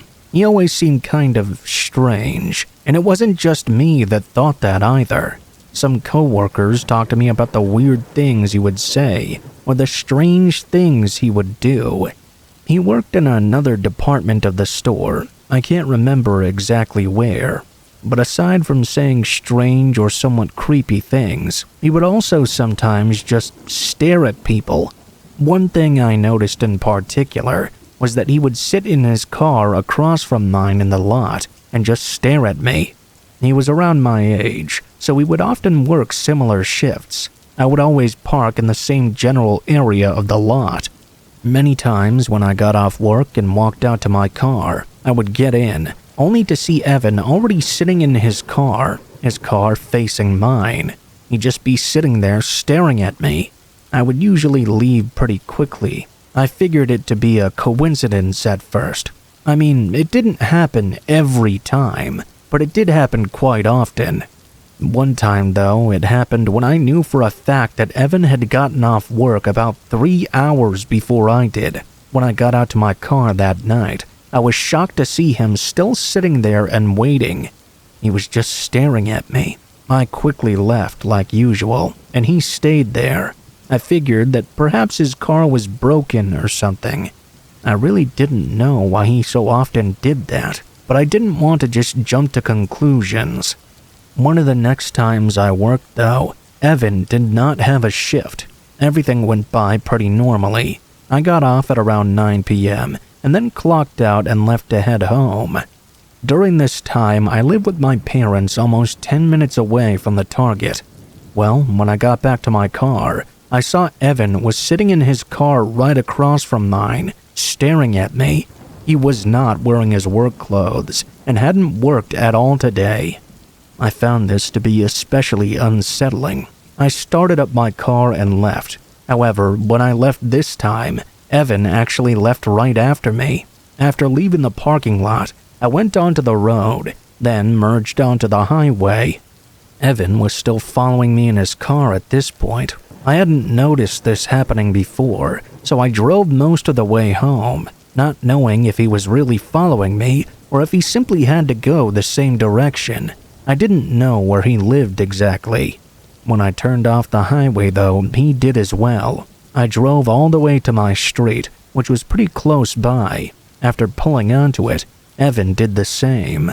I knew I couldn't go directly to my house, so instead I drove past it. When I reached the end of my street, I turned and went onto a busier road. I remembered to go to a police station when you're being followed, so I got back onto the highway. I put in the directions to the nearest one, as Evan continued to follow me all the way there. When I pulled in, at that point I saw him start to turn around on the road. I stayed in the parking lot of the police station for several minutes, and then left to go back home. I felt much better now that he wasn't following me anymore. When I was driving back, I was careful to look at my surroundings, and didn't notice him at all. Soon I reached my street. When I pulled onto it, though, there was a car parked on the side of the road. I saw it start to move after I passed it, and realized it was Evan. He must have somehow known this was my street. I didn't know what to do. I pulled into my driveway, then got out of my car and as quickly as I could ran inside the house. When I got in, I saw Evan's car on the side of the road out front. I didn't hesitate. I called the police. Just about a minute later, he left. The police came out and I told them the situation. I could give them a lot of details about Evan because I knew his name and where he worked. After that, the next time I worked at Target, I reported what happened to my manager. I learned that Evan had been fired recently from the Target for inappropriate behavior. Not long after that, I found out he'd followed home another coworker a different time. He'd also been recently arrested for stalking yet another different woman. This guy was a total creep, and I'm really happy I don't have to worry about him anymore.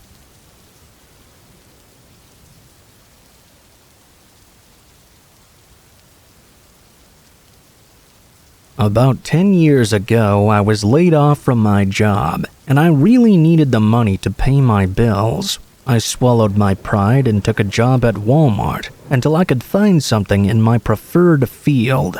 I ended up working in the lawn and garden section, which is actually pretty fun. You get to play with plants all day long. I wasn't aware, though, that lawn and garden also does all of the holiday setup as well for some reason. They also place all the holiday product on the floor too. Fast forward to a week before the public school systems were in session. I had a cart full of notebook paper, pencils, etc. that I was trying to put on the shelves. That was when a sound ripped through my eardrums, similar to the ones that are typically only heard on the Discovery Channel. The best way I can describe it is as if a cat had been lit on fire by their tail and was being chased by rabid wolves at the same time.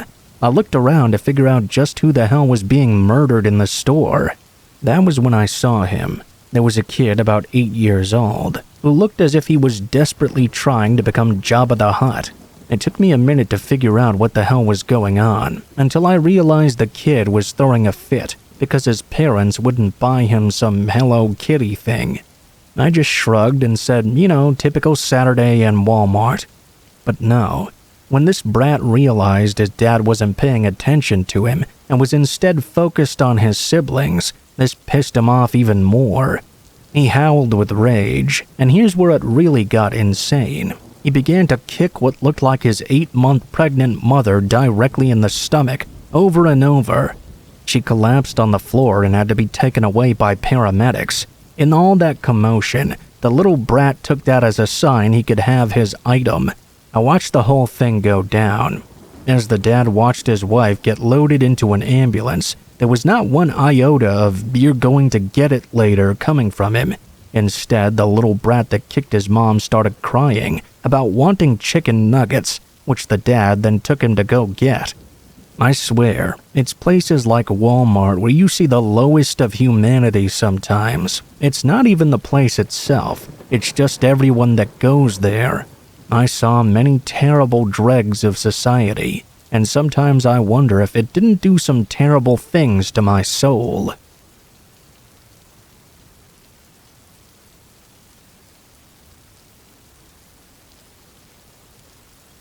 I knew this guy, living on the bottom floor with his girlfriend in the same apartment building I lived in. He was very friendly and very polite, and worked every day.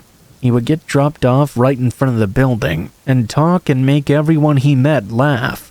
One thing I noticed, though, was that his girlfriend hardly ever talked to or spoke to anyone.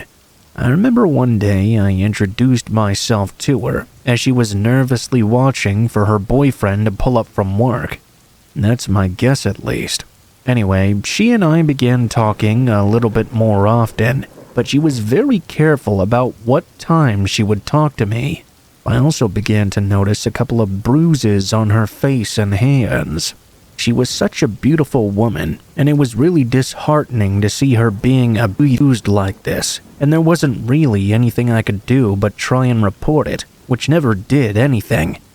Her boyfriend was a class clown, so to speak, so everyone else thought he was just a really nice and stand-up guy. I could see through him by now, so I just kept my distance. It's all I could really do. One evening, he was drinking outside with the other neighbors. I had to go check my mail, and it was getting late, so a little bit before dark, I decided to go do it. I left my door unlocked because I was really young and naive. This was also my first apartment at just 18, and I didn't really think it would take that long. I got back from checking my mail and saw everyone had gone inside. I went into my apartment and took a shower and got ready for bed.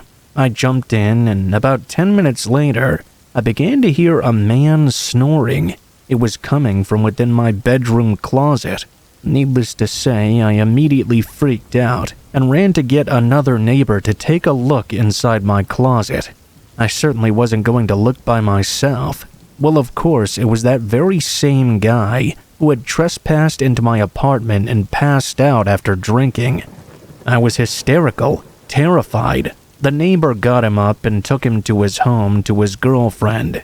3 years later, she apparently left him because he was violently abusing her.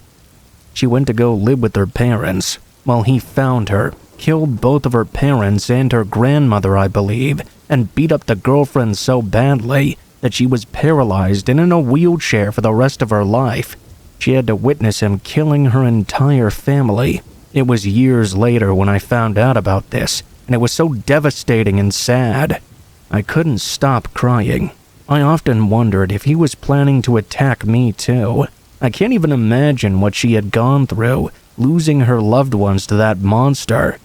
Everyone liked him. Hell, at first I did too. He seemed genuinely funny and nice, but meeting his girlfriend really changed my mind about him real quick. It's a shame that no one else could see through his lies.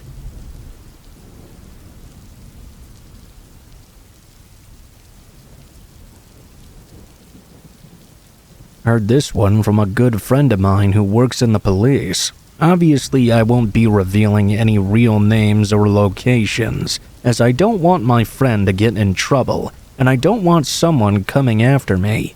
Anyway, I'll keep this as short as I can. My friend who works in the force got a report, which forced him to respond to a local hotel as soon as possible. A sudden death had been reported, and that's all my friend knew. At the time, he was a rookie, and he knew he had to be reactive and proactive. He rushed to the scene, as he was one of the closest available officers. Apparently, a guest at the hotel hadn't checked out when they were supposed to check out, prompting a wide degree of concern. When the hotel staff went up to the guest's room, they knocked only to receive no response. The staff kept on knocking, but no matter how long they waited, no one came to the door. An employee met my police officer friend at the door to the hotel room. The staff member was poised and ready with the master key. They opened the door after announcing their intentions to do so, and found out that the guest who had checked into the room was no longer living. An impromptu internal investigation was conducted, and it was discovered that the man who had checked into that hotel room did it with the intention of it being his final check-in. He took his own life. I won't go into the details of that, but let's just say there was no limit for any reasonable doubt. There were piles of cigarette butts in the ashtray and bottles of alcohol as well, so clearly the man must have had something deep on his mind, causing him a great degree of stress. The hotel staff were all jibing at one another in a callous way, saying the situation they found themselves in could have been easily stopped if it had been predicted at the check-in. I don't know if anyone wants to hear this, but I might as well share it too. The hallway they found the body in was really narrow. My cop friend could see the hotel staff walking in and out by stepping over his corpse, as if it were some sort of mundane obstacle in the way. The blatant disregard for that guy seemed really disturbing to my cop friend. He stood there shocked. I will have to remind you that he was completely new to the force. I guess he might have been a bit naive.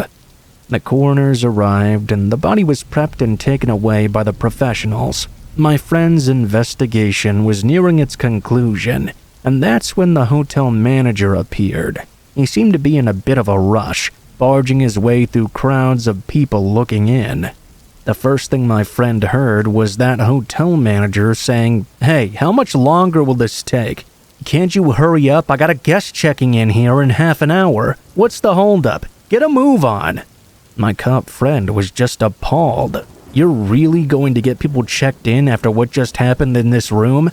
He knew it was pretty much wrapped up, but the sheer callousness of the whole thing was horrifying to him. It was really jarring. He couldn't believe that they cared so little about some guy's life. He just told the manager that he hoped he wouldn't find himself in the same position as the poor soul who took his life in that hotel room. The sheer lack of respect for life in the recently departed is something that will haunt him for the rest of his days.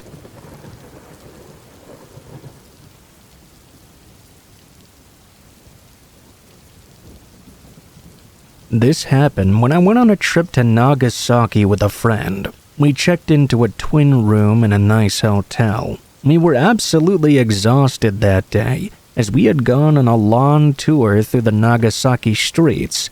Those streets were incredibly hilly. The first thing I wanted to do when we checked into the hotel was take a good long soak in the bath. As soon as I was out, I switched places with my friend. I went to the dresser and blow-dried my hair while I watched TV. I was watching some baseball game, I think, and the sound of the hairdryer drowned out the audio from the TV. I didn't really care about not being able to hear anything that was being said, though. I haven't ever been much of a baseball fan. I was only watching it because I was sat there drying my hair. I was watching the TV absent-mindedly when suddenly I felt a tug on my shoulder. I thought my friend had already gotten into the shower or bath, so I was a little bit surprised by this sudden interaction. A bit jumpy, I turned around and said, "What do you need?" Only to see there was no one in the hotel room with me. I turned off the hairdryer and could hear noises coming from inside the bathroom. I went over to the door and knocked and asked if she was still in there. My friend answered yes, and I asked if I wanted anything. Okay, well, that was a little weird, I thought to myself. I tried to be logical and pragmatic and guessed that somehow I could have tugged myself on the shoulder with the cord of the hairdryer. Yeah, I guess that was possible. I forced myself to believe that, even though I had my doubts. I waited for my friend to get out of the bathroom. After a few minutes, my friend came out and I told her about what happened. I thought she would have a good laugh at how dumb I was, thinking I'd just interacted with a ghost or something, only for it to be the hairdryer cord. My friend wasn't laughing, though. She had a serious look on her face and looked as if she had lost some color, despite coming out of the hot bathroom. I asked her what was up. She said that while she was waiting for me to finish my bath, she was getting a few bits together for her turn. You know, stuff like cosmetics, underwear, etc. She was sat on the bed and said she had to leap to her feet when she felt something grab her ankle and try to drag her off. It felt as if someone had really tugged it tight, and she was utterly terrified. That was why the TV had been on in the first place. She turned it on to distract herself. I should have realized it was weird for her to choose to watch a baseball game. Despite being petrified, she managed to summon the courage to get down on her hands and knees and peer underneath the bed. I don't know if I could have done that, but she did. There was no one under the bed. Well, that is to say, there was no space to fit anyone under there either. I wondered if her ankle might have been temporarily caught in a bag strap. Could easily feel like someone grabbing your foot from under the bed if you did. I wondered, or perhaps hoped is more accurate here. I hoped that was what happened to both of us. We sat there in our respective beds for a while, trying to make chit-chat and distract ourselves from the events, but I think we both knew that our minds were on the strange things happening in that room. I realized that I didn't quite feel comfortable anymore. I wanted to go, but didn't want to seem like a baby to my friend. I didn't know if I was going to be able to sleep in there, but I was too proud to make a fuss. After a few moments, my mind was made up for me. As I said, we were both sitting on our beds chatting like normal, when suddenly the bathroom door slammed shut with a loud bang, and we heard footsteps rushing towards us. There were no windows open, and there was no one else with us in that room who could have slammed that door. That was enough for me. Before the footsteps could reach us, I yelled at her to get out of here now. I didn't even wait for her to verbally agree. I yanked her up and we ran down to the front desk. We said that we wanted to cancel our booking. The member of the staff working that night looked shocked, but not overtly so. Her first question to us was, "Did something happen?" I remember that was a little unusual. She didn't ask us if there was something wrong with the hotel room or if we would prefer to change to another. It was just, "Did something happen?" I made an excuse and said our plans for the evening had suddenly changed, and there wasn't an issue with the room. We were on our way with a refund soon after. I don't know if this is just interesting or related in some way, but I found out that same hotel closed within the year that we visited it. It was a historic hotel and must have had a lot of history to it. A real shame, I suppose. I guess that we experienced some of that history. Since that creepy experience, I've always chosen to book hotels which are a little more modern, despite them being a bit higher in price. I don't want any encounters like that to happen again.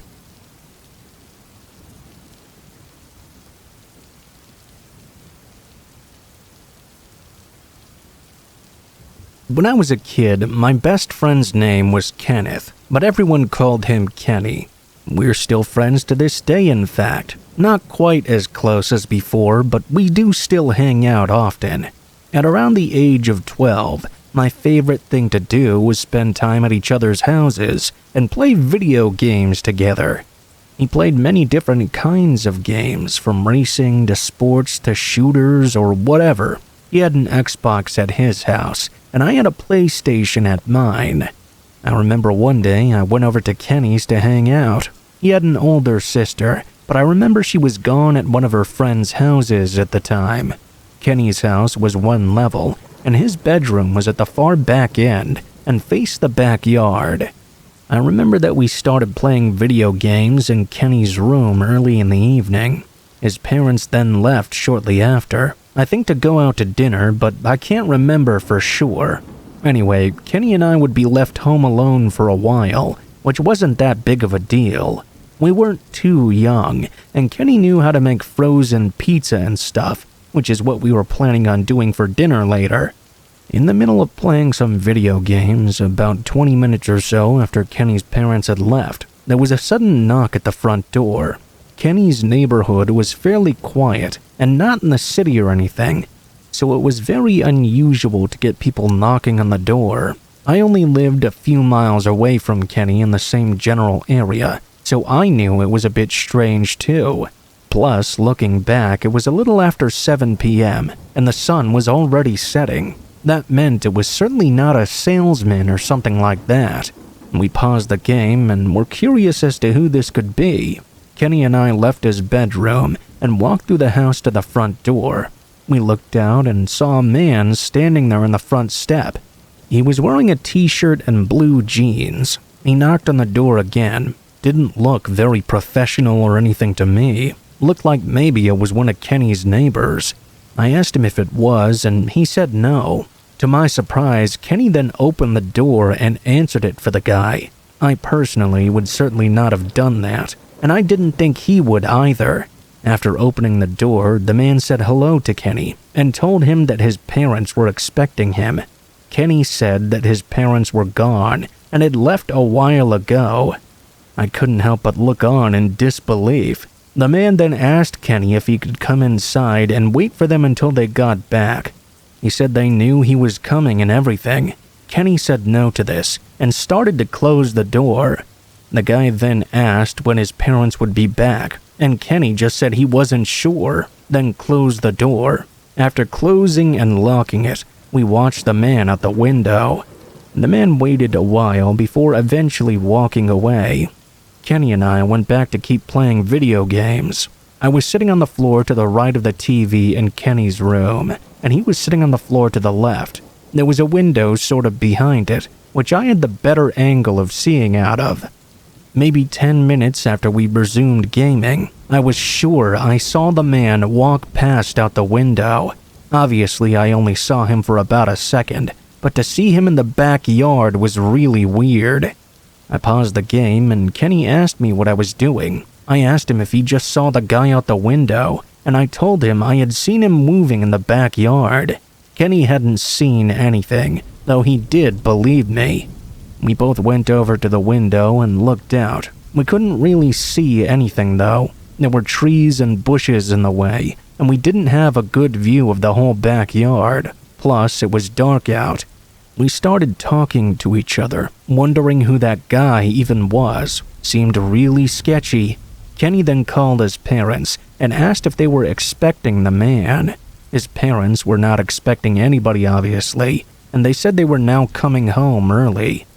We were both really creeped out and made sure every door was locked and every window was shut tight. We turned on every single light in the house as well. We didn't see or hear anything more from the man, and Kenny's parents arrived a short time later.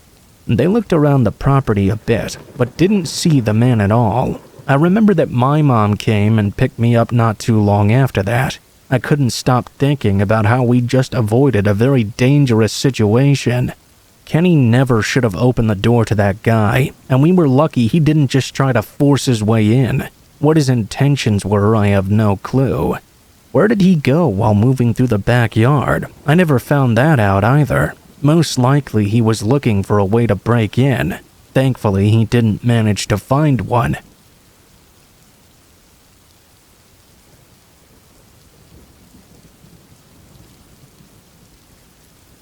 I live alone in a one-bedroom apartment. I'm on the first floor, and I've been living here for a little bit over a year now. This is something that only happened a couple of months ago.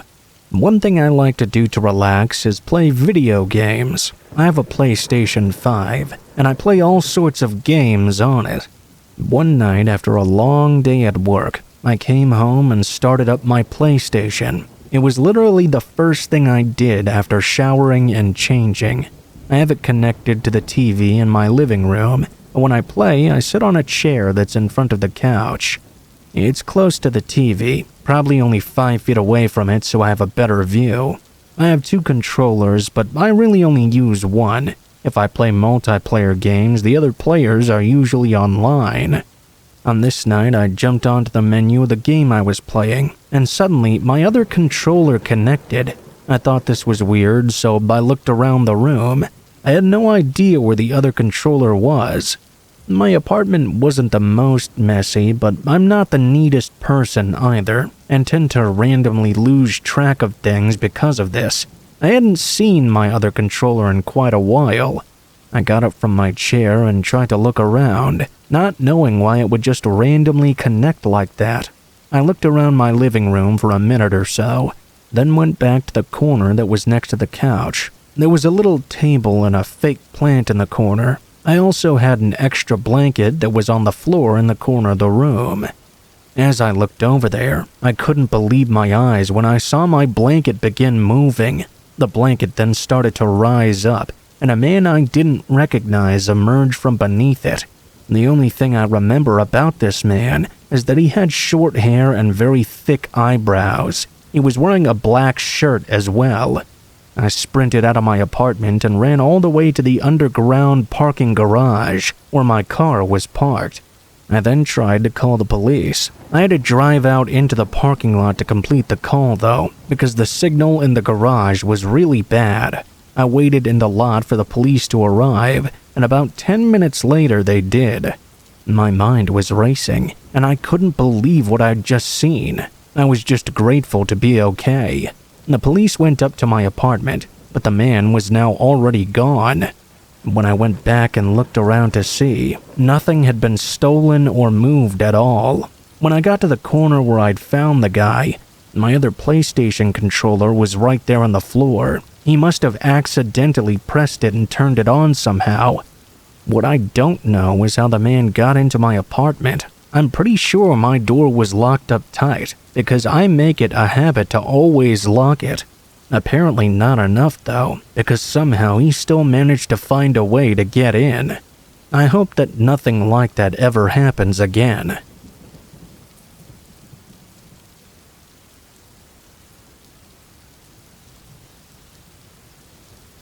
I was with my girlfriend preparing dinner. The year was 2015, and everything seemed perfectly normal. I put on some music, and the speakers were in my room. While we were cooking, I noticed the music was no longer playing. I was surprised. Did something happen with the internet? It was Spotify we were listening to after all. I went to the bedroom to see what was going on, and noticed that the playlist was still going, but somehow the volume knob had been set to 0. I didn't pay much attention to it at that moment. I just set the knob again and went back to the kitchen to continue with dinner. Not even 2 minutes passed by when again I noticed that no music was playing. It seemed really strange to me. I lived alone, and it was just my girlfriend and I there right now. I went to my room again, and this time the knob had been set to 1. I could very faintly hear it still playing. I was surprised. This was a physical, not a digital fault. I again turned the knob and returned to the kitchen. I tried not to think too much about it and concentrated on cooking. Suddenly, I could hear something on the floor in the studio that was next to my room. It was really bothering me now, these weird things happening. Instead of enjoying a pleasant evening with my girlfriend, I asked her if she also heard that strange sound. She said no. I replied that clearly there was a noise from the studio, so she told me, let's take a look. When I opened the door and looked inside, things had been strewn about all over the floor. I wanted to think they had simply fallen over by themselves. We picked them up and turned the lights off and left. We were in the kitchen again when we heard another noise. This time she could also hear it.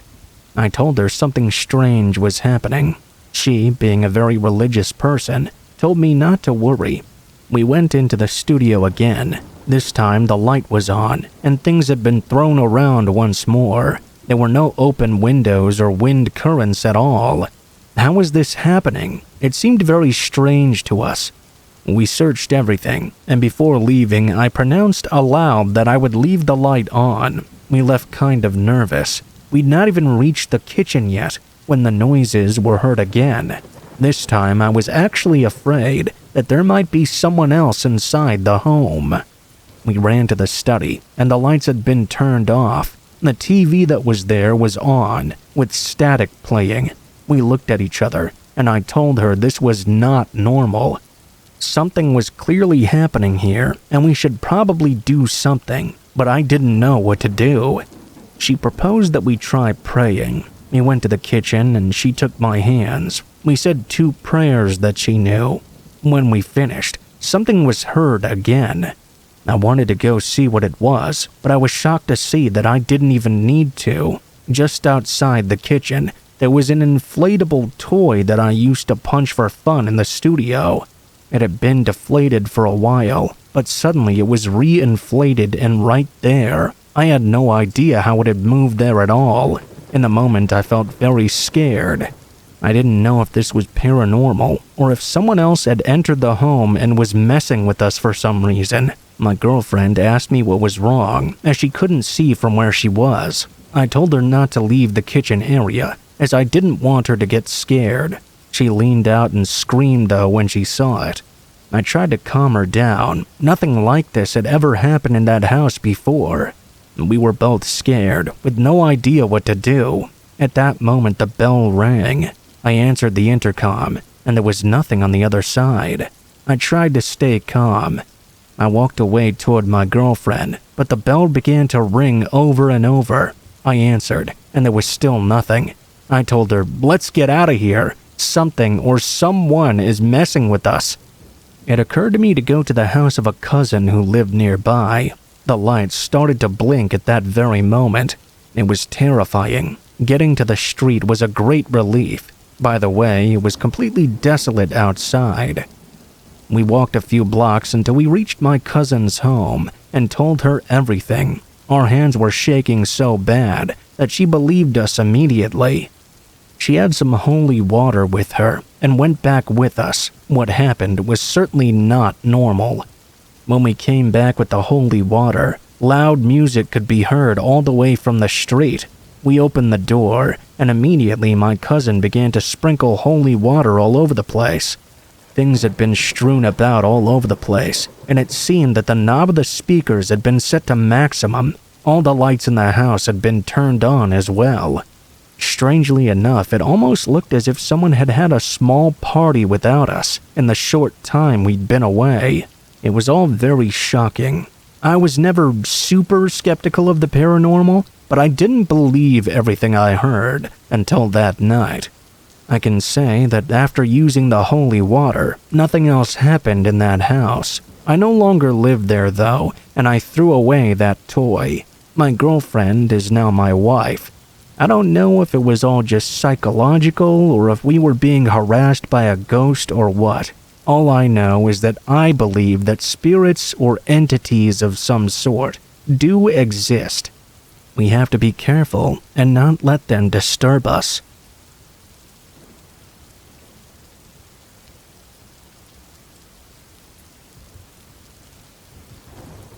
So this happened a little bit ago. I was 17 at the time and it was summer, so we were heading to my uncle's house.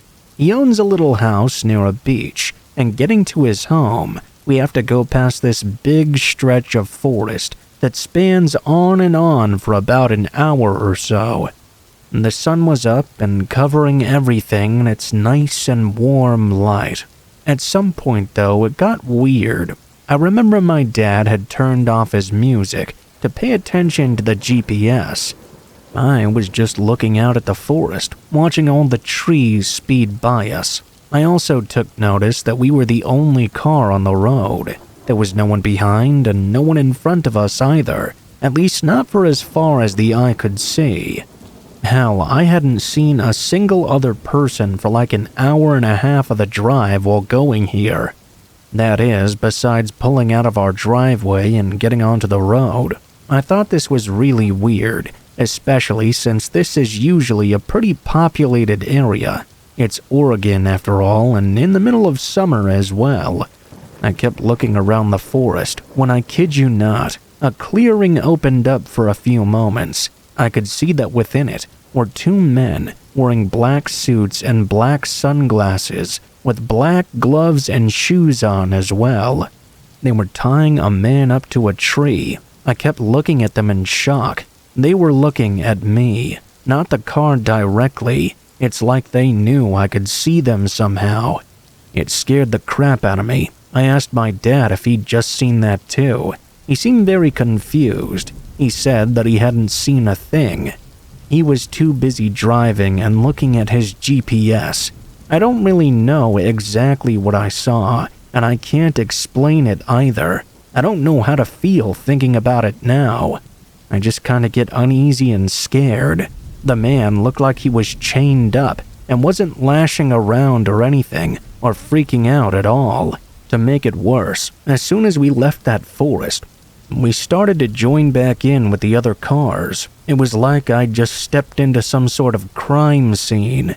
Has anyone else ever had an experience like this, or can I just chalk it up to my hyper-imagination?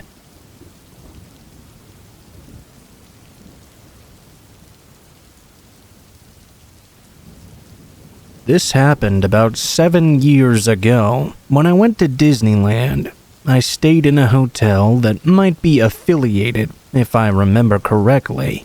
I stayed there for about 3 nights in a pretty big family room. I think that hotel room is haunted, and even a person who's not a believer could have their mind changed if they stayed in the same room I did.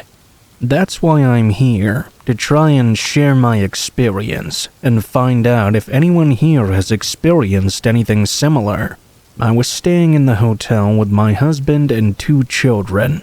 We had taken a flight to Disneyland as a treat for the little ones. I noticed something pretty strange about our room. The door to this walk-in wardrobe inside our room would open by itself, no matter how many times I closed it. It would just keep on opening. That's not exactly strange on its own, though. Maybe the room was slightly curved or something like that to make it open on its own. But something about this door felt a little different. Whenever I was looking, it would stay shut for as long as it felt like. But the second I looked away or left the room, it would open all by itself. I noticed this was happening. I was in bed and my husband and children were sleeping soundly in the room with me. They hadn't woken up yet. I knew something was wrong, but I didn't want to scare the children. When my husband woke up that morning, I thought about telling him about the door. The first thing he said to me when he woke up was, "Hey, last night when I was in the shower, someone knocked on the shower door. Was that you? Some kind of prank? Someone snatched away my slippers, too. I can't find them anywhere." I told him it wasn't me. I didn't think it was the kids either. I told him about the weird door. I told him about the strange door, and he agreed the hotel was giving off weird vibes. We both felt like we weren't alone in that hotel room, but we didn't particularly feel frightened by what was going on. We kind of joked that if there was a spirit in that hotel room, it was likely the spirit of some sort of mischievous child. We decided to keep it from the kids and just enjoy our vacation. My husband had never been a believer in the paranormal, so it was unusual to hear him talking about ghosts and stuff so casually. We went down to enjoy the hotel buffet in the morning, and naturally, as we left our room, I hung the little sign on the doorknob that said "Do Not Disturb." We were going to eat, then come back, and then go out for the day. When we came back from breakfast, as expected, the door to the walk-in wardrobe was wide open again, and not only that, various towels and other items had been flung all over the room. I turned to my husband and said, "Hey, maybe we should change rooms?" My husband then said that if they let us change, usually we would need a really good reason. I didn't know if ghosts was something they'd accept. He called the front desk and asked for a room change. While they did say this would be possible, the only thing they could offer for us was 2 twin rooms on different floors. That wasn't really great with 2 little ones in tow. I thought about it some more and realized I didn't want 2 separate rooms. It would be difficult to explain to the kids and might scare them. It seemed like everything would be a bit of a headache, so we decided to keep this room and maintain the status quo. We should have changed rooms though, because little did I know another incident would happen that night. My kids showered after their day at Disneyland, and then I did as well. We were all so tired we immediately took a rest on our beds. I was so sleepy I fell asleep next to my daughter. She was 9 years old at the time. After a few hours, I was awoken by the sound of crying. My daughter was up in the bed, crying next to me. I panicked a little and asked her what was the matter. She didn't say anything, so I asked her if she had a bad dream. She shook her head and pointed at the side of the bed near the wall. She said through tear-filled eyes that there was a little girl there, and the little girl was crying because her mother was gone. My husband woke up at that point and came over to comfort her. I had never heard her cry like that before. She was really shaken up, and it sounded like she really believed what she was saying as well. "I hope the girl can find her," she said. "Her mom is probably still at the park." I asked her if she wanted to sleep in the bed with Daddy, and she did. She didn't wake up again that night, but I couldn't get back to sleep so easily. I laid there in the silence, wide awake, when after a while, I began to hear something as well. It was definitely the sound of someone crying. I looked over at my husband, who nodded at me to indicate he could hear it too. It was so scary. Just like my daughter had said, a little girl was crying, and it sounded like it was coming from the same room as us. I felt like I could almost hear a whisper in my ear. "Mommy, I can't find you. I'm lonely. Are you looking for me? I wish you would come and find me." I felt so strange, responding to the empty air. "I'm sure your mom is looking for you. I know you're lonely, so I hope she'll find you soon." All of a sudden, I felt sleepy, as if some kind of weight had been lifted from me, and I passed out. I woke up in the morning and noticed my daughters and husband were sleeping in the same bed I was.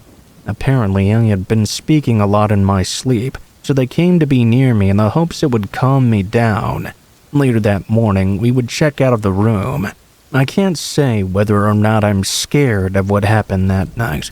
Rather, I have a profound feeling of sadness about the whole thing.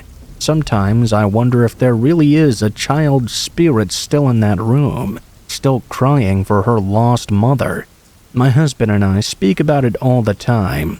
Maybe someone else has had a similar experience? I don't want it to become some big thing, because I feel like some people would misuse that information and maybe give the hotel negative reviews or try to intentionally upset that spirit. Has anything heard of something similar in a Disney hotel? I read online something about a family with serious debt issues who took a last family vacation and then all took part in a suicide in that room. I won't say exactly how, but it's so sad, isn't it? I feel like the family wanted to give their daughter a fun final day before they made their wicked choice. Of course, this could all be unrelated, I suppose.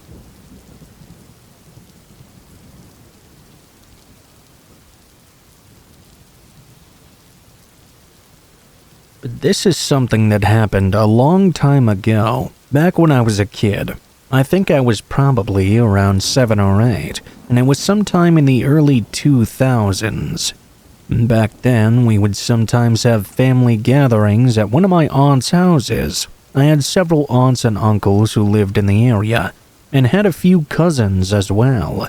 This aunt in particular probably had the biggest house that was also in a good location. And there was a decent amount of land on our property too. Still, we wouldn't go to her place for all get-togethers, just some of them. I don't even know the occasions of them because I don't remember ever being there for a holiday or anything like that. I really liked to go to her house though, because there were all kinds of fun things to do. She had a really big yard and a couple of four-wheelers. There was also a volleyball court on her property, and inside the house she had big TVs upstairs. The basement had a big gaming setup with a GameCube, and I would play the GameCube with my cousins quite a lot. Sometimes we would watch movies as well.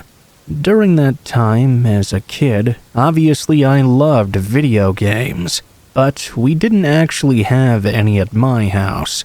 One time, my parents, brother and I went to my aunt's house. Several other family members were there. Also, a couple of my cousins, aunts, and uncles.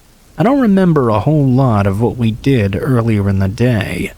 I do remember, though, that we had food upstairs and afterwards we're going to watch a large movie on the TV. Unfortunately for me, it was a movie I had already seen at a friend's house recently. I'm pretty sure it was The Scorpion King or something. I liked the movie, but I was more in the mood to play some video games. We were all sitting on the couches and chairs that were upstairs in the living room. Some kids like me were even sitting down on the floor. Shortly after the movie started, I kind of had to use the bathroom, so I decided to go downstairs and use the one in the basement. It was more private. As I was downstairs, though, I just couldn't help myself. I walked over to the basement living room, where the GameCube was situated. Nobody else was down there, so I decided to just play some games for a little while. I was sure nobody would mind that much. I sat down on this weird gaming chair they had, and turned on the GameCube and TV. I popped in a Mario game of some sort. The basement living room was at the bottom of the stairs, and to the left-hand side there were two large couches and a couple of other chairs facing the TV. To the left of the TV was a sliding glass door that opened up to the backyard. All of the lights downstairs were also off. Things were only lit up a small bit by the TV screen. I could hear the sound coming from the TV upstairs of them watching the movie. I kept the volume low on the one I was using. Soon, I was playing on the GameCube and having the time of my life.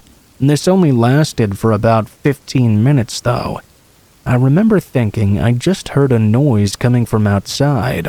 I looked over, but I didn't see anything out there. I assumed that my aunt or another family member must have gone outside for a moment for some reason. I kept on trying to play, but only a minute later, I heard more noise, and then heard the sliding glass door opening. I looked over, expecting to see a family member, but instead I saw some random guy entering the home. The sliding glass door hadn't even been locked. I don't remember much about how the man looked, or what he was wearing. I just knew he had kind of long hair, and was still a good ways away from me. After seeing the man enter, I instantly got up and ran for the stairs. I went all the way up, and everyone saw me come running into the living room. Someone jokingly asked me what I was in a hurry for, and I said to everyone how a man had just entered the basement through the sliding door. At first, I wasn't taken very seriously. People thought I must have seen a family member I didn't recognize, or possibly a neighbor who had come over a lot. But after some talking, I remember the movie was paused, and a couple of people went downstairs to check it out. The rest of the night is kind of blurry to me. I just know after coming back upstairs, most of us had to go into the two bedrooms that were up there and lock the doors. The police were called, and we had to wait for them to arrive. I know the man was gone when the police got there, but I'm not sure if he left before the basement was investigated or after. I don't think he stole or damaged anything. I didn't go back down into the basement that night at all, but eventually the police left, and we were able to finish the movie. This remains probably the creepiest thing that's ever happened to me.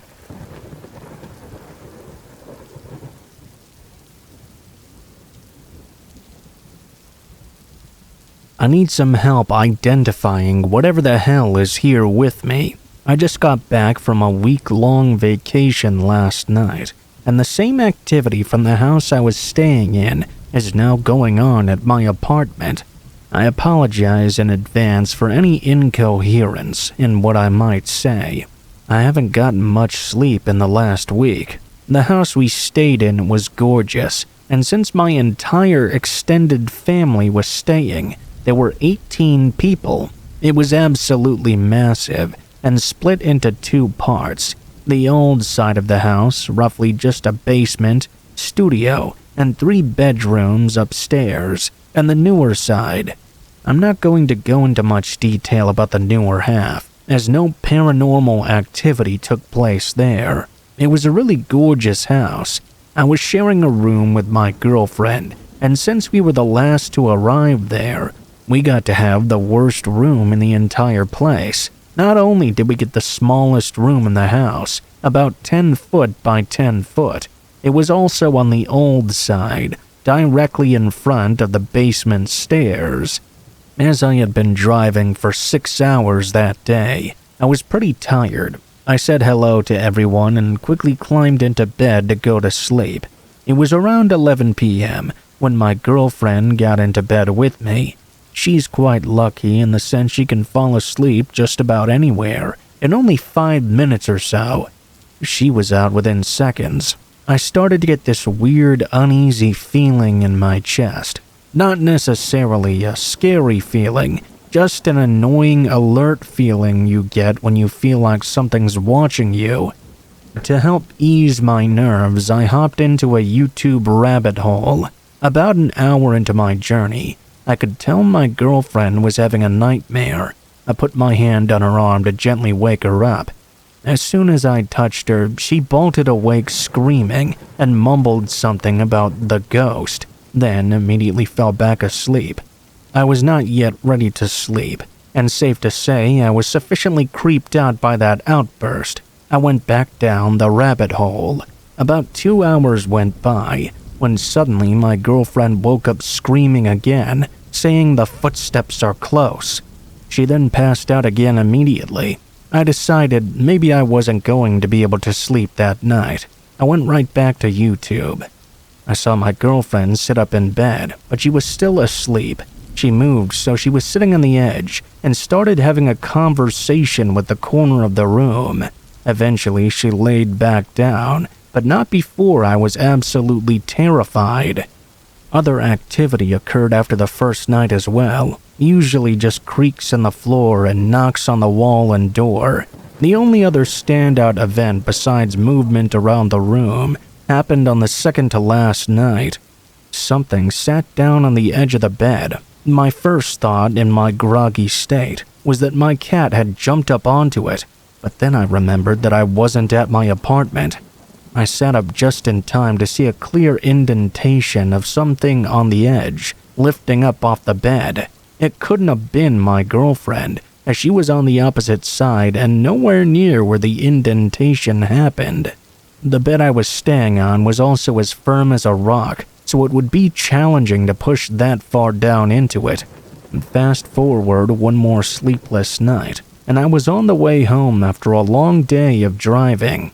I got back and settled in with some Netflix. My girlfriend had plans to go hang out with her friends, so she was out most of the night. I thought I'd finally get a reprieve from all that spooky stuff. And that's when my cat and dog both started tracking something around my apartment. The way their heads were moving, whatever they were tracking was fast. I've seen them track bugs and stuff before, but neither of them focused on it this much. My dog started growling, and whatever it was seemed to move into the corner of the room. My cat Anna jumped right next to me on the couch, while Poppy, my dog, growled at the corner. He slowly started to back up toward me. After a full week of crap like this, I wasn't even that scared anymore. I was just angry and tired. Whatever this thing was, it certainly liked to keep me from falling asleep, always making my cat and dog freak out in the night. I remember one time they tracked the thing suddenly moving out of the corner towards us. My dog started barking like crazy. After I got her to stop, I heard a growl return to us from the center of the room. I desperately said for whatever this was to please just leave me alone. I got a huge wave of chills and got goosebumps in places I didn't even know I could get them. About 2 minutes later, my dog started barking again, and my cat was on full alert. All I could do at this point was just give up and hope that whatever it was would leave me alone. At this point, I had just begun to put my earbuds in and try to block out the eerie sounds of knocking on walls and stuff. I'd watch YouTube. This time, I decided to stay up until my girlfriend got back and let her know what was happening. Whatever it was took this as an opportunity to mess with me. I was laying on the couch and kept feeling something touching me every 5 minutes. After this went on for a while, I just tried to ignore it. I learned that whatever this was got worse if I tried to engage with it. The second my girlfriend got home, she walked through the door, and I could tell whatever it was just dissipated. The uneasy feeling was gone, and there were no more weird noises. I had a restful night with her there. I don't know if whatever this is gone for good or will come back later, but I'll post an update if anything happens.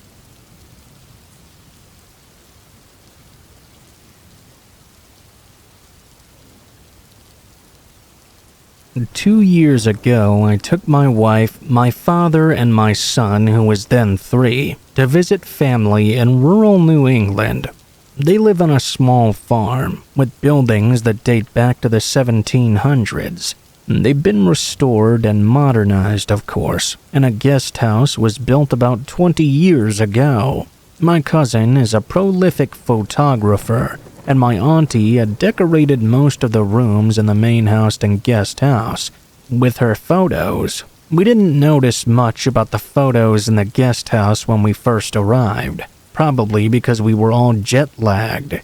The next morning, after a sound night's sleep, we were sitting in the main family room eating breakfast and making plans for the day, when I noticed that my son was keeping his head down and not answering my father whenever he spoke to him. This was unusual, because even at that young age, they were very close.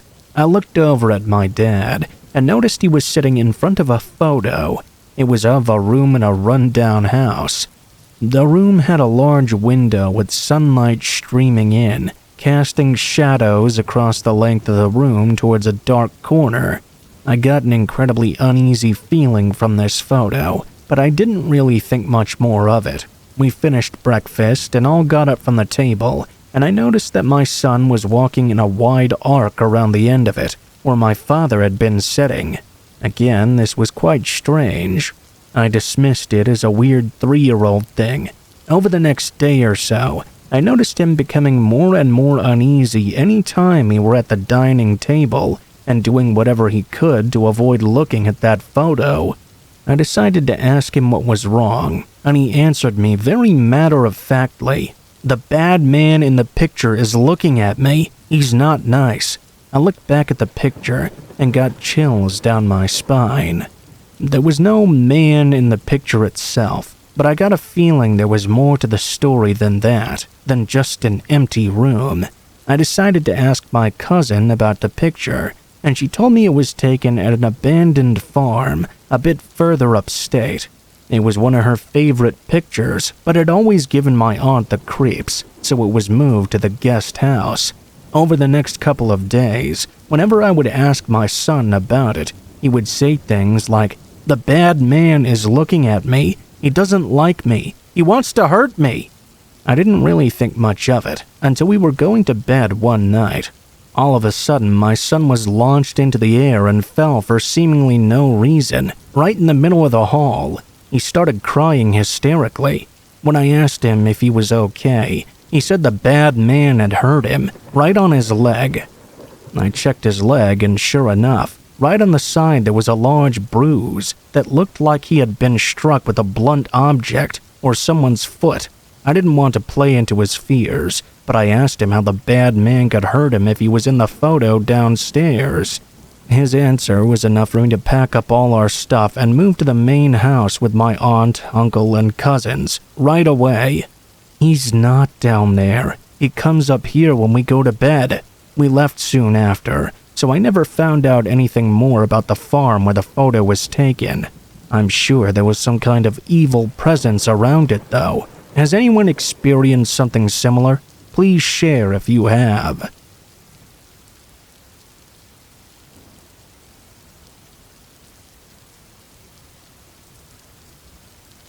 When I was a child, I grew up pretty sporty and picked up basketball when I was around 7. I played it often, and eventually, when I was about 9, I had joined a state club where we would play weekly games. Once a year, there was a state championship. It was at one of these events that this story takes place. The championships were held over one weekend in one massive basketball stadium. It was Saturday, and I was 10 years old. I had played a couple of games that day, and in between games, my dad and I were at the main court, watching another. I remember seeing a young boy on the court who had fallen over. No one really paid attention to him since a lot of people were knocked over and injured during the many games. People only started to speak loudly and crowd around him when they noticed he wasn't moving. I heard screams, and one of my friend's moms, who was a nurse, went over to him. I remember her calling over people, checking for a pulse and trying to wake him up. And that's when someone brought out a defibrillator. Seeing it used on someone at such a young age scared me to tears. They continued performing CPR and trying to resuscitate him. Announcements came over the loudspeakers, demanding everyone leave the court. My dad and I finally got up and left. He later told me he had fully frozen up, and I felt the same. While exiting the room, I then saw an ambulance coming through the front doors with a stretcher. I saw his lifeless body being wheeled away. I remember the rest of my basketball team was confused as to what the hell was going on, unable to grasp the situation. All I could do was sit outside and cry in my dad's arms. The rest of the day sucked even more than ever. I was supposed to attend a wedding, and I still ended up going. My well-meaning but overbearing family kept crowding around me and asking if I was okay. All I wanted was to be left alone. A couple of years later, I was diagnosed with anxiety, which I've been able to trace back to that event. It really changed my perspective on life. Seeing a perfectly healthy kid get knocked over once and just die altogether. Seeing just how easily and quickly your life can be taken from you. Even now to this day, I can't pass by that stadium. I've been in it once or twice to play more basketball games since, but a couple of weeks ago I unintentionally passed it by, and all those memories flooded into my brain. I broke down. My heart really goes out to that family who lost their kid that day. The memory of it happening so suddenly, and everybody panicking and freaking out, will always be in my mind.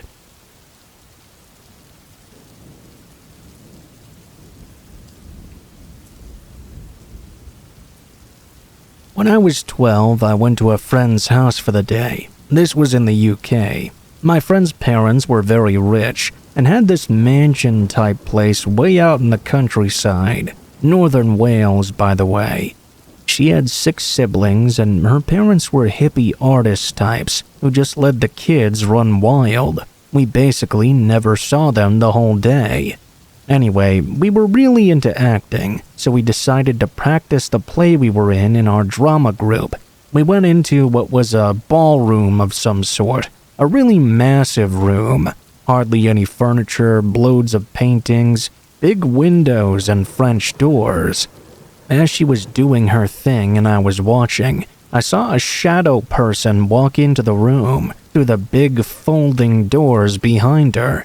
The person walked sideways, almost like a crab, and they were sidling right towards me. She seemed to notice nothing at all and was acting her socks off whilst this thing was approaching me from across the room. It appeared to be male, quite tall, and moving in a way as if it didn't want to be noticed, like I might not see it somehow if it was going sideways.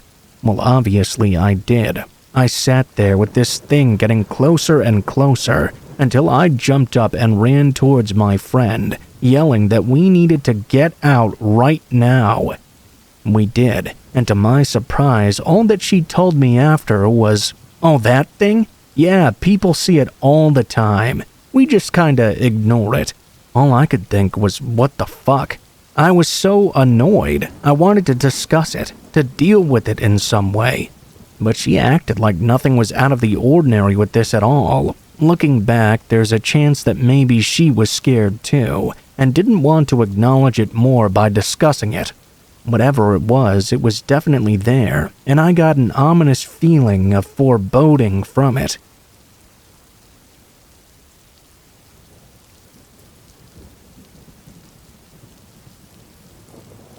I had a random guy become obsessed with me, and now he's dead. Here's the story behind that. I was 17, and had just gotten out of the shower. I was sat in my bed ready to fall asleep, when I heard a voice coming from just outside my bedroom window. They shouted something super loud, but I couldn't make out what exactly they were saying. There was a crack in the blinds from when my cat had laid on them, so I peeked out, but I couldn't see anyone there. I really thought I was tripping out, because I lived in a relatively safe suburb. I took some Benadryl and went to bed. The next day, I woke up to find someone pounding on my front door so hard, it was like he was trying to break it off at its hinges. My mom screamed and scared the guy off with police threats, and I taped garbage bags over my windows. We told our neighbors as well. It took us 3 months to discover his license plates so we could file a PO, which was all we could really do. During this time period, he made a habit of leaving upside-down buckets underneath my bedroom window on occasion to let me know he was still around and watching me. I've held on to his name ever since learning it from the police report, and after some Facebook sleuthing, I learned he actually died during last year, which is the only reason he stopped harassing me.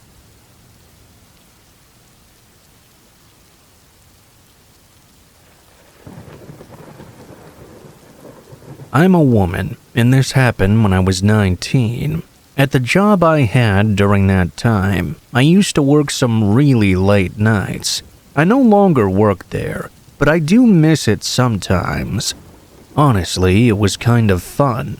I also did have one scary experience while working there, though. It happened one Thursday night, after a particularly late shift. I think I got off at about midnight or so, and I was driving back really late. The drive back home usually took about 15 minutes, and I lived with my parents at this time. Several minutes into the drive, I was on a sort of quiet road when my car just started smoking out of nowhere. I had no idea what was going on, so I pulled over to the side of the road and turned it off. Basically right when my car stopped, though, I noticed a truck pulling over behind me. The road was mostly quiet, but this pickup truck, I guess, had been driving behind me and I hadn't noticed. Maybe he saw the smoke and wanted to see if I was okay. I was in my car with it stopped, and immediately I saw the driver's door to the truck open behind me. I saw a man get out and start walking toward me. He was a much bigger guy who looked to be slightly older than I was. I opened my door and got out and said hi to the man. He was very friendly right away and said that he had noticed my car smoking and asked what happened. I said that I didn't know, and I wasn't much of a car person really. I remember him saying that I couldn't drive it like that, and he asked me where I was going. He then offered to give me a ride to my parents' house. I accepted his offer. I know that wasn't the smartest of me. I didn't know this guy at all, but he was very friendly to me, and I didn't think anything bad could happen to me. I was young and felt invincible, and so I made a bad choice. Anyway, I got into his truck on the passenger side, and he climbed into the driver's side seat. It was a pretty big truck.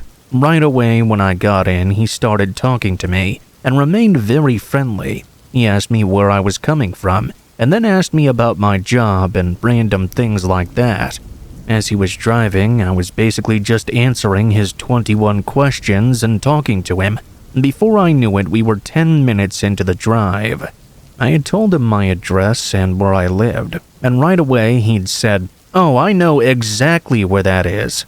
I remember noticing that he didn't turn where he was initially supposed to. When I pointed that out, he just said, "Oh, I gotta stop somewhere real quick. You don't mind, do you?" I didn't know what else to respond with, so I just said okay. What I should have said is, "What do you mean you have to stop somewhere? It's after midnight, and we're driving in the middle of nowhere. What could you possibly have to do?" I did at least start to get suspicious. During a break in the conversation, I started to take out my phone. I knew my parents were probably asleep, but I wanted to try and call them and let them know what was going on. I didn't work the next day, so we would be able to go down and get the car. But right when I took out my phone, the man driving interrupted me. "What are you doing there?" I started to say I was going to text my mom, but he interrupted me again. He asked what kind of phone I had. He then said some nonsense like he was planning to buy the same one, and asked me to show it to him. As I held it up, he snatched it out of my hand, then opened his window and tossed it out. I was shocked. I yelled at him and asked what the hell he was doing, but obviously he didn't answer me. That's when everything changed. I knew I was really in trouble now. We drove in silence for the next few minutes. I was too scared to really say anything. I had no idea where we were even driving to anymore. We were just turning down random country roads. At least that's what it looked like. After I'm not even sure how long, he finally drove down an especially quiet road and came to a stop on it. We were at the end of this really long driveway that looked like it was going out deep into the woods. After stopping the truck, he told me to get out. As he got out on his side, I got out and he quickly returned to my side. He reached me and grabbed my arm and started to lead me up the driveway. He was much bigger than I was, so I didn't think I would be able to fight him or anything. When we started to walk, though, I turned and kicked him in the nuts as hard as I could. He let go of me and dropped to his knees, and I took off running. I don't think he was able to get up and chase after me right away. I had no clue as to where I could be, but when I crossed the street, I ran out into the woods. I knew that I had to take advantage of this moment and didn't stop running. When I made it through this patch of woods, I found myself on another random deserted road. I started running alongside this road, but soon I saw headlights up ahead. There was a car driving. I went out into the middle of the road and started waving my arms like crazy. I didn't care who was driving the car. The odds are they couldn't be as bad as the guy I just escaped from. As the car approached me, I saw red and blue lights start to flash on it. Just my luck, it was actually a police vehicle. I felt 10 times better instantly. They stopped and I told the officer what happened. He called for backup, and when I showed him back to the guy in the truck's driveway, the guy was already long gone. The kind officer drove me back home and asked me several more questions to follow up. Long story short, to my surprise, they did actually find the guy who had picked me up. That was by far the scariest experience of my life.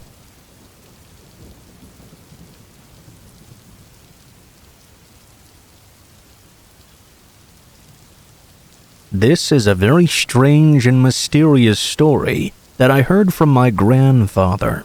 He told me that he experienced all of this firsthand. My grandpa grew up in the mountains. All around his family home, there are forests as far as the eye can see. I remember being out there as a child myself, and the trees seemed to tower over everything. Since he grew up in the mountains, he worked in the mountains as well, and he spent a lot of his working life outdoors. As you can imagine, he has more stories than the one I'm about to share with you. This one stuck with me the most, though. I think it's the creepiest, and I don't know how I'd react if it happened to me. Anyways, it happens like this. One day, he was out in the mountains working, and he said he heard this incredibly unusual noise. It sounded like a very low, croaky and crow-like call. I can imagine what that sounds like, and I hope you can too. After that weird low crow sound, he said he felt a presence. He turned to face whatever this was. It was at that point he saw a crow approaching him. It hopped a couple of steps and then repeated. It didn't seem to be frightened by Grandpa, and unlike most birds, actually headed towards him rather than fleeing away from him. It slowly approached and stopped just before his feet. At that point, my grandfather remembered words the locals had shared as gossip about these strange encounters in the woods.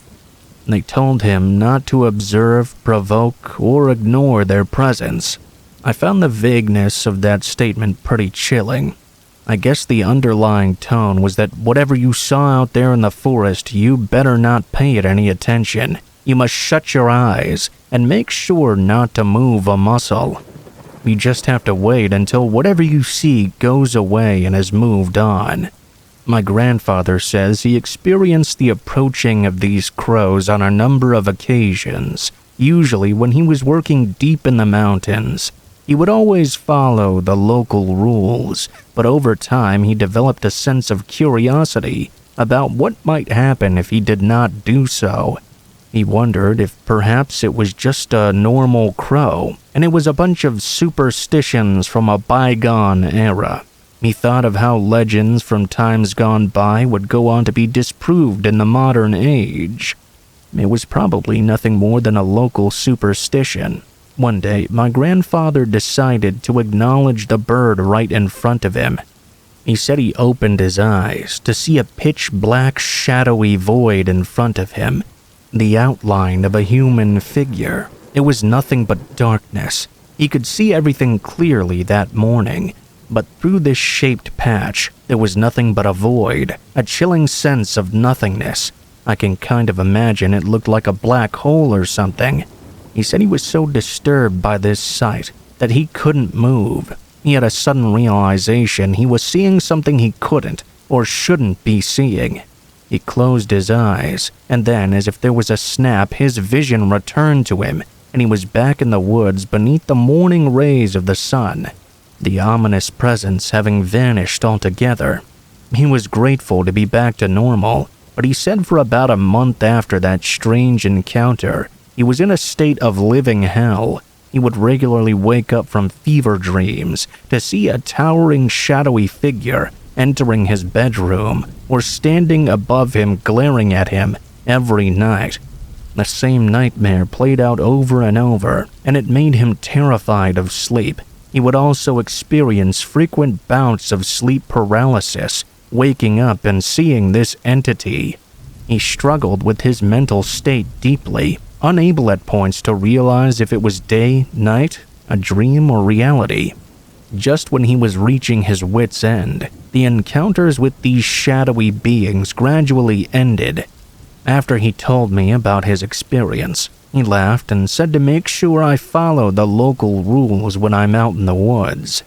My grandma also told me about a similar experience. She said there was no crow in hers, just a shadowy form approaching her. She froze and shut her eyes, and eventually it went away.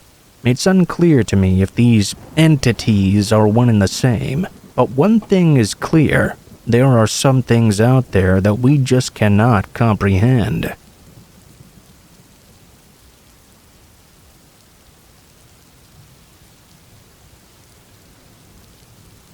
A few months ago, my friend and I went to hike Pikes Peak near Colorado Springs. The hike up this mountain is literally a marathon with about 7,000 feet of vertical gain. The general rule of thumb is that if you're not up and back down below the tree line by noon, you're at risk of being struck by lightning. We made the decision to hike the whole thing in one day by starting at 11 p.m. the night before. We had rolled up to the trailhead at 10:30, only to find the parking lot completely empty. That felt very odd for a trailhead on a Friday night in late summer. I had done nighttime hikes of other mountains, but the parking lot was usually at least half full at all times, especially in this season. In Colorado, people love hiking. That made me feel a little uneasy, but I shrugged it off. We started the hike and started off at a pretty good pace, getting about 5 miles in within the first few hours. It was about 1 a.m. at this point. We were walking down a narrow part of the trail that had a large rock cropping out to the right of us. As we passed by it, we began to hear a scraping noise, followed by some rustling of bushes, then silence. That freaked me out a bit, but I told myself it was just a deer, and we must have spooked it. We continued along for the next few miles, and kept hearing these strange noises off in the distance. They were always to our right. About an hour later, at about 2 a.m., we had just passed camp, which is about 7 miles from the trailhead. Still, without seeing any other human being other than my friend. Even the campsite itself was deserted. Anyway, I was walking along the trail about 2 to 3 meters ahead of my friend when I looked up a little and saw 2 glowing white circles floating in the darkness on the trail. It was about 15 meters ahead of me. My heart sunk, and I stopped dead in my tracks. My friend asked me why I had stopped, and I told him to point his headlamp, which was brighter than mine, up the trail. We saw that the 2 glowing orbs belonged to a mountain lion. At this point, I was just frozen, looking at him and thinking, crap, that's the last thing I want to see out here. The lion was quite aware of our presence as well, and stared at us for about 15 seconds. It retreated into the darkness behind some trees, and we could hear it circling us. At this point, without saying a word, I took out a can of bear mace and handed it to my friend. We turned around on the spot and began hiking back down the mountain at a very brisk pace. I was looking right down the trail. My friend spent about 80% of the time walking back to back with me, so it wouldn't jump out and surprise us. We made it back down the trailhead at about 3:30 and counted our blessings. We went home. Overall, the hike was very unsettling, being deep in the forest without coming across any other people, especially when you would expect to meet others. It's very uncomfortable and unsettling, let alone being stalked by one of the most dangerous predators in North America. I know that mountain lions don't often take the opportunity to attack humans, but I've been told if you see a mountain lion and they've been aware of your presence for a good while prior to that, it's usually a warning sign. I can only assume that all the noises I heard that night were from the mountain lion stalking us. Also, the next day we found out why we were alone on the trail. Apparently, someone had gotten attacked and died, so the trail was closed. But we missed the memo, since we got up there so late.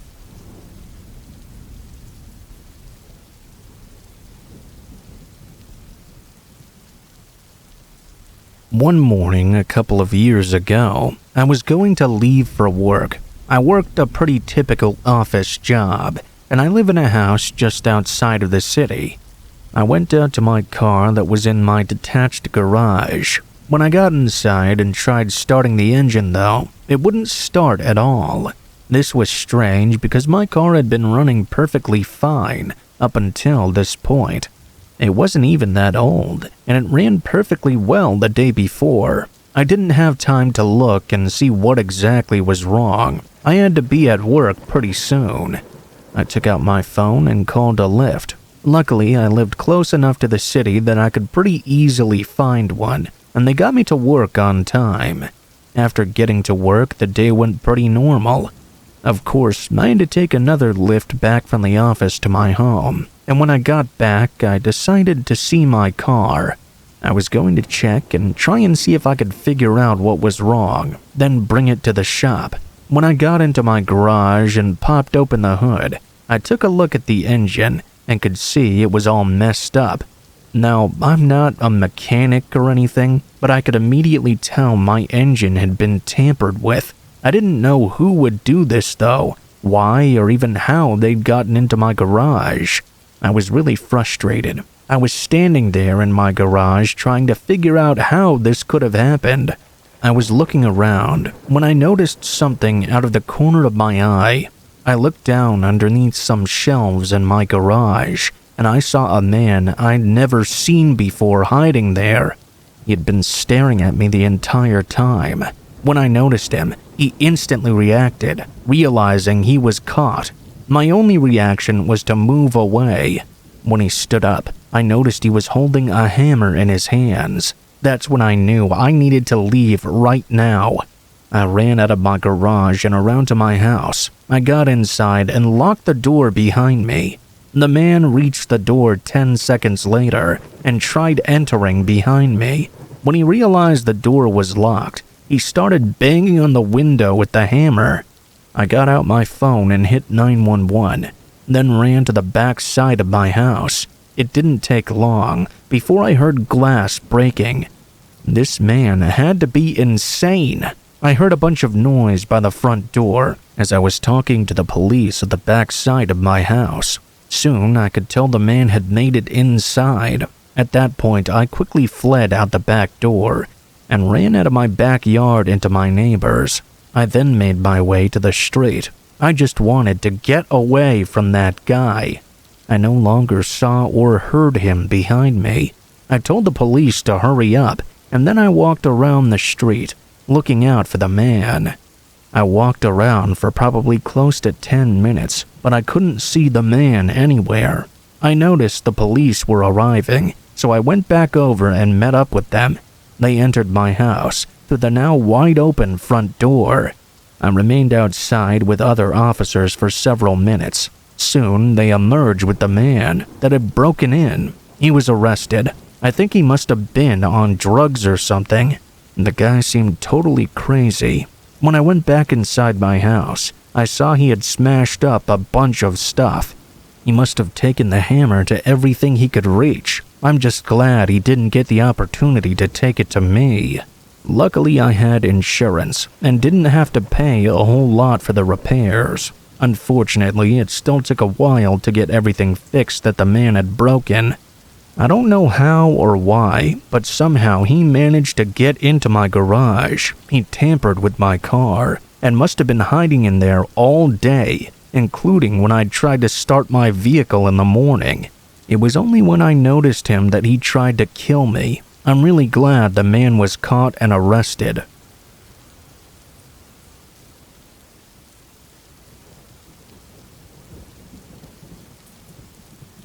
When I was in college, I lived on campus. During longer holidays, though, I commuted from my hometown to the city I was studying in, which was a journey of about 5 to 6 hours. I used to choose the one at midnight, as it meant I could spend an extra day at home, travel overnight, and arrive in time for my classes in the morning. One particular time, I was taking a nap in my bus seat when suddenly I felt something brush against my skin on my waist. I ignored it, but I felt something graze the whole length of my thigh. An alarm bell started ringing in my head, and I woke up. I noticed a man, probably in his 50s, sitting in the seat next to mine. He was smiling very creepily at me.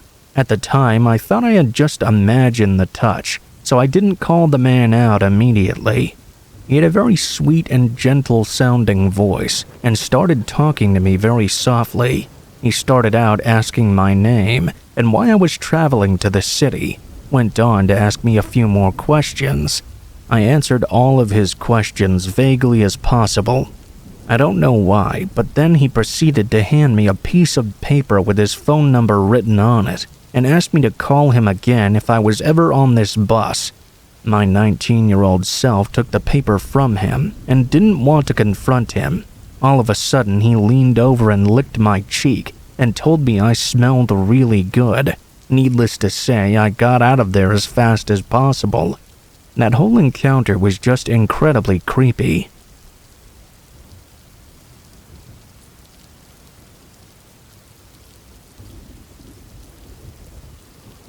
When I was 19, I was at a friend's house one night for a party. His parents were on vacation, like a grown-up home alone. Things were starting to wrap up and it was very late. We were all standing around in the driveway, talking as we got ready to leave. All of a sudden, this beat-up old Ford Bronco stopped in the street outside, and a tall, lanky guy jumped out. He walked right up to our group and just stood there, not saying a single word. He wasn't acting threatening per se. It was just really strange and awkward. At that point, we all decided it would be a good time to leave. We jumped in our cars and he jumped in his Bronco, and we all drove off. As I got onto the street, he pulled out right behind me. I didn't think too much of it at first, but then he revved his engine and pulled up right to my tail. He turned on his high beams and tried to blind me, and that's when I knew something was up. At the time, I was driving a little 1985 Dodge Omni that could do maybe 75 if you dropped it off a cliff. There was no way I was going to outrun a V8 Ford Bronco, even if I was crazy enough to try. I didn't know what the hell to do. In retrospect, I probably should have driven by a police station, but that never occurred to me. I didn't even know where the nearest one was. This was in the early 90s, so no smartphones or Google Maps to help me. The only thing I could think to do was swerve onto a side street into a poorly lit residential neighborhood.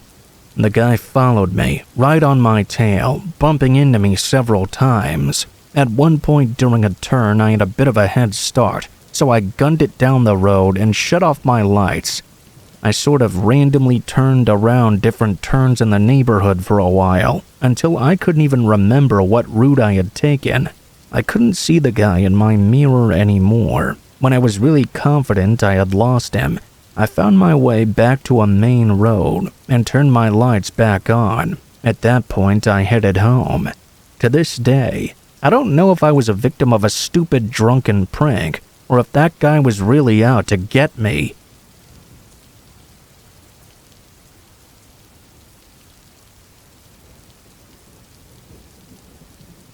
Back in August of 1978, I was a teenager with a penchant for hitchhiking between Illinois and Michigan. One time, I caught a ride on Route 94 outside of Chicago.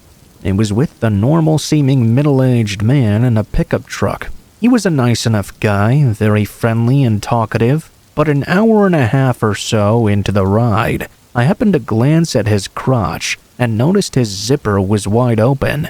I stayed calm and waited until we got near an exit and asked him nicely to pull over, my excuse being that I was getting car sick.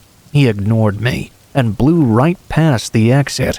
There was another exit just a few miles ahead, so I told him I was extremely nauseous and I was going to vomit if he didn't take the next one. He blew past that one too, and I instantly recognized the danger I was in now. I knew I had to get out of this man's truck. I reached into my backpack and pretended to grab something and hold it in my hand. In as tough a voice I could muster, I told him it was in his best interest to drop me off at the side of the highway, and if he didn't, I would use the thing in my hand. That would turn out very badly for both of us. It worked. He must have figured it wouldn't be worth the trouble to hurt me. He took the next exit and dropped me off at a gas station. Fast forward to several months later, when I picked up a newspaper, I saw a picture of the same man who had picked me up hitchhiking. It was on the front page, and he had been arrested in multiple murders of young men. I never hitchhiked again after that.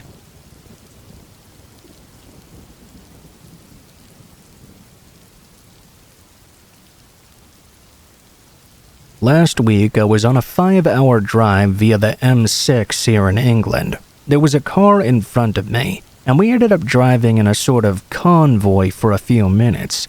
In the process of overtaking a lorry, though, I overtook him as well. For some reason, he didn't take that very well at all. For the next 10 minutes or so, he kept speeding past me, moving in front and then slowing down repeatedly. Eventually, he pulled up beside me in the middle lane, and as he drove beside me, he maintained speed, making sure he stayed exactly level with my car. I could see the man inside trying to get my attention, but I did my best to ignore him and keep my eyes on the road. When I finally did look, thinking there might have been a good reason for him trying to get my attention, I could see him giving off all kinds of grief. He wasn't trying to help out at all. He was just really mental. Anyway, there was a lorry behind me and a car in front, and this man was pinning me in with his vehicle, getting closer and closer to me.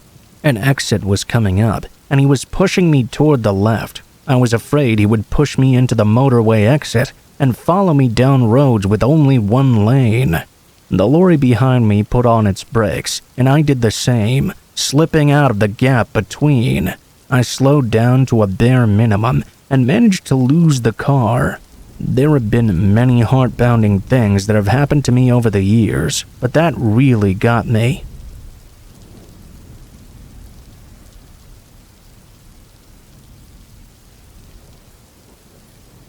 Just for background information, I was about 10 or 11 during the occurrence of this issue. I was in middle school, and the story has stuck with me ever since. My parents used to usually drop me off at school at an appropriate time. After some time, though, I started walking to and from school by myself. My parents objected to this, of course, but I was a very stubborn child, and I didn't ever listen to their objections. I just continued to walk to school, sometimes even at 6 o'clock in the morning. My school started at 8 o'clock, and it was a fair bit of distance to walk there. This went on for a few months without any problems at all, although I did sometimes feel as if I was being watched.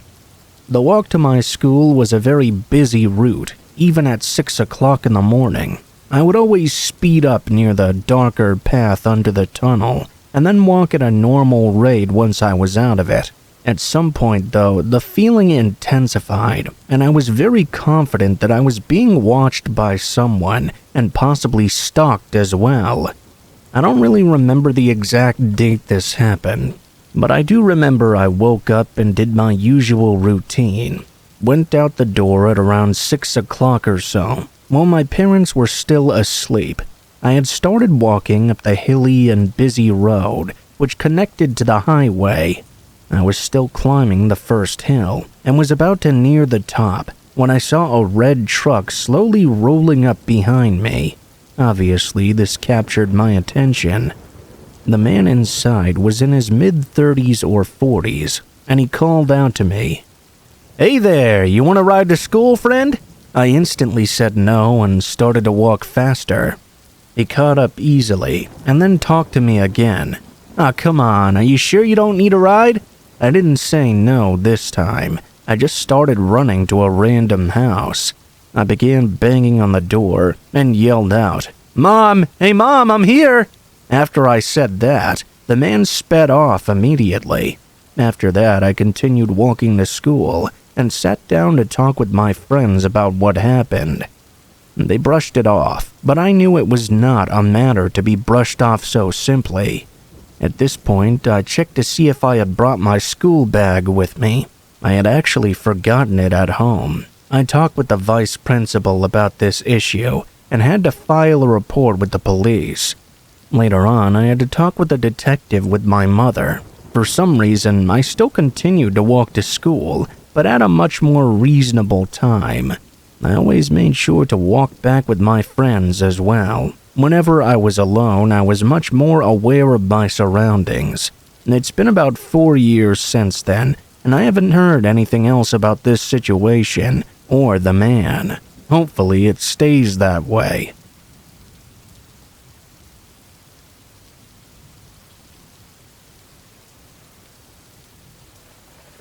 This occurred 3 years ago in the 6th grade, during summer break. It had just started, and my friends and I were looking to go ding-dong ditching. Me and my friends had gone months earlier in the school year, but that resulted in us getting suspended and the police being notified. We were really desperate to start again, though, so it wasn't a surprise when my friend contacted me to have a ding-dong ditching session. We were going to wear our Halloween masks. It was the last day of school before the break, and I was certainly up for it. Now we couldn't get suspended anymore. We all met up after school with our Spider-Man masks, as well as other weird things we could use to hide our faces. We got started instantly. My friend Jose took the first house. He ran up, ignoring the no trespassing sign, and he kicked the door. We all sprinted away, laughing at our prank. To our dismay, nobody opened the door. Jordan took the second house. He ran up and knocked on the screen. There was a loud noise that kind of sounded like glass shattering. We ran away, laughing yet again. However, this time a skinny man of around 30 years old opened the door and saw us running away. He was extremely angry. After seconds of shouting, he slammed the door and then went back inside. I chuckled and said we should do his house again, expecting a big reaction from this guy. I wanted to look brave, so I ran up and kicked the screen, then ran away. This time, though, it was as if he was waiting right behind the door. When I was around 10 feet away, it suddenly swung open, and the man began sprinting after me. He realized he wouldn't be able to catch a fast and skinny 12-year-old kid, though, and jumped into his car. He started it, and my friends and I all began panicking in fear, realizing this guy was going to come after us in his car. I was the fastest out of the group, so I had to lead. We all ran down the hill, where 2 of my friends lived at. They ran into their houses, leaving the other 4 of us to keep sprinting, being chased by this man in his car. I kept running even when my lungs felt like they were about to burst. I turned the corner and jumped a fence into a random person's backyard. The rest of my friends also joined me. Jordan talked about calling the police, but we talked him out of it. We would get in major trouble for ding-dong ditching.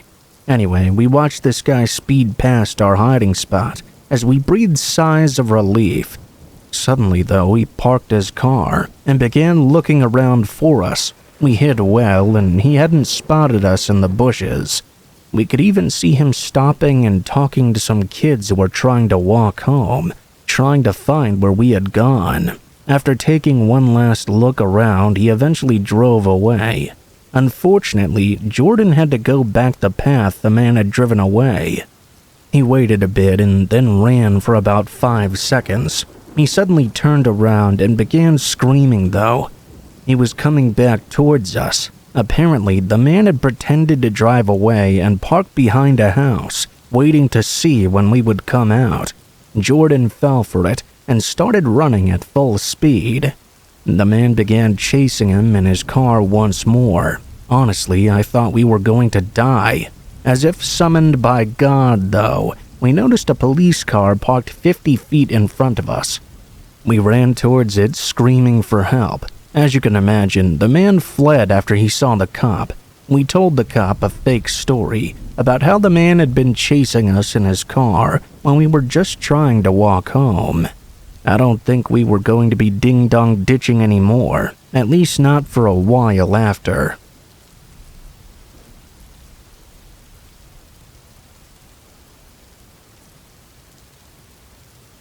This isn't my experience, but one I heard from a very good friend of mine. I asked him if I could share it, and he told me it was all right. I hope I do it justice, because God, if this happened to me, I don't know how I would be able to sleep ever again. I'll go into the first-person narrative from this point forward, just to make it more simple. It all happened one night while I was out in the mountains. I was set to be staying with some friends that I hadn't seen since school. I had been invited by a childhood friend of mine. Besides him, though, everyone else was basically a stranger to me now. We were set to be staying in a mountain lodge. It looked really nice, a big pure wooden structure, a log cabin essentially. They had all raved about how good the lodge was before, and I was excited to see if it lived up to all the hype. It did, honestly. It was a really nice place. It was in the middle of the mountains, though, pretty rustic. We had plans to go on a hike the following morning, and we were supposed to be getting an early night. We ended up staying up later than I expected, though. I turned off all the lights in the lodge in preparation to turn in for the night, when I began to hear something strange. I heard this weird, dull noise at the lodge's door. It wasn't very loud, so it was barely noticeable. We had left the door open just a little to allow some air to flow in. It was a bit weird to me. It sounded like something sharp hitting a tree or something. My friend, who was sort of the leader of our little hiking get-together, was the oldest, so he approached the door and pushed it shut all the way. He locked it and didn't say a word. Neither did anyone else in the cabin. No one seemed to be that bothered by this strange noise, so I figured it wasn't that big a deal either. After that, everyone went to their beds, and we all went to sleep. When the morning came around, I got up to wash my face. It looked like it was going to be a warm morning, so I opened the door to allow some fresh air in. I was a bit curious about that noise I had heard the night before, too. What I saw that morning was pretty freaky, though. As I opened the door and stepped out, I looked behind me and realized there were a bunch of weird fishing hook-like things and various nails sticking out of the door. They had been stabbed into the wood. From each various hook, there was this thick and coarse black thread that trailed off into the distant trees and brush. I couldn't even see where it ended. I stood there completely perplexed by what I was seeing. After a couple of moments, some of the others in the lodge came downstairs and stood by me at the cabin's open door. Something came down from the mountains last night, huh? Maybe there wasn't much prey out there that night. The guys were saying stuff like that when they saw the hooks in the door, and that made me feel really weird. I felt like I was the only one who didn't really know what was going on. They didn't seem that fazed about this strange discovery. I couldn't stand it, though. I had to ask them about these hooks and what they were for. They began telling me a story. The locals said there was a disturbing woman who lived out there deep in the woods. Apparently, she used the hooks I saw to hunt down small animals. "Here, look at this," one of them said, as they pointed at one of the gnarled hooks splintered in the wooden door. He didn't point at the hook itself, though. He pointed at what I thought was a thread. Well, it wasn't thread at all. Upon closer inspection, I realized it was someone's hair, matted, gross human hair that had been woven into this kind of rope-like quality. It was disgusting. Before we left, one of the guys pulled out his machete and pried the hooks out of the door, then cut the thick rope of hair into pieces. We took those fishing hooks with us back down the mountain. I say fishing hooks, but they weren't exactly made of iron. They were more like the splintered bones of animals or something, and sharpened up rocks. We threw them in the garbage at the foot of the mountain. It really freaked me out. It felt like I was the only one who found this strange and unnerving, though. Nothing happened after that. It just seemed as if everyone was fine with this feral person living out there in the mountains killing animals.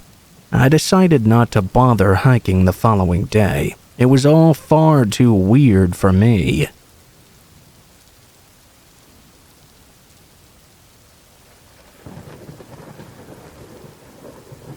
Has anyone heard of any strange encounters or stories out of Mount Mizugaki in Yamanashi?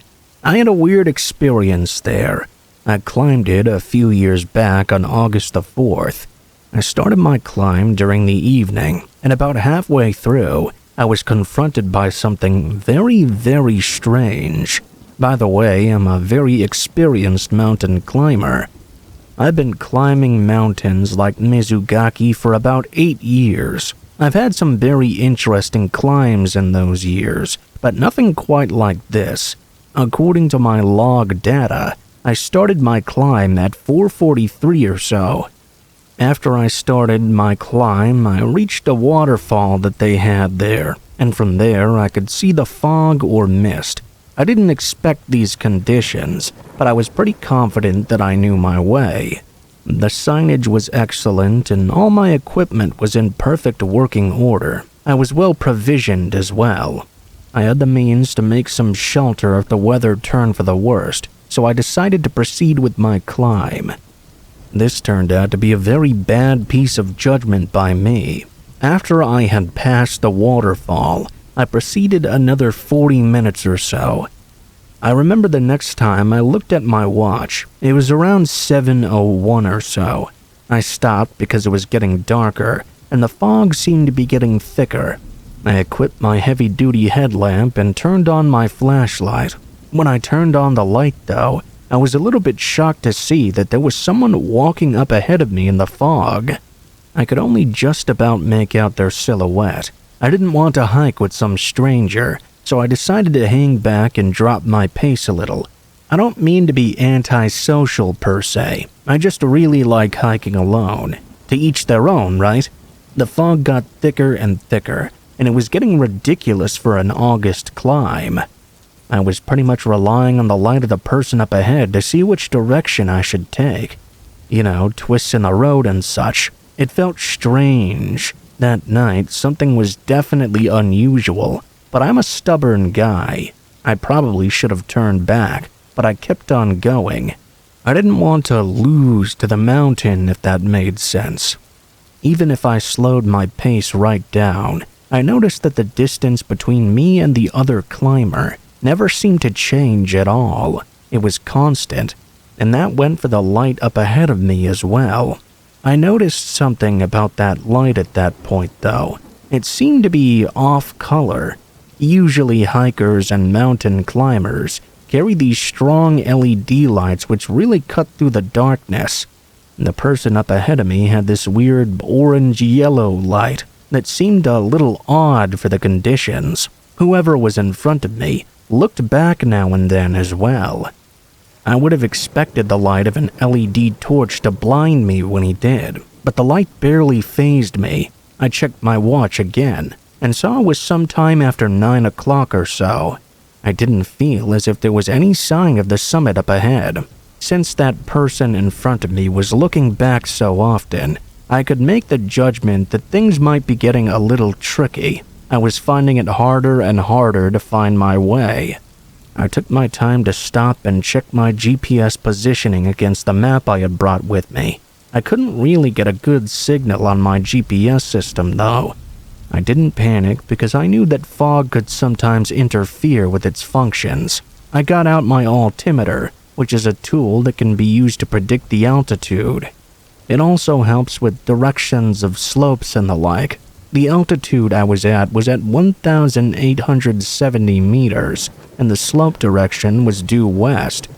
In other words, I had managed to veer off the beaten path quite considerably. I was supposed to be directly east of the mountain's peak, but I was nowhere near. Served me right after following the other hiker up ahead of me. I should have just turned back.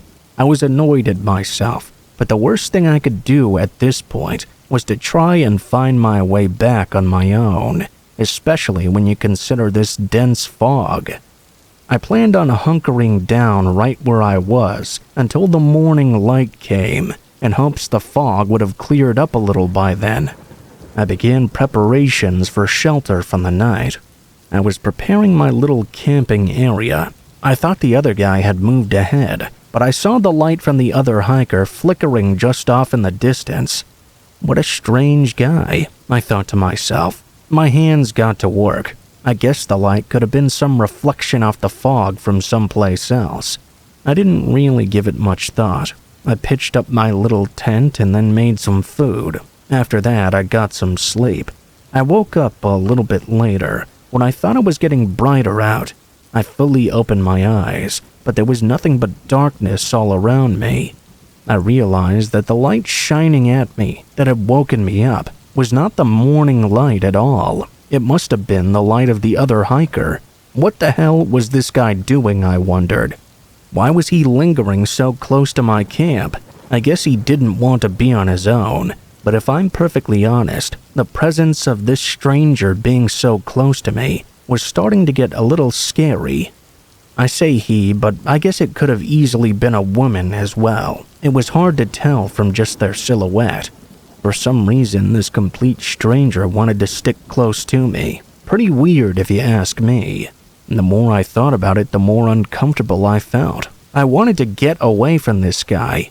I picked up my stuff and knew for a fact that if I headed down the mountain in a southwesterly direction, I would eventually reach a small wooden lodge hiker used to escape the elements. Sure, I would be undoing some of the great work I had done by climbing that far, but I felt as if it was worth it to get away from this stranger. I grabbed my compass and my altimeter, and it was pretty fine. I think the best way to describe myself back in those days was physically strong, but not mentally strong. I had proved to myself that I wasn't in the right space for a crazy solo climb. I looked at my watch again, and it was now past 1 o'clock in the morning, way too late to be trying to find my way in the darkness. As I looked down at my watch, though, I heard a woman's voice call out to me, clear and very close. "Where are you going? That's not the right way." I spun around and looked frantically all over for the owner of that voice.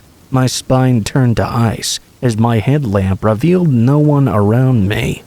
There were just rows and rows of empty trees and thick rolling fog. The light I had seen earlier was no longer visible, making it even harder to see. I started to run in a panic. I was freaking out. I didn't know where the voice had come from, and it really scared me. I ended up out of breath. I saw the light from earlier was now back, shining through the trees from a southwest direction. In other words, the direction I was heading in. This shouldn't be possible. I had been running down a pathless section of the mountain. There was no way that person with the light could have appeared in front of me when they'd just been behind me. I was scared, but there wasn't much I could do. I wanted to get to the safety of that emergency hut. I hurried down the mountain. I was so nervous that something was going to happen as I got closer to the light. I couldn't help but feel a little in danger. I think the thick fog and darkness had forced me to lose my composure. The voice I'd heard earlier seemed to be coming from all directions somehow. As I ran, the woman's voice kept speaking to me. "Don't go that way. Something bad will happen if you go that way." It was like I was surrounded by something, or whoever it was echoing in my head. The light was disappearing and reappearing again in different locations. This all went on until about 4 o'clock in the morning. I was feeling a bit dizzy, probably due to fear. I realized I was standing on something, so I looked down and saw I'd stepped on a bouquet of flowers apparently. As soon as I stepped on them, all the lights and voices abruptly stopped. There was a strong smell of burning incense for a moment, and then all was gone. I noticed it was starting to get brighter, and the fog was beginning to clear too. I quickly pulled out my GPS system again and made a plan of how to get to the emergency shelter. As I started to move, I think I surprised an old man who'd been sitting there, because he called out to me, "Hey, you okay?" I didn't know if it was the adrenaline or what, but I decided to tell him everything. He told me a couple of things about Mount Mizugaki that I found pretty creepy and pretty interesting. The man said the locals believe that strange mist is connected to another world. It's the belief of the locals that this mist is responsible for several missing persons cases. I asked if someone had gone missing recently, and if that was why there was a bouquet of flowers near the emergency shelter. He said he didn't think there had been any recent reports, or any deaths or anything.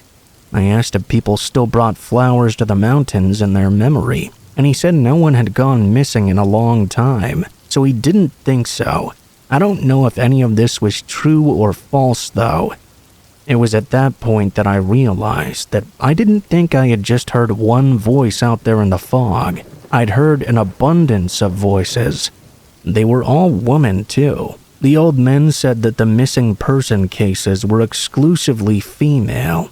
I remember that at times during that wild period where I was running around like a maniac, I could occasionally hear a shriek or screaming in the distance. Something definitely happened out in those mountains if you ask me, but I have no idea why it was revealed to me in such a way.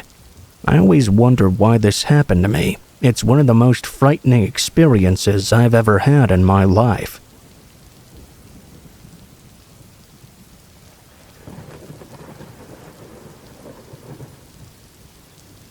As I'm sure some of you are aware, the hunting season for white-tailed deer is about to start this weekend.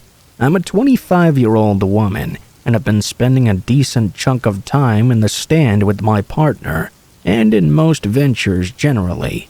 We discovered that hogs had been rooting up the oats and generally causing havoc, and scaring away the deer from the feeder. We'd gone out a handful of times in the last 2 weeks, attempting to catch this miscreant hog. So far, no luck.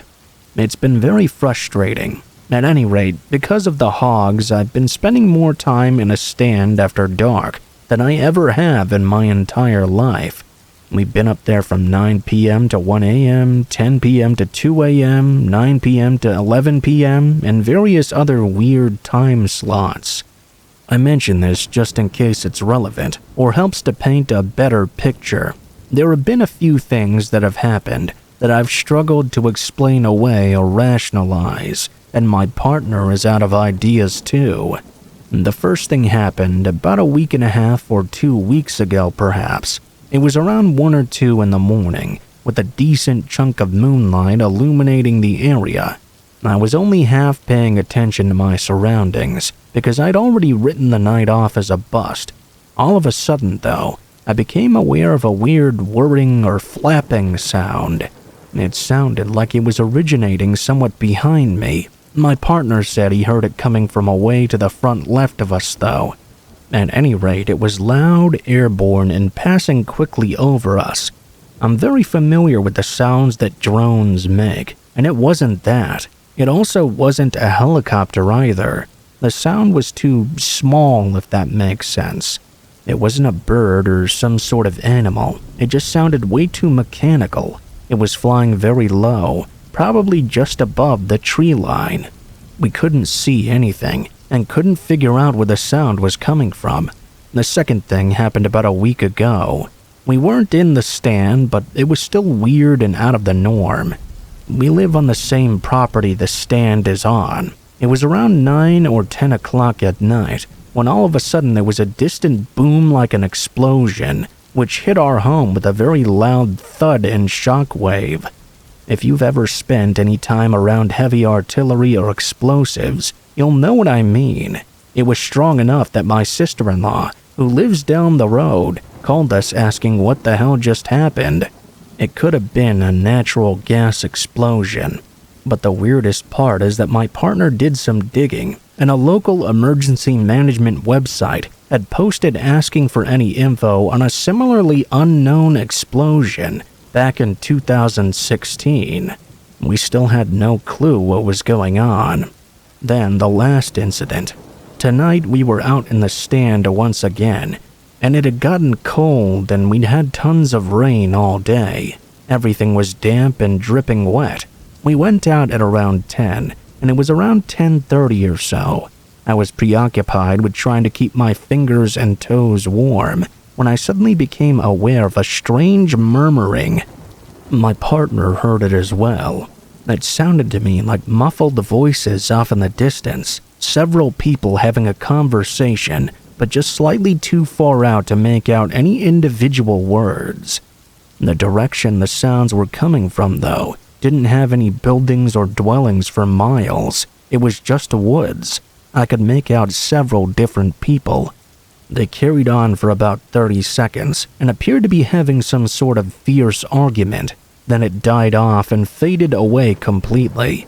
It all was very eerie, especially with the general gut feeling I'd been having whenever I was out in the dark alone. I keep feeling that I'm being watched by someone and observed in a way. I have very good instincts and try to listen to them. I'd love to know what you all think. There may be a rational explanation for all these phenomenon. All I know is I don't want to be another hunter with a very creepy story, but I feel like I'm starting to see a bell curve emerge.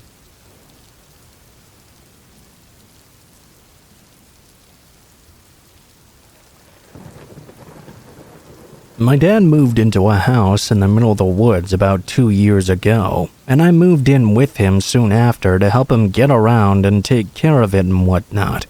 On a side note, it's an old house on land that Native Americans heavily inhabited in the South. Honestly, this house is really weird. I remember the first night I spent there, I was woken up by the sound of a woman whispering, "Is anyone home?" It sounded like it was right next to me. My dad didn't believe me when I told him the next day. It's taken a while to get used to living in the deep woods, but something about this property is very weird. There's been more than a few times where I've actually felt a heavy presence, almost like someone is standing right behind me.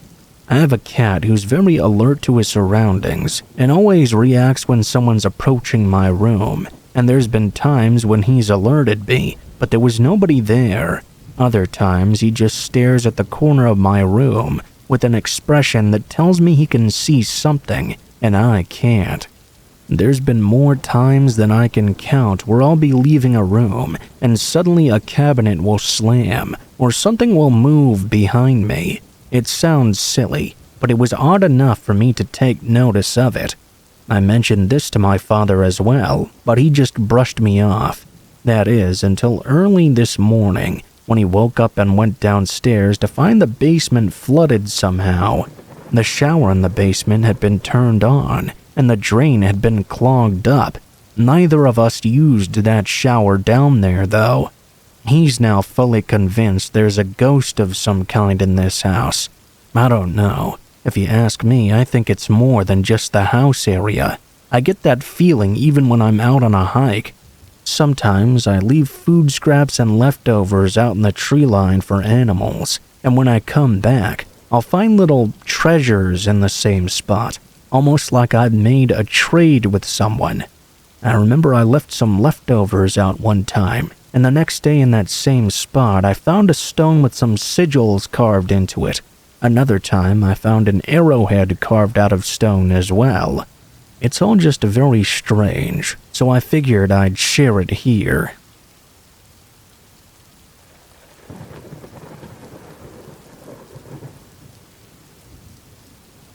Years ago, I had a coworker who I got to know in an acquaintance sort of way. She was married, and I had met her husband several times. He was nice-looking and older than her. He was very friendly as well. One day, on her lunch break, she had told me she was going to pick up some pictures from a local pharmacy. This was back in the 90s, when you still had to get pictures developed. When she had returned from lunch, she was very upset. Apparently, they refused to print the pictures. She said it was because they were naked pictures of both her and her husband. She then revealed some very personal details about the two of them that seemed to suggest the husband was sexual in a way I'd never even heard of. I was really young at the time, so I was shocked at the weirdness to be bringing this up to me at all. I was very inexperienced with this sort of thing. All of a sudden, she began telling me that her sister had been raped and murdered several years prior. She said her family had thought her husband had committed the crime. The sister had 2 children, one a baby. The older child had been knocked out, but was able to remember the killer had hid his face, suggesting it was someone the child knew well. My coworker was a strong supporter of the husband and said the family just didn't like him. I didn't know what to think, so I just sort of listened to her and let it go out the other ear. Well, several years later, the husband was arrested, charged and convicted of the rape and murder of the sister. DNA testing had actually advanced enough to test some of the evidence left at the scene. This case was also actually a Forensic Files episode. Long story short, the husband died in prison of cancer. Apparently, my coworker still supported him even after his conviction.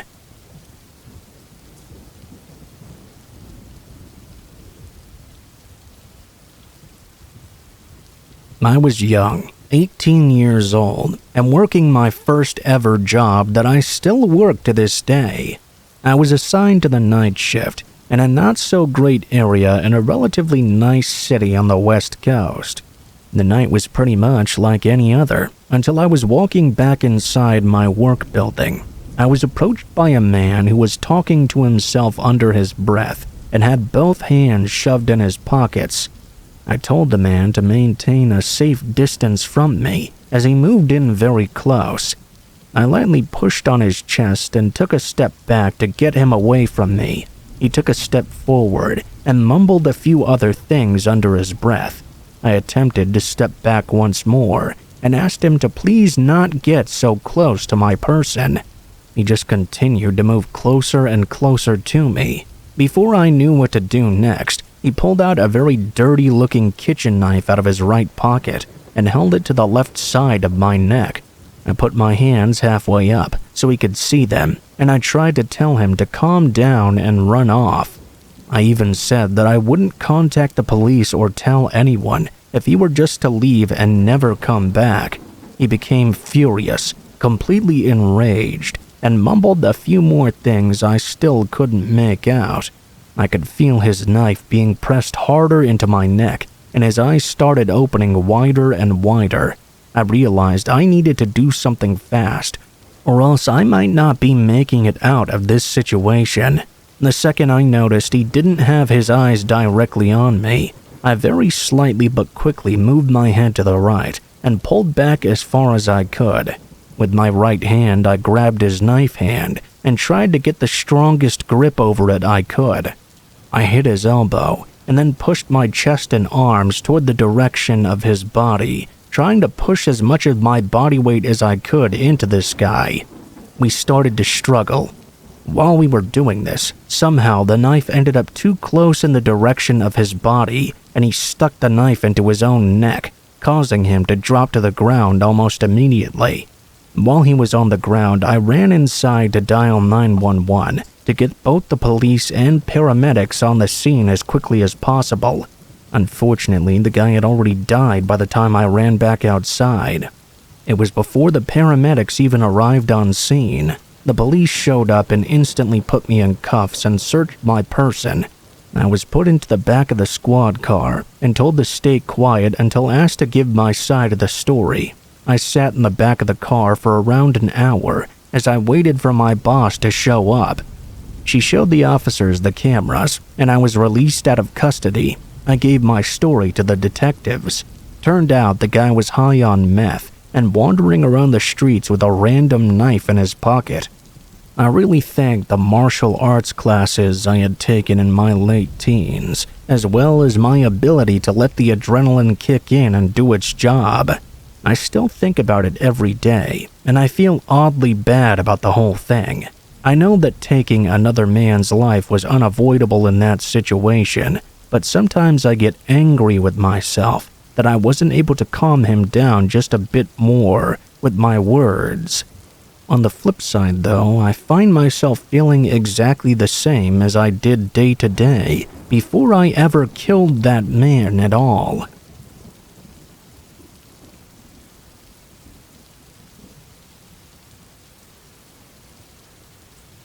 I worked at Walmart several years ago. I remember one time, a coworker's ex-husband came in with a gun. He owned a failing business and had committed insurance fraud 3 times. The wife said she had no idea he was committing arson and filed for divorce. The ex-husband was angry at her for daring to testify against him. He asked her why she wouldn't talk to him, and she asked him to leave. He told her he had the gun on him, and for some reason she ran into the women's restroom at the front of the store to hide. He followed her there and shoved her down. She was on her back, while he climbed on top of her, straddling her. He was crying and saying that his life was over.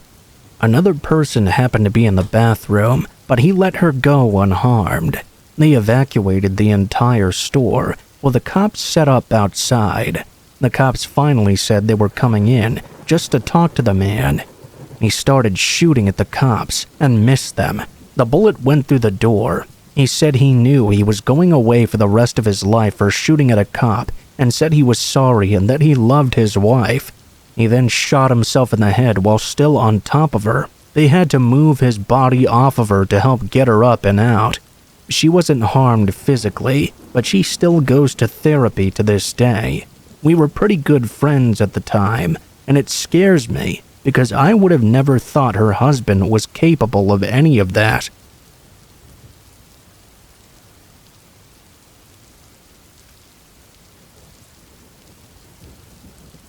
I was helping direct traffic at an event in a Walmart parking lot when I started to hear a man shouting about 25 to 50 feet away from me.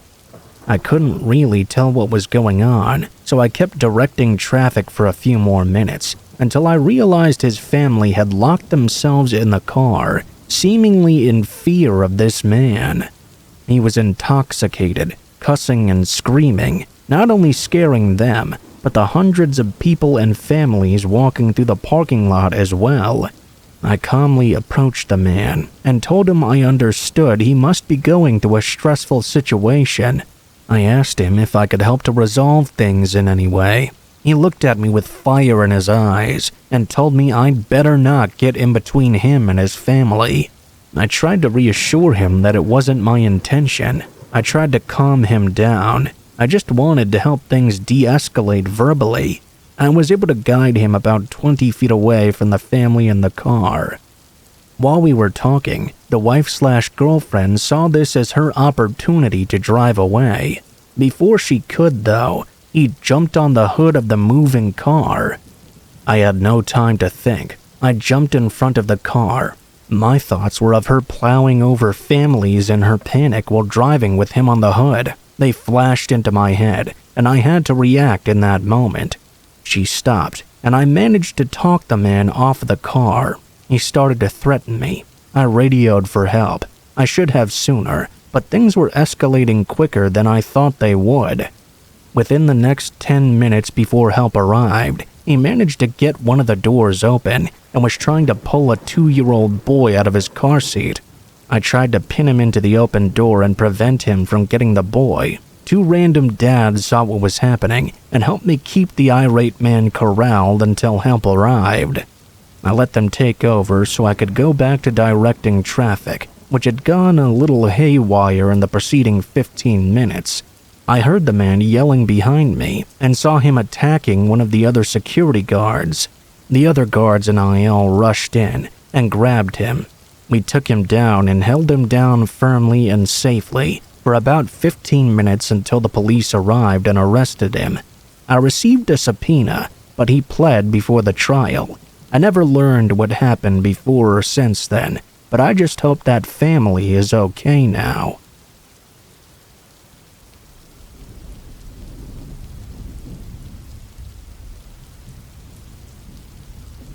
I was guarding at a Walmart that had been gutted and used to store construction equipment for a construction company.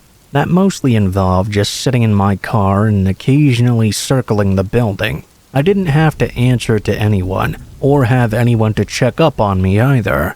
One night, I was sitting in my car facing the building, when out of the shadows walked a woman towards the front of the building. She had no shoes on, short pajama-style shorts, and a thin white spaghetti-strap top.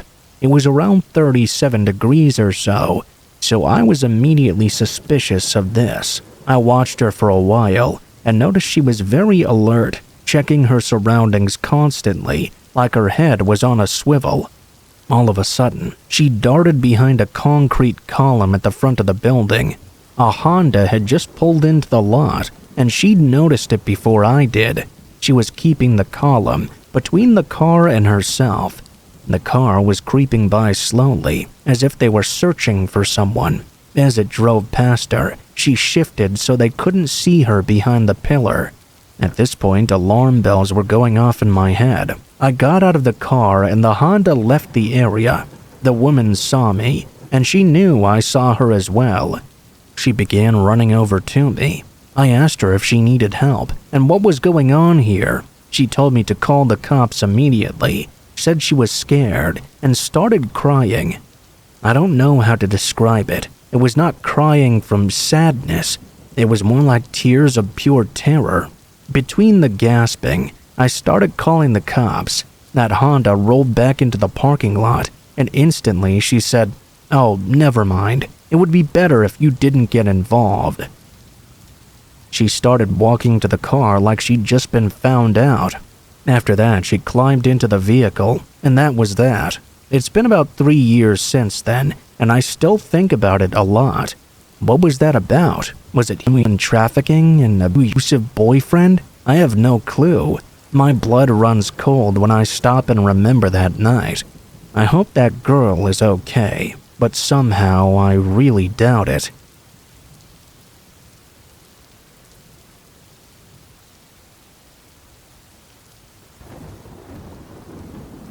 I work at Walmart, and we tend to get a lot of interesting customers in. One day, a man came in while I was doing cashier duty. I went to serve him. He stood at the counter for about 10 seconds without looking at me or interacting in any way. He then proceeded to run out of the store all of a sudden. About 2 hours later, I was cleaning out the men's bathrooms when he walked in again. I apologized and said I'd be just a moment to finish up my cleaning. Then I went to exit the bathroom with my cleaning supplies. He blocked the doorway and wouldn't let me pass by. After about a minute, he finally let me go. He then spent the next half an hour in the bathroom before exiting the store without purchasing anything. An hour later, you guessed it, he was back again, pacing back and forth at the front of the store. Obviously, this was all really suspicious. He ended up buying about $30 worth of stuff and then left the store without taking it with him. He just never returned. Several weeks later, I was waiting for my bus. I live very close to work. That was when I noticed the man walking by. He sees me, I see him, and he walked up and stood next to me for that 10-minute wait. When the bus finally arrived, he turned around and walked away. Now, as a young woman, this really scared the crap out of me, particularly when I drove past him the next day and saw him surrounded by police officers arresting him.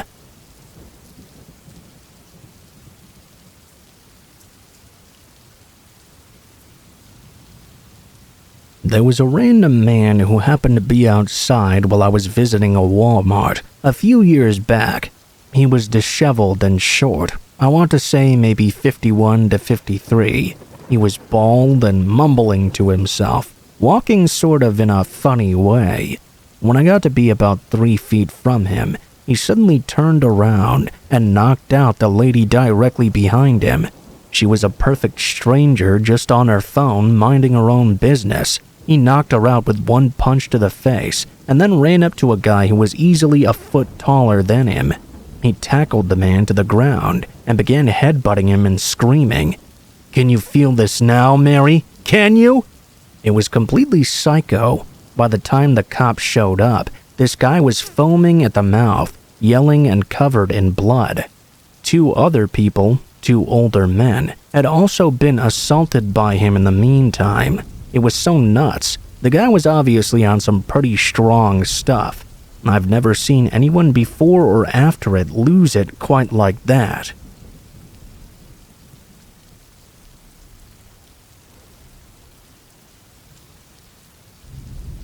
This happened during one really cold night in the winter. It was well below freezing, and I lived in an apartment. I drove an older car which I'd had for a long time, and I knew that I had to start the engine a lot in the winter, especially if it was really cold. If I didn't start it up at least once a day, the battery would die on me. On this night, it was an especially cold night. I had used the car earlier in the day, but it had been hours since then, and I didn't want to take any chances. I decided I would run the engine for just a little bit before I went to bed. It was probably 11 p.m. or so at this time. I left my apartment and walked outside to the parking lot. My car was parked in front of my building. Several other cars would park there as well. There was an underground parking garage, but it costed extra money each month to park there. I didn't feel the need to do so.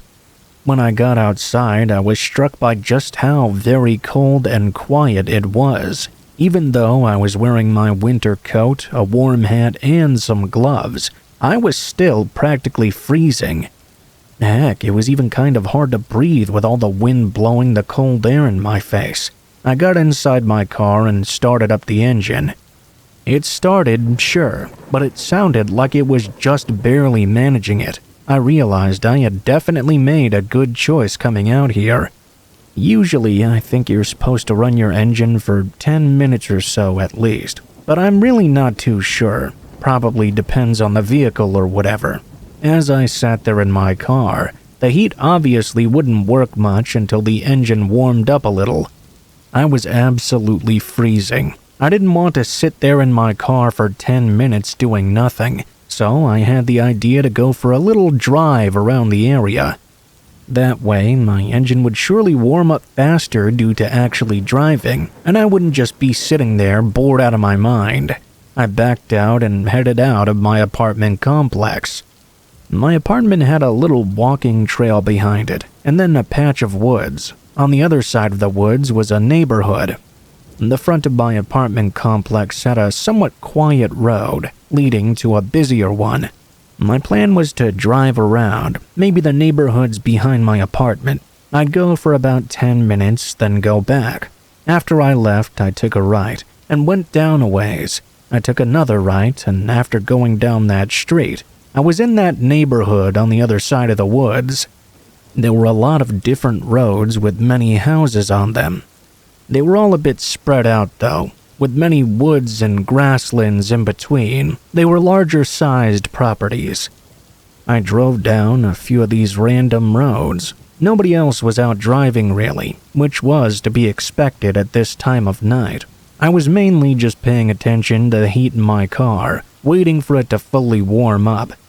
I started to feel it going, which meant the engine was warming up too. I remember that I was driving through an area between one neighborhood and another. There were a lot of trees around this part. That's when I saw a man emerge from a wooded area, walking through the snow. He stepped out right into the middle of the street and stood in my lane. He was a ways away, but I started to slow down a little. This guy was wearing a really big coat and was appropriately dressed for the weather. He was just standing there right in the middle of the road. Now at first, I thought he was going to cross the street or something, but he didn't. It was unclear why he was just standing there. It seemed strange to even be out at this time and in this weather. I had to slow down all the way to a stop and wait for this guy to do whatever he was going to do. As I was stopped there on the road, the man looked at me and sort of waved me over.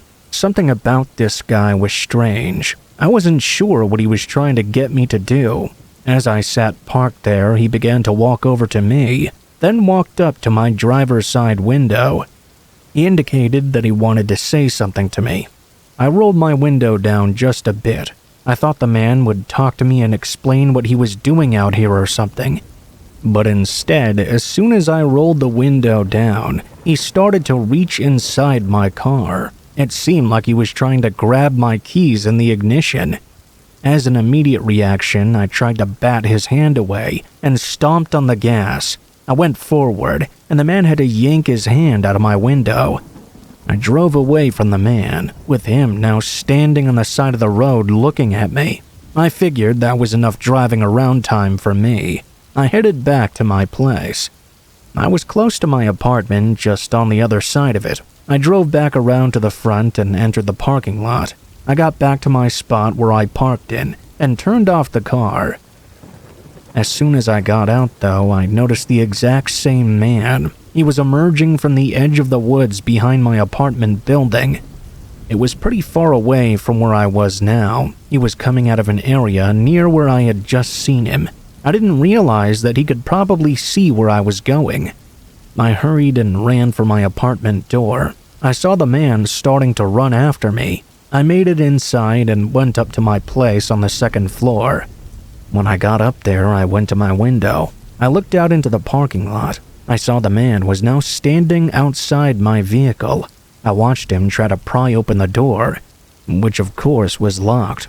I called the police and reported the incident. When I went back to the window, though, the man was already gone. The police came out and talked to me and said they would keep an eye out for the guy. Luckily, he wasn't able to break into my car or anything. I never saw him again after that. I'm not really sure what he was trying to do, but I'm glad that I managed to get away from him.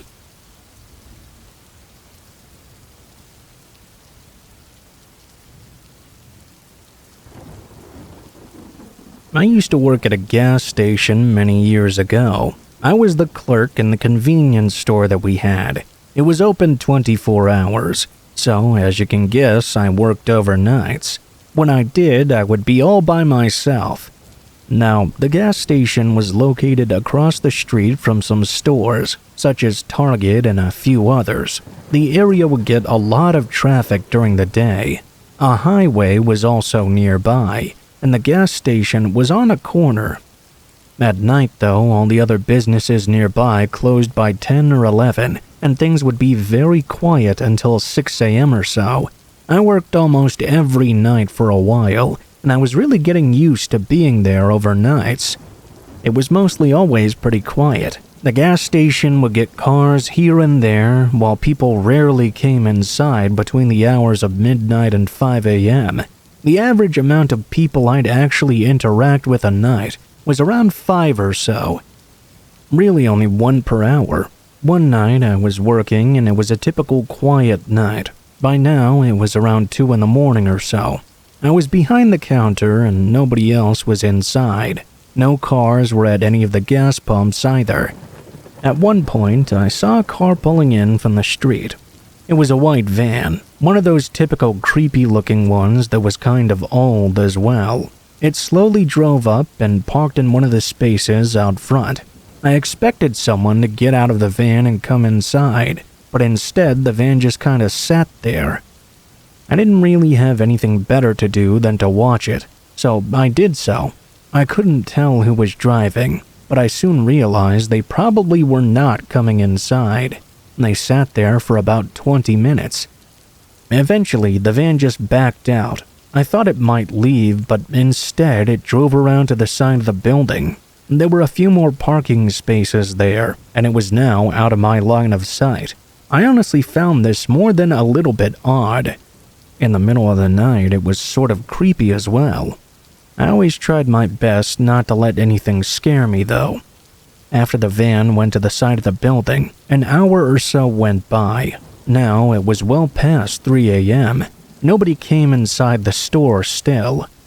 Only one car even stopped in to get gas. I noticed that somebody was walking up the sidewalk toward the entrance. It appeared to be a man, and he had come from the side where the van had gone before. Could this be the driver? He was wearing a large black winter jacket and had the hood up. He was looking down, so I couldn't make out his face at all. He made it to the doors and walked inside. After entering, the man walked to the right and away from me. He disappeared down a random aisle. I focused my attention back down to my phone. Several minutes went by. I looked up again and noticed the man was just standing there, about 40 feet away from me. He was facing me and looking my direction, with an angry look on his face. His hands were in his pockets. I was confused as to what he was doing. After glaring at me for 10 seconds, he didn't move or look away. I said hello to him and asked him if I could help him with anything. He didn't answer. He just kept standing there. I then asked him if he was okay. The man still didn't answer me. I was really confused and not sure what to do. After standing there for a few more seconds, the man then turned and slowly walked out. He walked back down the sidewalk and returned to the side of the building. Less than a minute later, I saw the white van drive away. I was really glad he was gone. The rest of my shift was pretty uneventful. Eventually, more people came in. I was trying to figure out what that guy had been doing for the rest of my shift. His behavior was just way too strange. Because I worked every night back then, 3 nights later I was working as well. It was about 2 a.m. or so. Once more, I was by myself, and there were no customers. It was very quiet when I saw a car pulling into the gas station. I soon realized it was an old white van just like the one from the other night. I remembered what happened and just sort of hoped it would not be the same guy. I was already feeling creeped out. The van drove around the gas pumps and over to the parking spaces out front. It then turned and started to back into one of the spaces. After it parked, the van just sat there again. All of a sudden, I heard one of the car doors open and saw what appeared to be the same man walking around. He went to the back of the van and opened those doors. A short time later, he emerged, holding something that looked like a crowbar. He closed the back doors of his van and started walking to the entranceway. He was wearing the same thing as the time prior. I had a bad feeling as I watched him walk up to the entrance doors.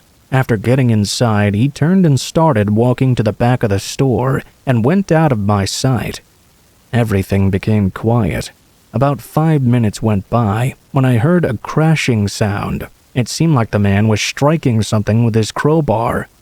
I heard another sound as well. It was like he was just whacking things back there.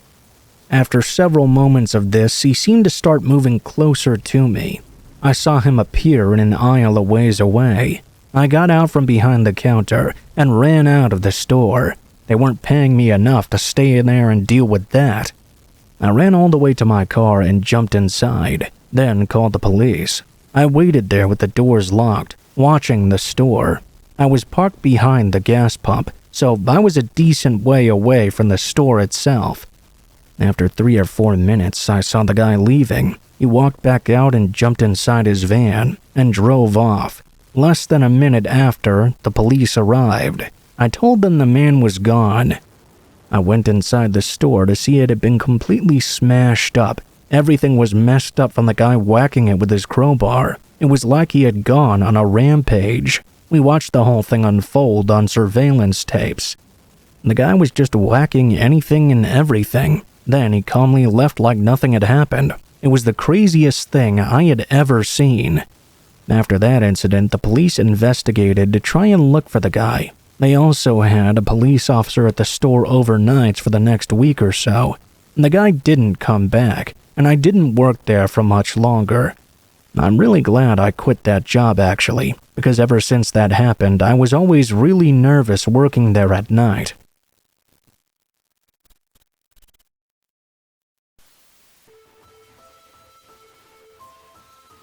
What is up guys, Blue Spooky here. Thank you guys so much for watching, especially if you made it this far to the end of the video. If you liked the video, please be sure to like, share, comment, and subscribe if you feel so inclined. If you have any feedback for me as well, be sure to leave that in comments below the video. If you guys have a story you'd like to send in, or if you'd like to contact me for any reasons, there will be links to my social media in the description below the video, including my Facebook, Gmail, and Twitter accounts. Go ahead and send me a message on any of those, and I'll try to get to you as soon as possible. If you do decide to send in a story, please be sure to include in the tagline what the name of the story is if it has one, what type of story it is if it has one, and how you'd like to be credited in the description below the video. Please make sure to include as much detail as you feel comfortable with, and try to use as much proper grammar as possible to make sure you have the highest chance of appearing in a future video. Overall, I think that's pretty much it for now, guys, so thank you so much for watching, and I hope you guys have a great day.